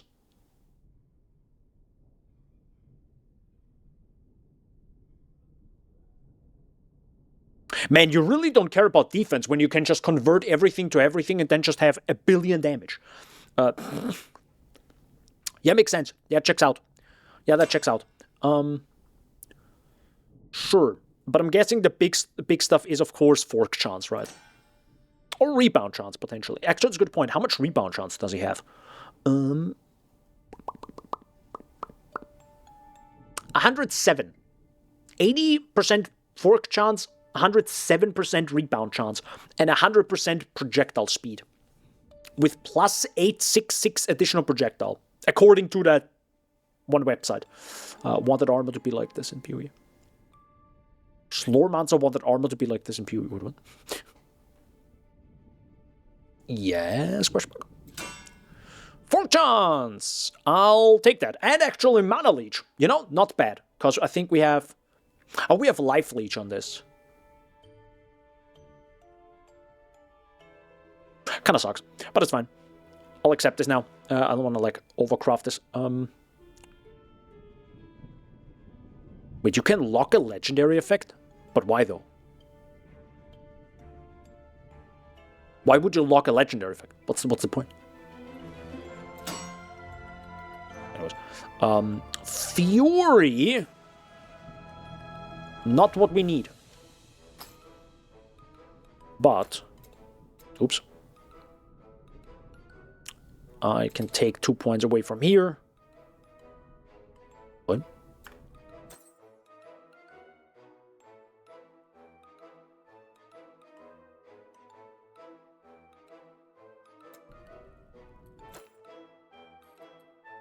Huh? Am I high right now? So you don't accidentally reroll it? I guess. Had I more toughness than I needed? I suddenly gained 2 points out of thin air. Anyways, it's fine. It's fine, guys. I'm okay. You okay, Daniel? Yeah, it's good. Yep. Yepers. Quick question. How much damage do we have now? 56,000! We had 14,000 at the start of the stream. With a whole different build. And with the damage specialization. Keep that in mind, right? I didn't think about that. Alright. But of course, we're now nerfing our build, right? The amulet is insane. Actually, that's a good point. How much does the amulet do? That's a lot. It goes from 37 to 55. But keep in mind, it only does what you have on an ancestral related stuff, right? That's it's not magic, right? So you have to like also work, like add on top of it. Good. This can have 2 stats, which is awesome. So I can have percent armor and raw damage. Or flat armor.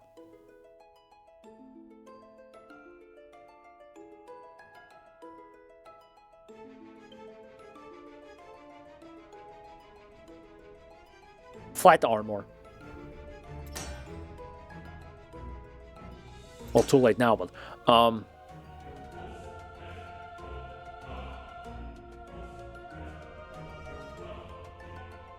shoot, what do I want? Sure, whatever. We're gonna lock the armor. Raw damage. Heat the hammer. Hell yeah. Hell yeah, brother. What do I want here? Probably more flat well, I can probably take flat armor here. I can add a magic stat and go for...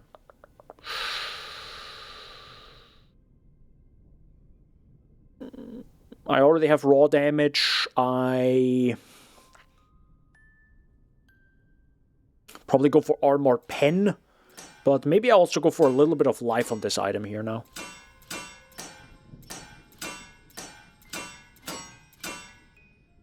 Wow, that's a lot of armor pen.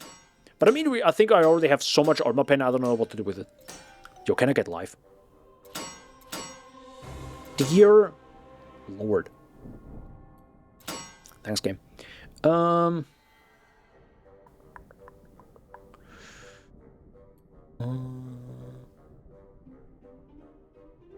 guess I will go for... No.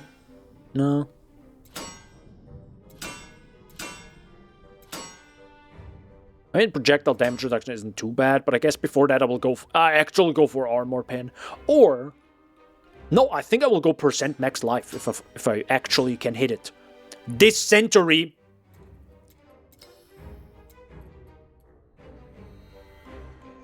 I don't have gold anymore. Ah! I hate this.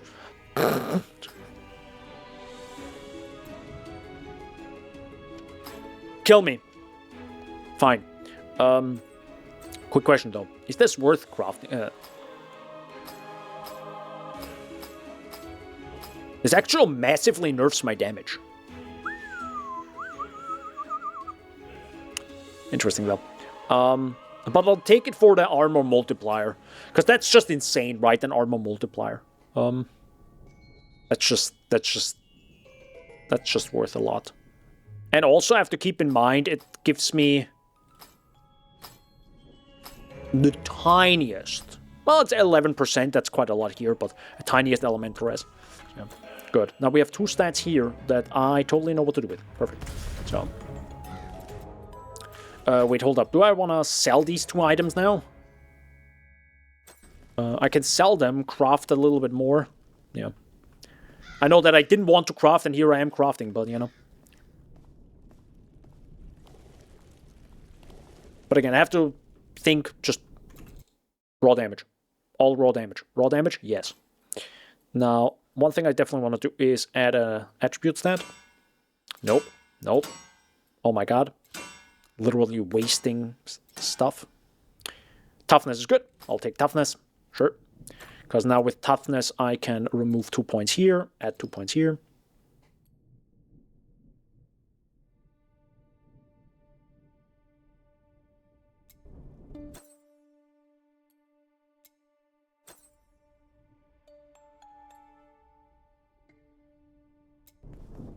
And I guess we'll just see how this goes. Because we are... I did a lot of other stuff right now instead of actually playing the video. That's fine, you know. Actually, it's going to be interesting what...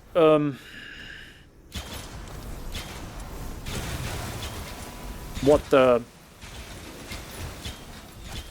like, Nether gear feels like. Or, you know, how strong that truly is.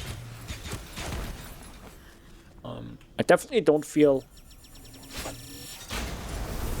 Definitely don't feel like it's...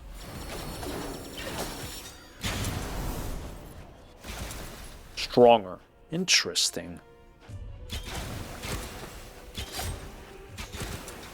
It doesn't feel like it's stronger, right?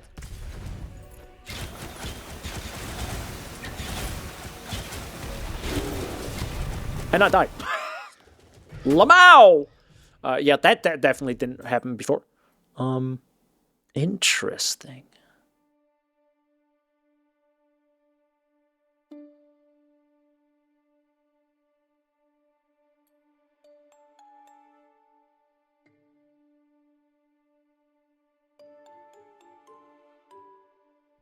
Interesting.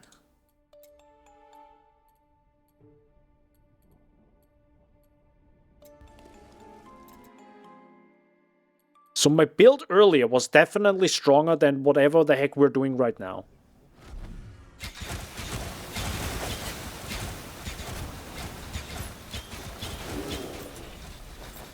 I mean, I'm also like not spamming the abilities, you know, I'm like shooting once, kind of feeling how it goes.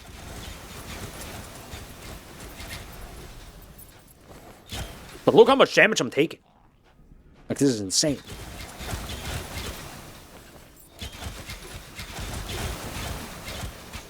Yeah, these negative effects on these areas is kind of the killer. Oh, god damn it. And that's why you take 35% area damage reduction. Because of exactly this. I understand now.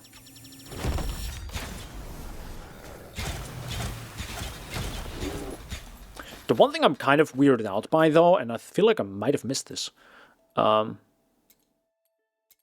Isn't there a way to, like, insta-cast it?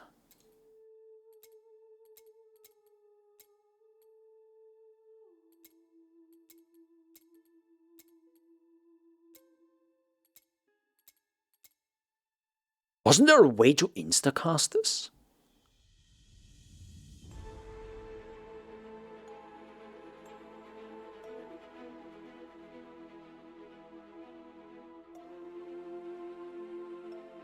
Huh.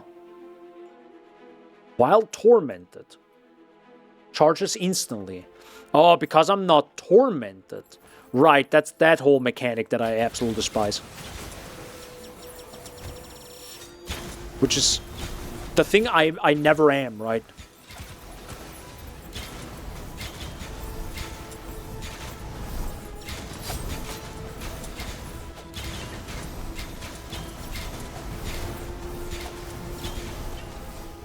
But actually, now that I just use Void Arrow as my main attack, it's also kind of insane. You see that?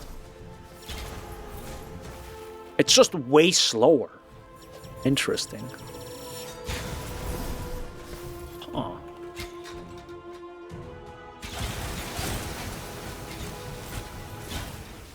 I think you just need way more projectile speed. Like an ungodly amount. There's a reason why he has 100%. Insta-cast balls, yeah. Thank you. There's a reason why he has that, I guess, yep. Makes sense now.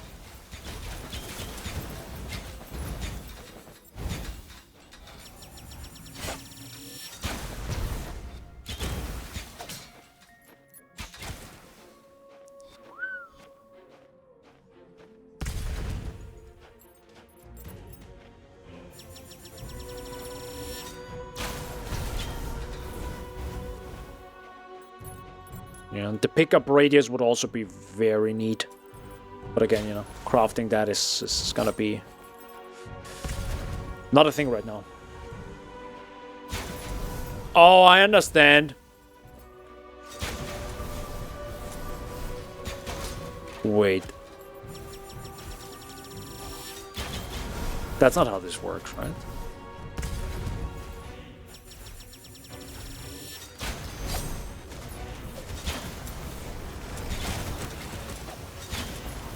Oh my god, this is busted. No fucking way is this how this works. Are you serious right now? I think I figured it out, guys. Holy heck.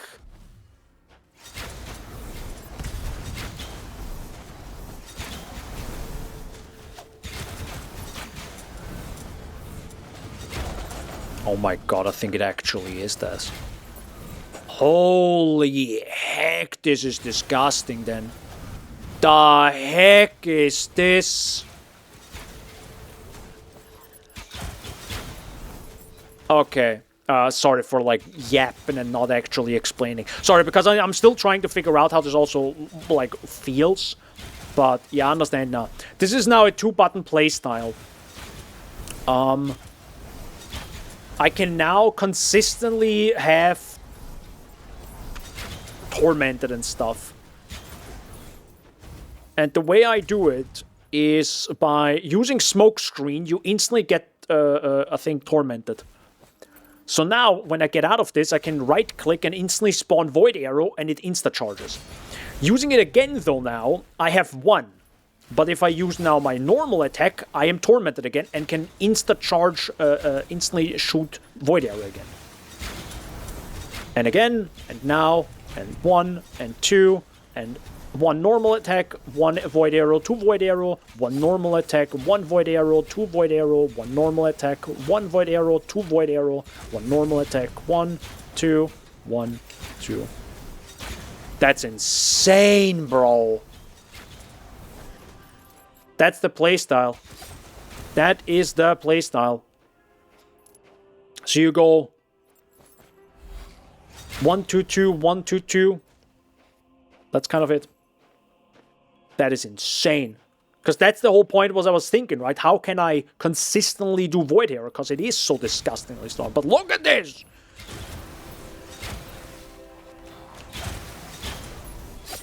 It sure is.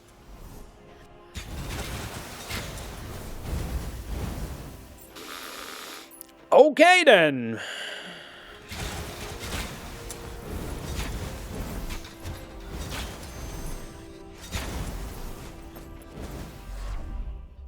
I figured it out. This is still gonna be interesting during a boss fight.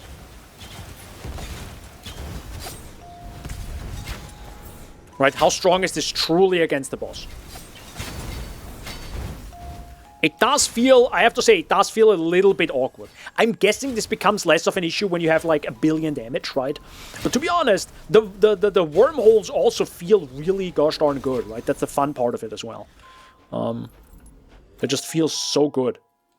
Oh yeah, now we have the, when you Smokescreen ends, Ravenous Daggers come back to you. Yeah, we can take that.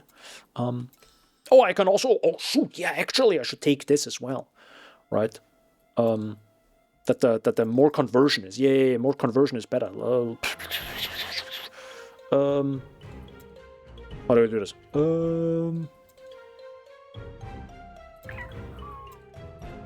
Kind of have to like take points away. Hold up.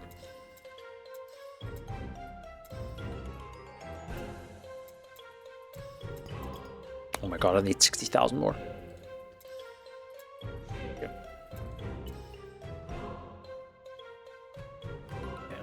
It is a little bit awkward right now because I have evasion depending on my armor, even though most of my gear still has evasion.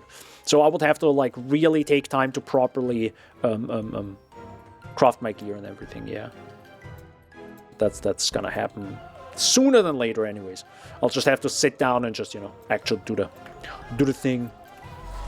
So wait, so this is floor 3. So this is now. Oh no, right. So now it's done. So now you just go to the next one. Okay. Huh. Oh, you don't instantly go to the...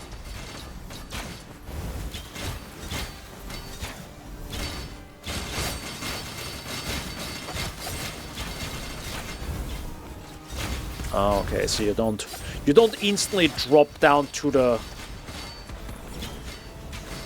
lowest delighted or whatever, or stack. It's not immediate. So you only drop like 2 or whatever. Okay. By the way, what is this area? This is absolutely disgusting.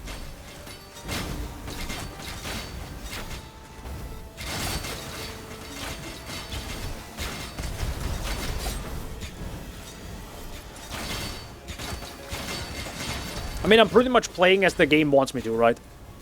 As in, use two abilities, swap, swap, swap, swap. Literally what I'm playing right now. Oh well. Even though I said the entire time, no, I don't want this. I mean, technically I can also just probably just do, you know, this.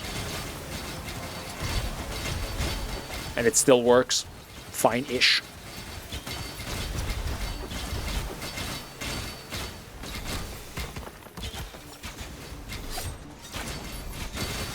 I mean, you could also just do left click, right click, left click, right click. That's actually what the game wants you to, right? The thing is, though, Void Air is just so disgustingly strong, and you can use it twice fully charged, like in a row. That is the crazy. Yeah, that's why it is so strong. Also, who made this area? This the enemies have like 17 blocks or something. It's so bad. That's evil. That's really evil.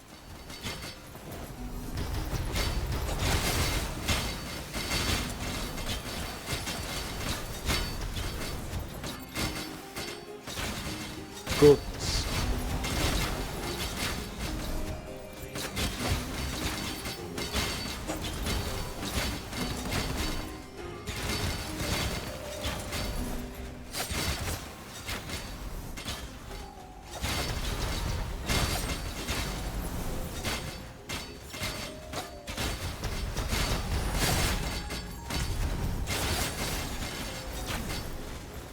I don't know if this is faster or not, or if this just feels different than before. Can you say? I can't even tell.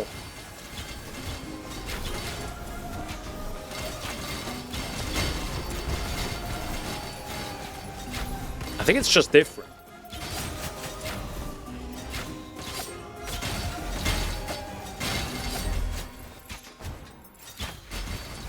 Oh, by the way, Shaggy, just as a spoiler, when did you get the...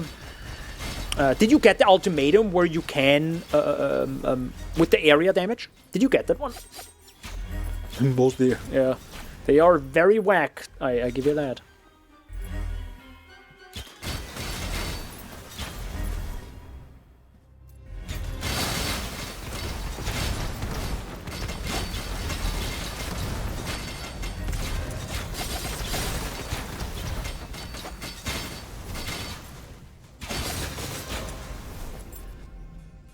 Yeah, I can see actually, yes, I have all of them. How else would I have upgraded pure stat to max? I've climbed so damn high, my dude. Dude, I'm so high, dude. I'm so high right now. What? What are we talking about? What?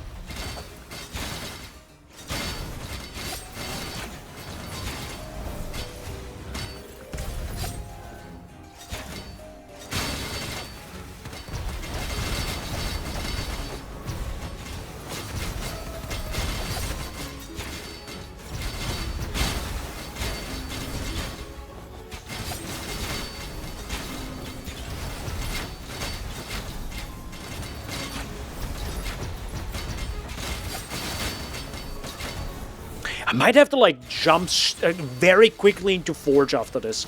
Also, what time do we have? Yeah, it is kind of late. I do want to actually... I want to play a little bit of Battlefield Online. Battlefield 6 live. Just cause. Had a little bit of fun. I think because I haven't like played a lot of multiplayer FPS games in a while, you know, it's fun. You know, it's actually... It's kind of fun sometimes now. Just to quickly drop in. Where we dropping, boys, you know?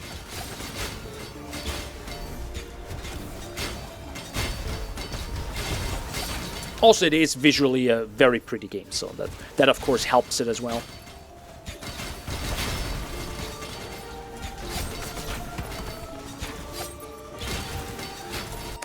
One thing I want to check. How much attack speed do I have? 8%! Okay, yeah, that's... I think that's what I have to, like, fix. Because I feel like it's a little bit sluggish, and I think it's... Yeah, Void Arrow was never the smoothest stat, let's say that.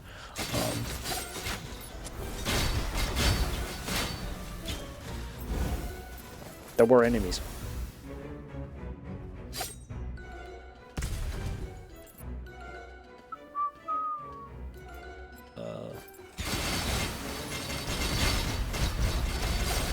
What, you have 19? Yeah, I think your skill, it makes, it matters a lot because you go off screen and around corners and everything, right?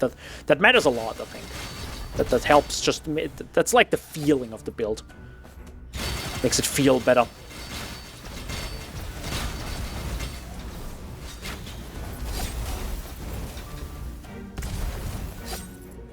And the wormhole-related things are just insane. But also, you know, you have that... Yeah, that's what I just wanted to say. The problem is because of the slow attack speed, is you get stuck like this, where you then get hit. Ah, damn. Yeah, that's the one problem. But how does he have so much attack speed?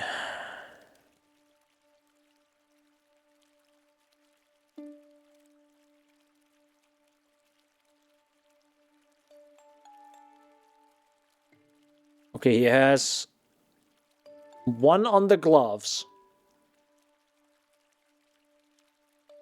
1 on the boots,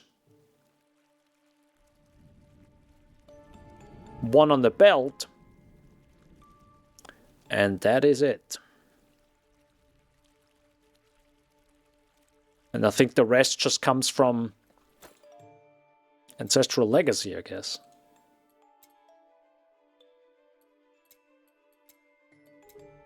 To be fair, I also haven't used the Burning Shadow, to be fair. Could have done that too. Yeah. Okay. And keep in mind, he has Nether gear, meaning, you know, it's like absolutely disgustingly powerful and everything.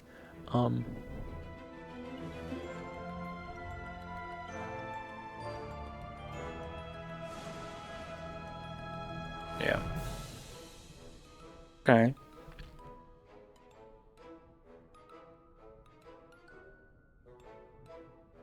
He only has 100... Sorry, not only. But he has 100 rebound chance. And then I guess he focused on everything else. So I guess 100 rebound chance is kind of like what you want. So how much rebound chance do I have? Hello? Hello? 50. Okay. And the 4% pierce somewhere, I guess? So yeah, you definitely want way more rebound chance. Because I think that's what makes it feel a little bit weird right now. Again, with like a bunch of rebound, with a bunch of projectiles, some will end up in another room. They'll have to. Wait, how much additional projectiles does he have? Oh, he has 8. Okay. From somewhere. Makes sense. Okay.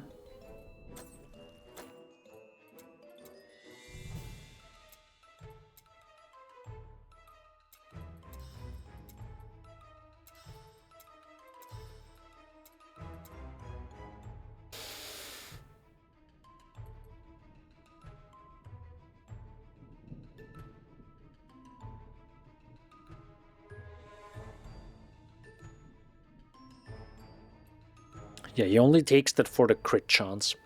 That makes sense. The rest is all here. Okay.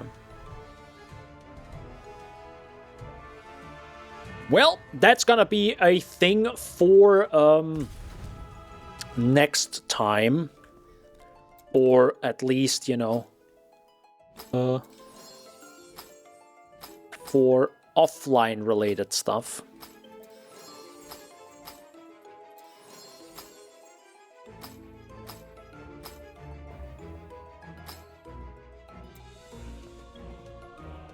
But that's interesting. It's clearly that we kind of nerfed our build. Brutally honest, I definitely nerfed my build in some form, because, you know, this is not a fully upgraded Big Fury Bow. Technically, I can just go back to the other one, right? But then you can't level this one. That's kind of the point of this game. I do have way more skill damage now, but it, like, feels different, and I think it's because really, and that's what I have been saying the entire time, it's just insane how strong this one thing is. 40% crit strike chance on burned enemies. It's insane, right? This one thing, like the moment I always took this off, I was like, something feels off, right? It just, you really notice those 40%. But again, the whole point is just to, like, pretty much one-shot the enemies at this point. And yeah, I guess I'll just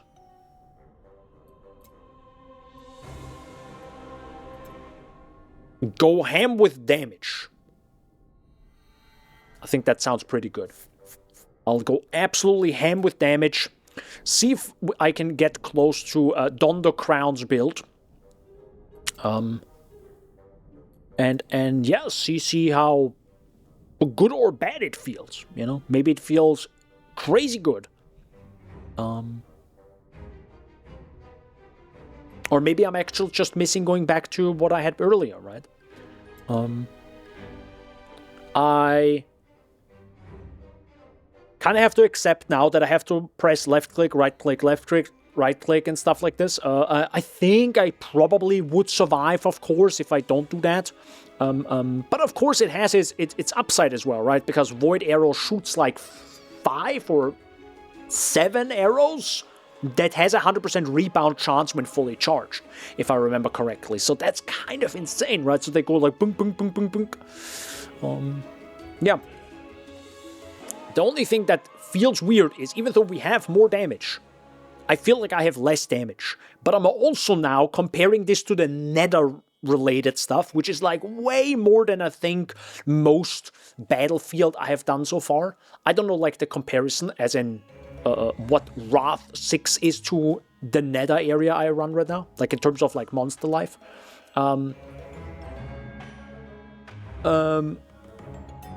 Megalol, oh god. That's a funny ohm. FFS, you and your damn emotes. So I'll definitely, next week is definitely going to be more Slorm. That's for sure. And again, I will be doing stuff offline to see how far I can come, to see how this build progresses now that I switched kind of, I wouldn't say away from my previous build, but maybe more like doubled and tripled down, right? More skill damage all the way, full damage, full fork, full rebound, or not full fork, but definitely more rebound. And yeah, learned a lot more thanks to legendary gear can be crafted. It is actually pretty darn powerful potentially. But now I have to recraft every item to have armor, which then gets converted to elemental res and evasion, and I think that might also make it feel better. And when I have that done, I can also potentially craft a few completely ignore cooldown reduction, which I have actually, I think, on some, and just go full attack speed. Because that is one thing that definitely felt a little bit strange. See how that goes. And as I craft my gear in that way, maybe I find a few more legendary effects that I want. I think I would love, 2 things that I would definitely love is the collection radius. If I can get this one, I'm a be a happy boy. But also, I would love the I mean, the additional projectile legendary effect is kind of funny, but I feel like that's like, I don't know, temporary. One thing would be cool to have just more movement speed, right? So the movement speed boots, the legendary effect, so I can then craft my gear again to actually have movement speed. Because right now I don't go for movement speed on my gear because I have this thing. Because why would I do that, right? I either have this thing or craft for movement speed. And I really wanted to just focus on a few things. So now I went full evasion and life, which, to be fair, I'm glad it worked out with wave 100. Really happy about that. So I definitely, I think, did the right thing there. To a degree. Yeah. More Slormancer next week. Oopsie. I'm very, very excited how that goes. More gaming. More gaming! Oh yeah. Hell yeah. Hope you stay hydrated. Cheers.